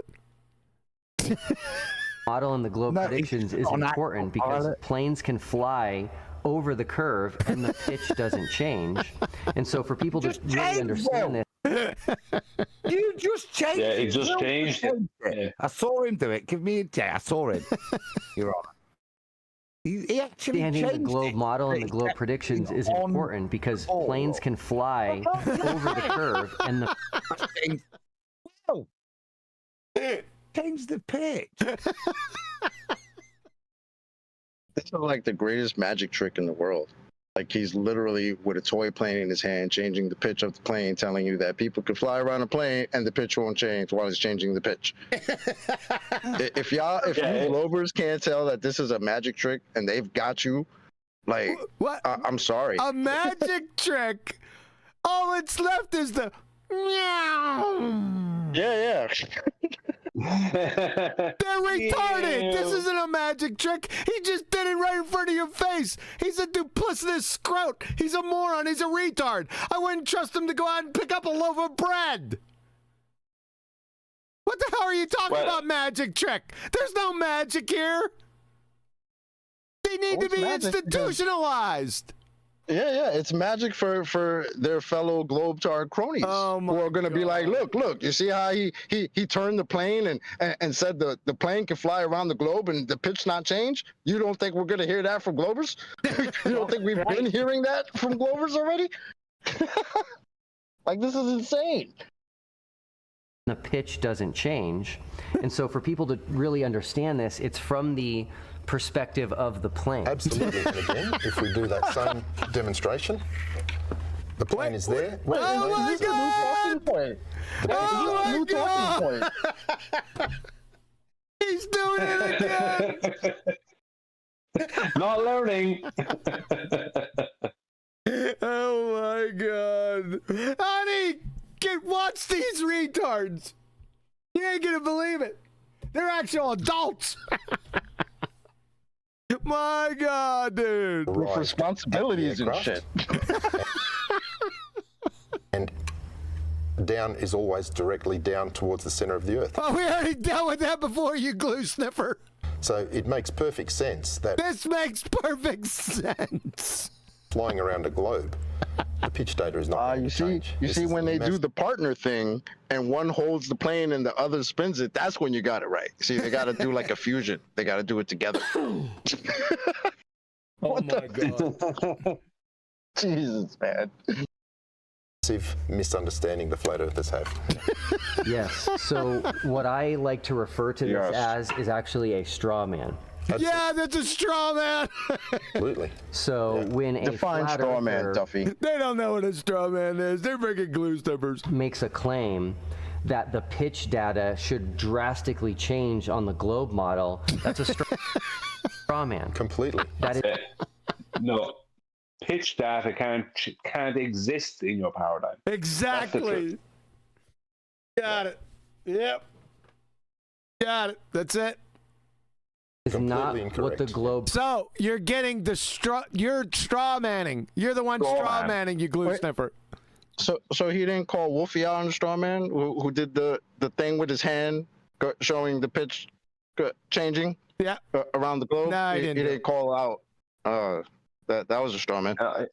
Apparently, he's just trying to describe a straw man by being, but he's the one that's creating the straw man. By straw manning, yes. Yeah. Predicts that is not. Globe model predicts. First of all, we're going to need to see this globe model, or you just set it down on the ground. Is that it? If it is, you need to be institutionalized. And number two, you don't know what predictions are. You either have scientific predictions. And in this genre, that's all you got. So, and that isn't a hypothesis. You have no hypotheses. You're in a complete category error. You're a moron glue sniffer. What you understand and what happens in aviation. Because I think that... Belly up to that mic. Yeah, I realised where the mic was, sorry.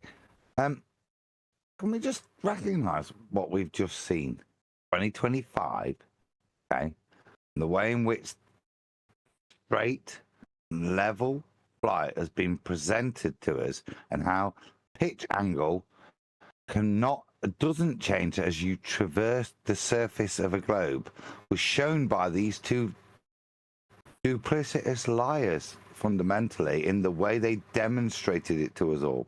Okay, one way is for the good pastor to hold the aeroplane and show how flight works, whilst the qualified pilot rotates the earth underneath him, showing that the pitch angle didn't change. The other way is for the good pastor to take the plane and the qualified pilot to hold the earth still, not rotating as claimed, but hold it still, and then whilst the good pastor traverses the plane over the surface, telling you that the pitch angle doesn't change. While you clearly see it change. That's what we've just seen in that little segment. Yeah, I think it's worth recognition. Wolfie, you're screwed, son. Have you just seen that? That is hilarious. 2025, bro, and you're spinning a ball. He can't come back from this. Both of them just got to resign, get out. They won't. Or keep going. Yeah, this they is can keep fantastic. going. Keep going with this. Please. That's my advice. And so this is important to point out. What I tried to do with the final experiment was to make sure it wasn't an experiment, you glue sniffer. We told you like 30 seconds after you called it an experiment. You're a dumbass. Sure that I was accurately representing the flat earth side. You had two affirmative consequent formological fallacies. It wasn't the flat earth side, it was the true earth side. How many times we got to tell you this? You dumbass cracker. I was not creating a straw man. You were creating and affirming the consequent formological fallacy for the true earth side and for your side, wrapped in which made it a false dichotomy. Position that I could easily tear down. Yeah. You can easily tear down logical fallacies. And so it's important to actually understand the what. I like how he keeps telling people what's important. Yeah, right. It's very telling. Straw man position that I could easily tear down. And so it's important to actually understand. You mean the one with the AE map or the Gleasons? Wait, want to say it again? Yeah, the one you could tear down easily. Understand what the other people think and what their actual think. What? Actual predictions are. So what Oh my God, he's back with his idiot predictions. Who are you, Jimmy the Greek? I see a lot is flat earthers will make stereotype fallacy. Here comes a straw man or a baseless assertion or both. What they call globe predictions. You meat hook me one more time, you glue sniffer. Do it. But in reality, it's just a straw man setup of what is true. Straw man setup of what is true. Makes perfect sense. He just me hooked globe predictions. Whose globe predictions is he talking about? His? But flat earthers don't make globe predictions. We're flat earthers. He's around. Like, what is he talking about? Hey, he doesn't know. 100% true. 100% true. 100. It's 100. Whenever you hear 100% true, fucking lying. and we already demonstrated he's a liar. Let's talk about Let's talk about how technically improficient he is also. Let's talk about that. Flight planning. This is a big one. Flight planning? How can you fly over a globetard? Remember this? You see this? Say goodnight, baby. It's all over right here from the National Transportation Safety Board over here in the right-hand corner. It's all over for you. Any second grader is going to roll their eyes and laugh their asses off at you. It's over. Just before you carry on, I have to dip out. I'm sorry about this.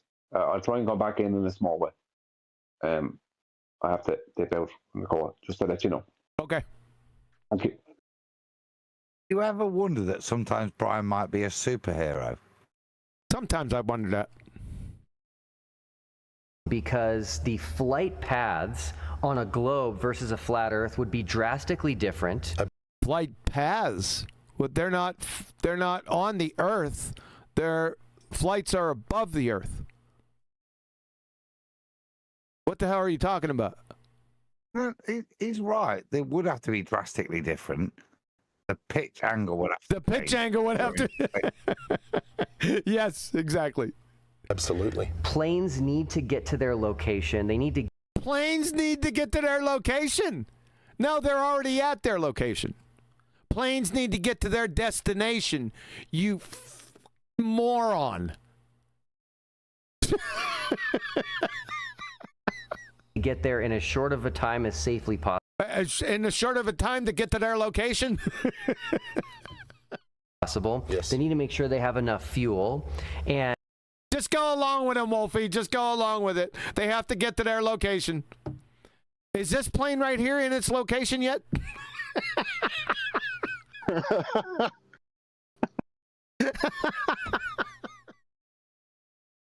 And no one's gonna fly shit. On a commercial airline that is getting to locations in much they're getting to locations. Their location or other location. Longer times than other airlines. Correct. So everyone's using the same flight planning. Yes. Is flight planning done on a globe or a flat Earth? It's absolutely done on a globe. Absolutely done on a globetard. My app here. Oh, he's got an app. Using the aircraft all the time. And you can see very clearly that it's a globe. Look at that. Look at that proof. Finally. Why didn't you just hold up that globetard that you put down a few seconds ago? It's a Death Star with a red line through the middle. I mean, what more proof do you want, people? Turn back, repent now. It was a ball after all. Look at it. Oh my God. On what planet do you think? You know what I'm going to do? I'm going to get a really nice iPad out. I'm going to show these idiots why it's a ball. And you think that diagram that'll get people to turn back from the foolhardy path Yeah. What the glue sniffing? What is this, Wolfie? What is that? It's a white dot with a red circle around it. And that's your proof in 2025. Yeah, that's it. Of flight paths. As a qualified pilot, that's what you're pulling up, mate. And you can see, mate, it's a ball. You see, it's a ball. Look. It's a red thing going around a white thing. Ball. Shame on you, son. Aren't you embarrassed? Wolfie, aren't you embarrassed? No? I didn't think so. You're too stupid to be embarrassed. We put our flight plans on that. You do put your flight plans on that, huh? Delay the instrument approach charts. We can pan around. Oh, what we got down here? What's this brown stuff down here? That's Australia. Skid marks? You racist. They're racist. You know, that particular route that I've marked on there now. I can see it clearly. From Sydney to Santiago. Look. Oh, we're going from Sydney to Santiago. We're going back to 2015, ladies and gentlemen. Oh, my God. And you can see... this earlier, Huey. Just a sec. Look. What is he showing you? He's showing you what you get on the of your seat. When you turn off the in-flight movie and you want to see where you are, that's what he's showing you. Oh, boy. As proof that it's a ball. Yep. That when you look directly above it, it will appear as a straight line. Bonsai! Bonsai! Straight lines! Straight lines on a ball tard. Really? So yeah, absolutely false. Absolutely false. What you just showed us? Yeah, we know. That flight planning is done on a flat Earth. It's 100. It's 100. What? 100% done on a globe, and 100% done on a globe. That means you know that it's not done on a globe. If we can bring up the globe, I'll show you something. Here we go. That's my buddy right there. Might make it a bit more intuitive. Just pause. Okay. So, because Mercator is a globe projection, and because basically that's kind of what you're working from, and because the flight routes limit stuff, and there's other things that will change your known position, not based on a bearing or anything, but based on the assumption. It's called Schuler tuning. Don't you even try it. I'm not going to go any further than that, but his statement is fundamentally correct. Yeah, all the routes are based on a ball, right? It doesn't mean they're true routes and they represent reality. But they are, and with the way in which they're plotted and the way you'll view them when given as a data output, you will always view them as on a ball. It's part of McToon's arrogant statements, yeah? Because that's how all the data you receive is. It's through a ball.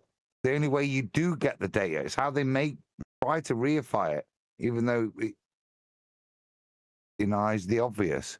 Yeah, but that every bit will be through a ball. He's not lying there. He's just telling you. What ball? The ball that the data is then projected onto. Yes. Yeah, the flat Earth data. Yeah? Yep. Exactly. That one. Yep.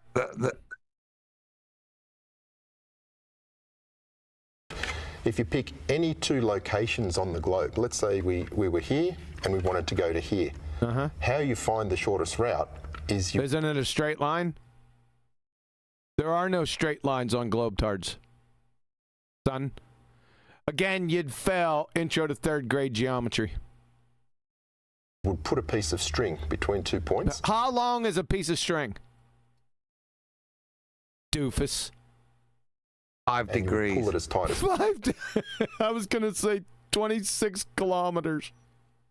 15 Celsius. I'm sorry, kilograms. What's the thing? Neil sent me something. He asked me something, and I put it in kilograms. Sorry about that. Naturally fall across the Great Circle track, and you can do that. Really? between any 2 points on a globe. A bit of string here and a bit of string here. Pull it tight. Is that a straight line? Glue sniffer, is that a straight line? And that will then show you the Great Circle path.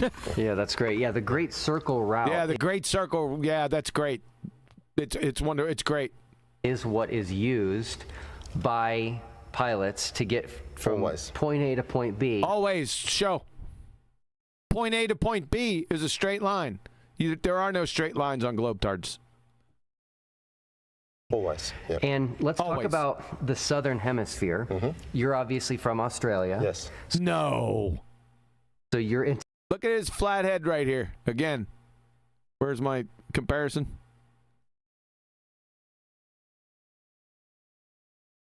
There it is.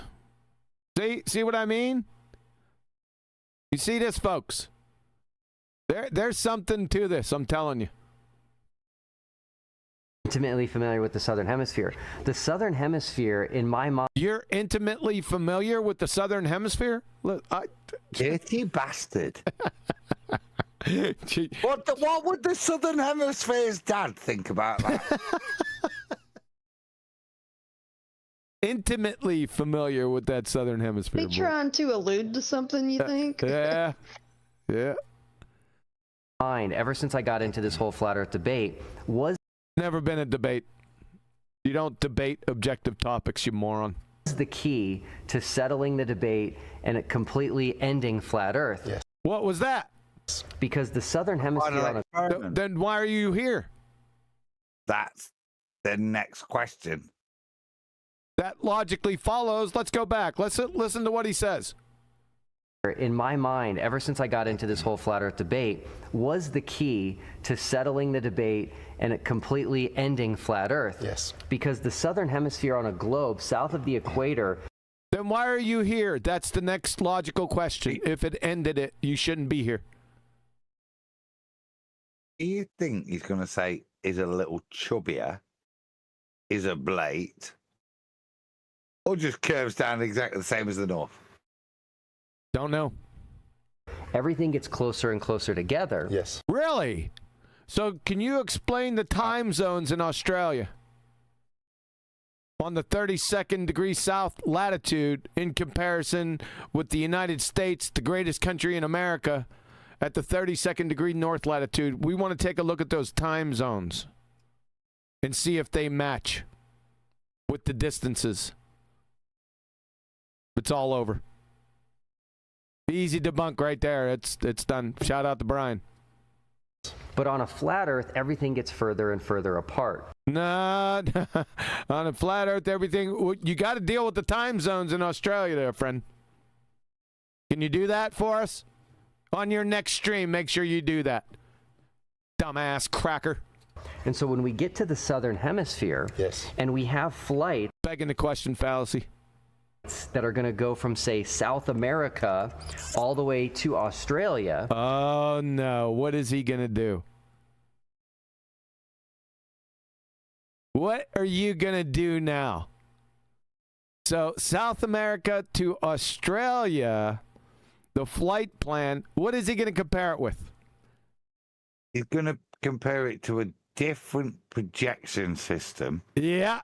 Yep, he's got to. That's the only route he's got right here. Which will still be based on a globe. Yep. Yep. Which was debunked in 2016. The same one he did appealing to it down there in idiot Antarctica with his elevation angles proving a flat Earth. He's got to compare it to that, right? Got to.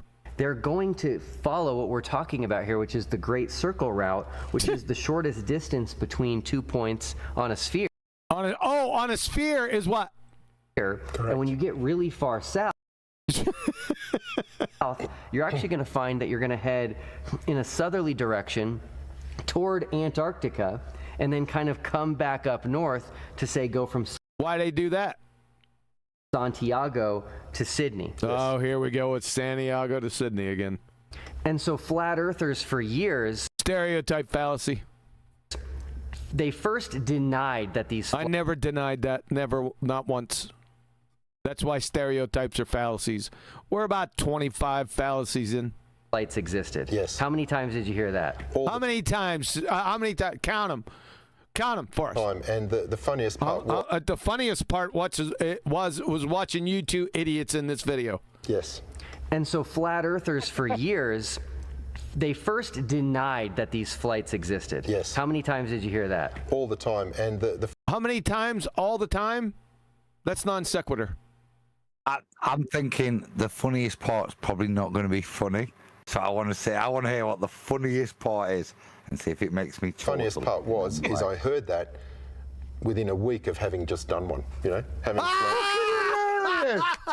in a week. I'm in I wouldn't have stopped laughing for another week. Fucking clown. And from where were we? From Sydney, Australia. We were going to San Diego in Chile, you know, the big flight. But the aircraft I was flying at the time didn't quite have the range to make it non-stop. So what was it, a Q-36 explosive space modulator? We stopped in Christchurch, New Zealand to refuel. But then from Christchurch, we were flying across to San Diego. Now, as it turned out, our arrival time was early in the morning. There was fog, so we ended up landing. What was your flight speed? What was your airspeed? Right? We're going to need to know that. That distance.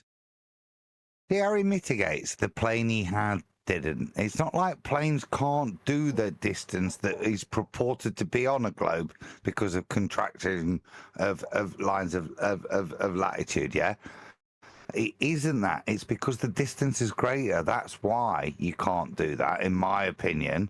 There's perversion, and as Neil deGrasse says, they do actually still to continue to diverge. Yeah? But he's trying to pretend that it was just the plane. And as they've alluded to earlier, well, companies want to get there quicker, faster, better.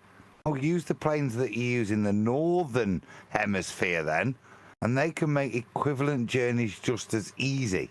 It's a bit like the time zones argument. Yep, yeah, it is. Yeah, you get me. It's equivalent distances on lines of that. So, no, mate, that's bullshit. It was the plane you had that meant you had to refill in Christchurch, New Zealand.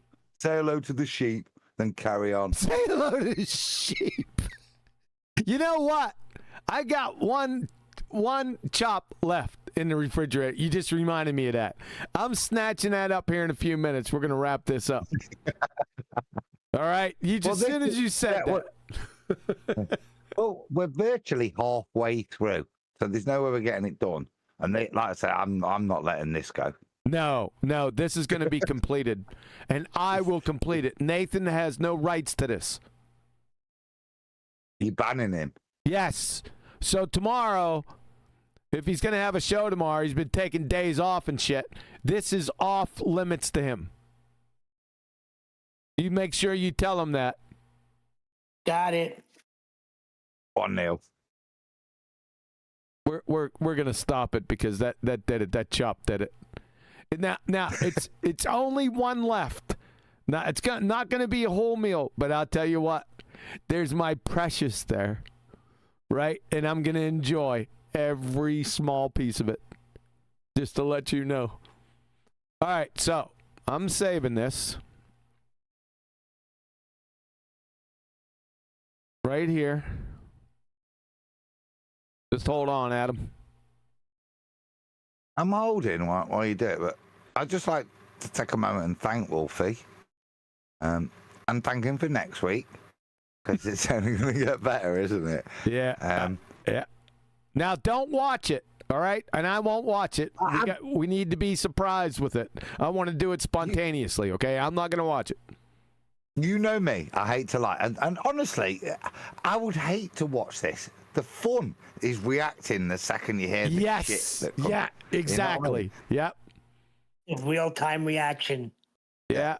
I need to put this in the right spot.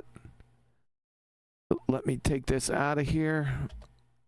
Put this in parentheses and bold. Timestamp, right? Yeah. Timestamp.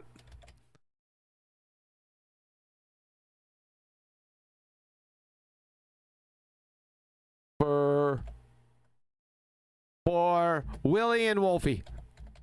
That's what I'm sticking with.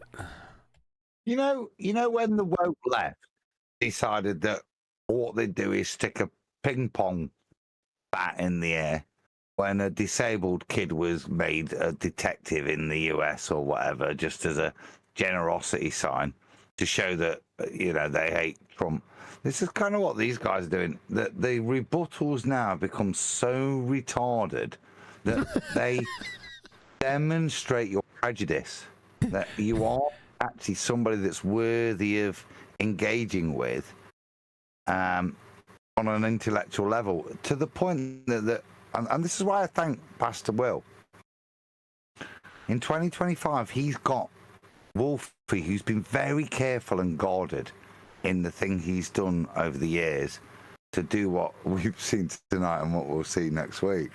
Yeah? That is the indictment in itself as you watch that idiot spin a classroom globe underneath Will Duffy holding a spirit level. Thank you, Pastor Will. Yeah. And I take that as a point of conceit of loss. You concede, don't you, Wolfie? You have to after that. Yeah. Take us home, Adam. Yeah, I've got to.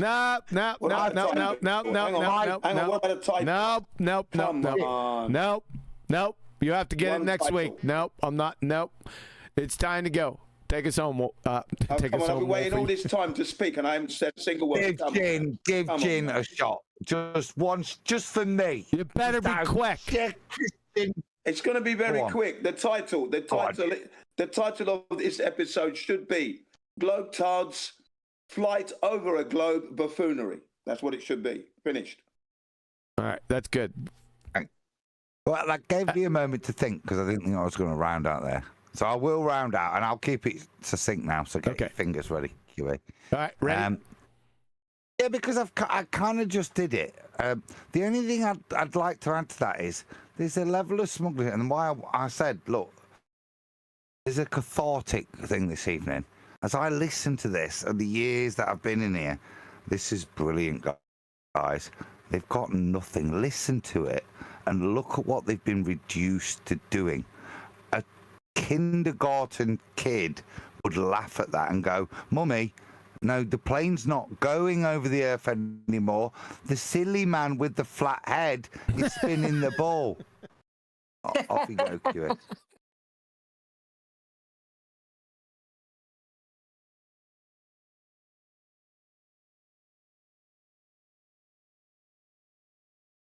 All of your gullible idiot followers should be realizing right now that you are an idiot or you are a liar. You said you would get turned away at gunpoint. I did not get turned away at gunpoint. You lied, Nathan.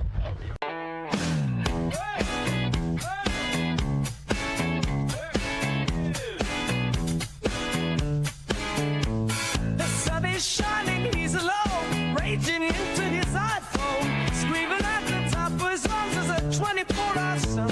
Oh, how we laughed in this fat land at such a comical sight. To see the two-leg globe-head goose spewing out his shite. Shouting!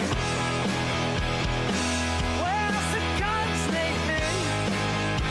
You promised that I see. I'm all alone here raging. Everyone loves a blame. Oh, where's the guns, Nathan? Listen, I'll sick of it. Not come all this distance just for you to take the piss.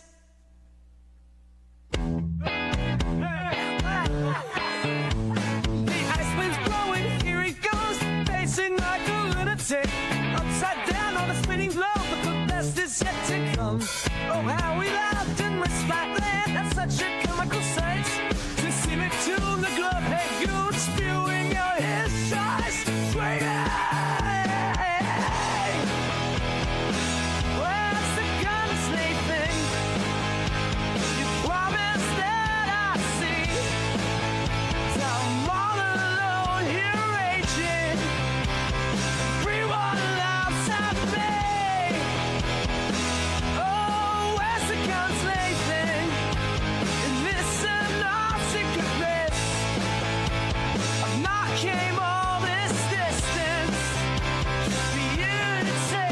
the piss.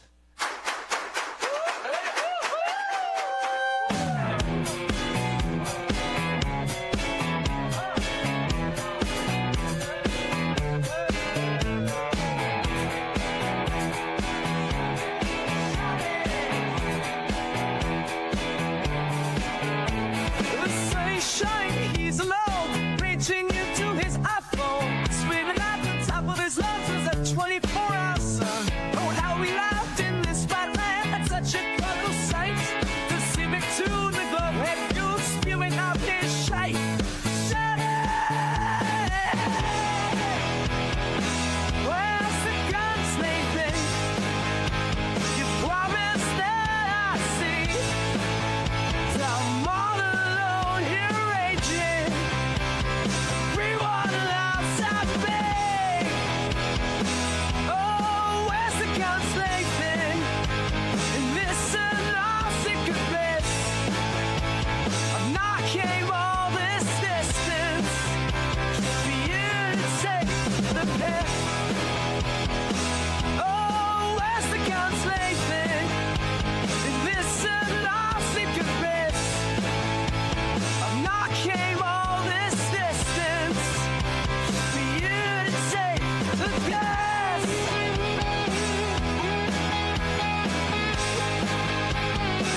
Get some! Get some!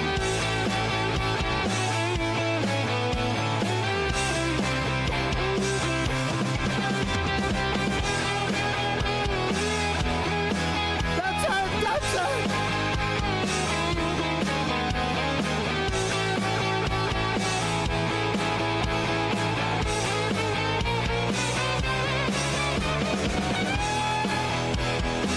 Oh, where's the gunsmithing?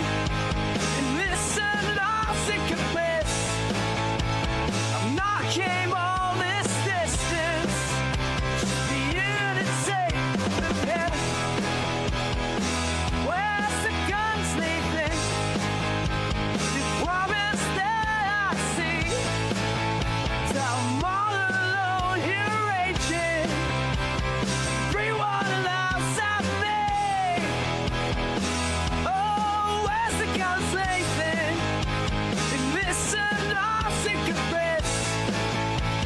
I've not came all this distance just for you to take the piss.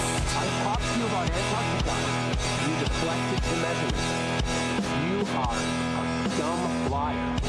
Every single one of your dumb followers needs to look at their lives and realize Nathan Oakley is a liar. Since 2016, he's been saying if you go to Antarctica, you will be faced with gunpoint and turned away. Where's the guns, Nathan? Where's the guns? I don't see any guns, Nathan!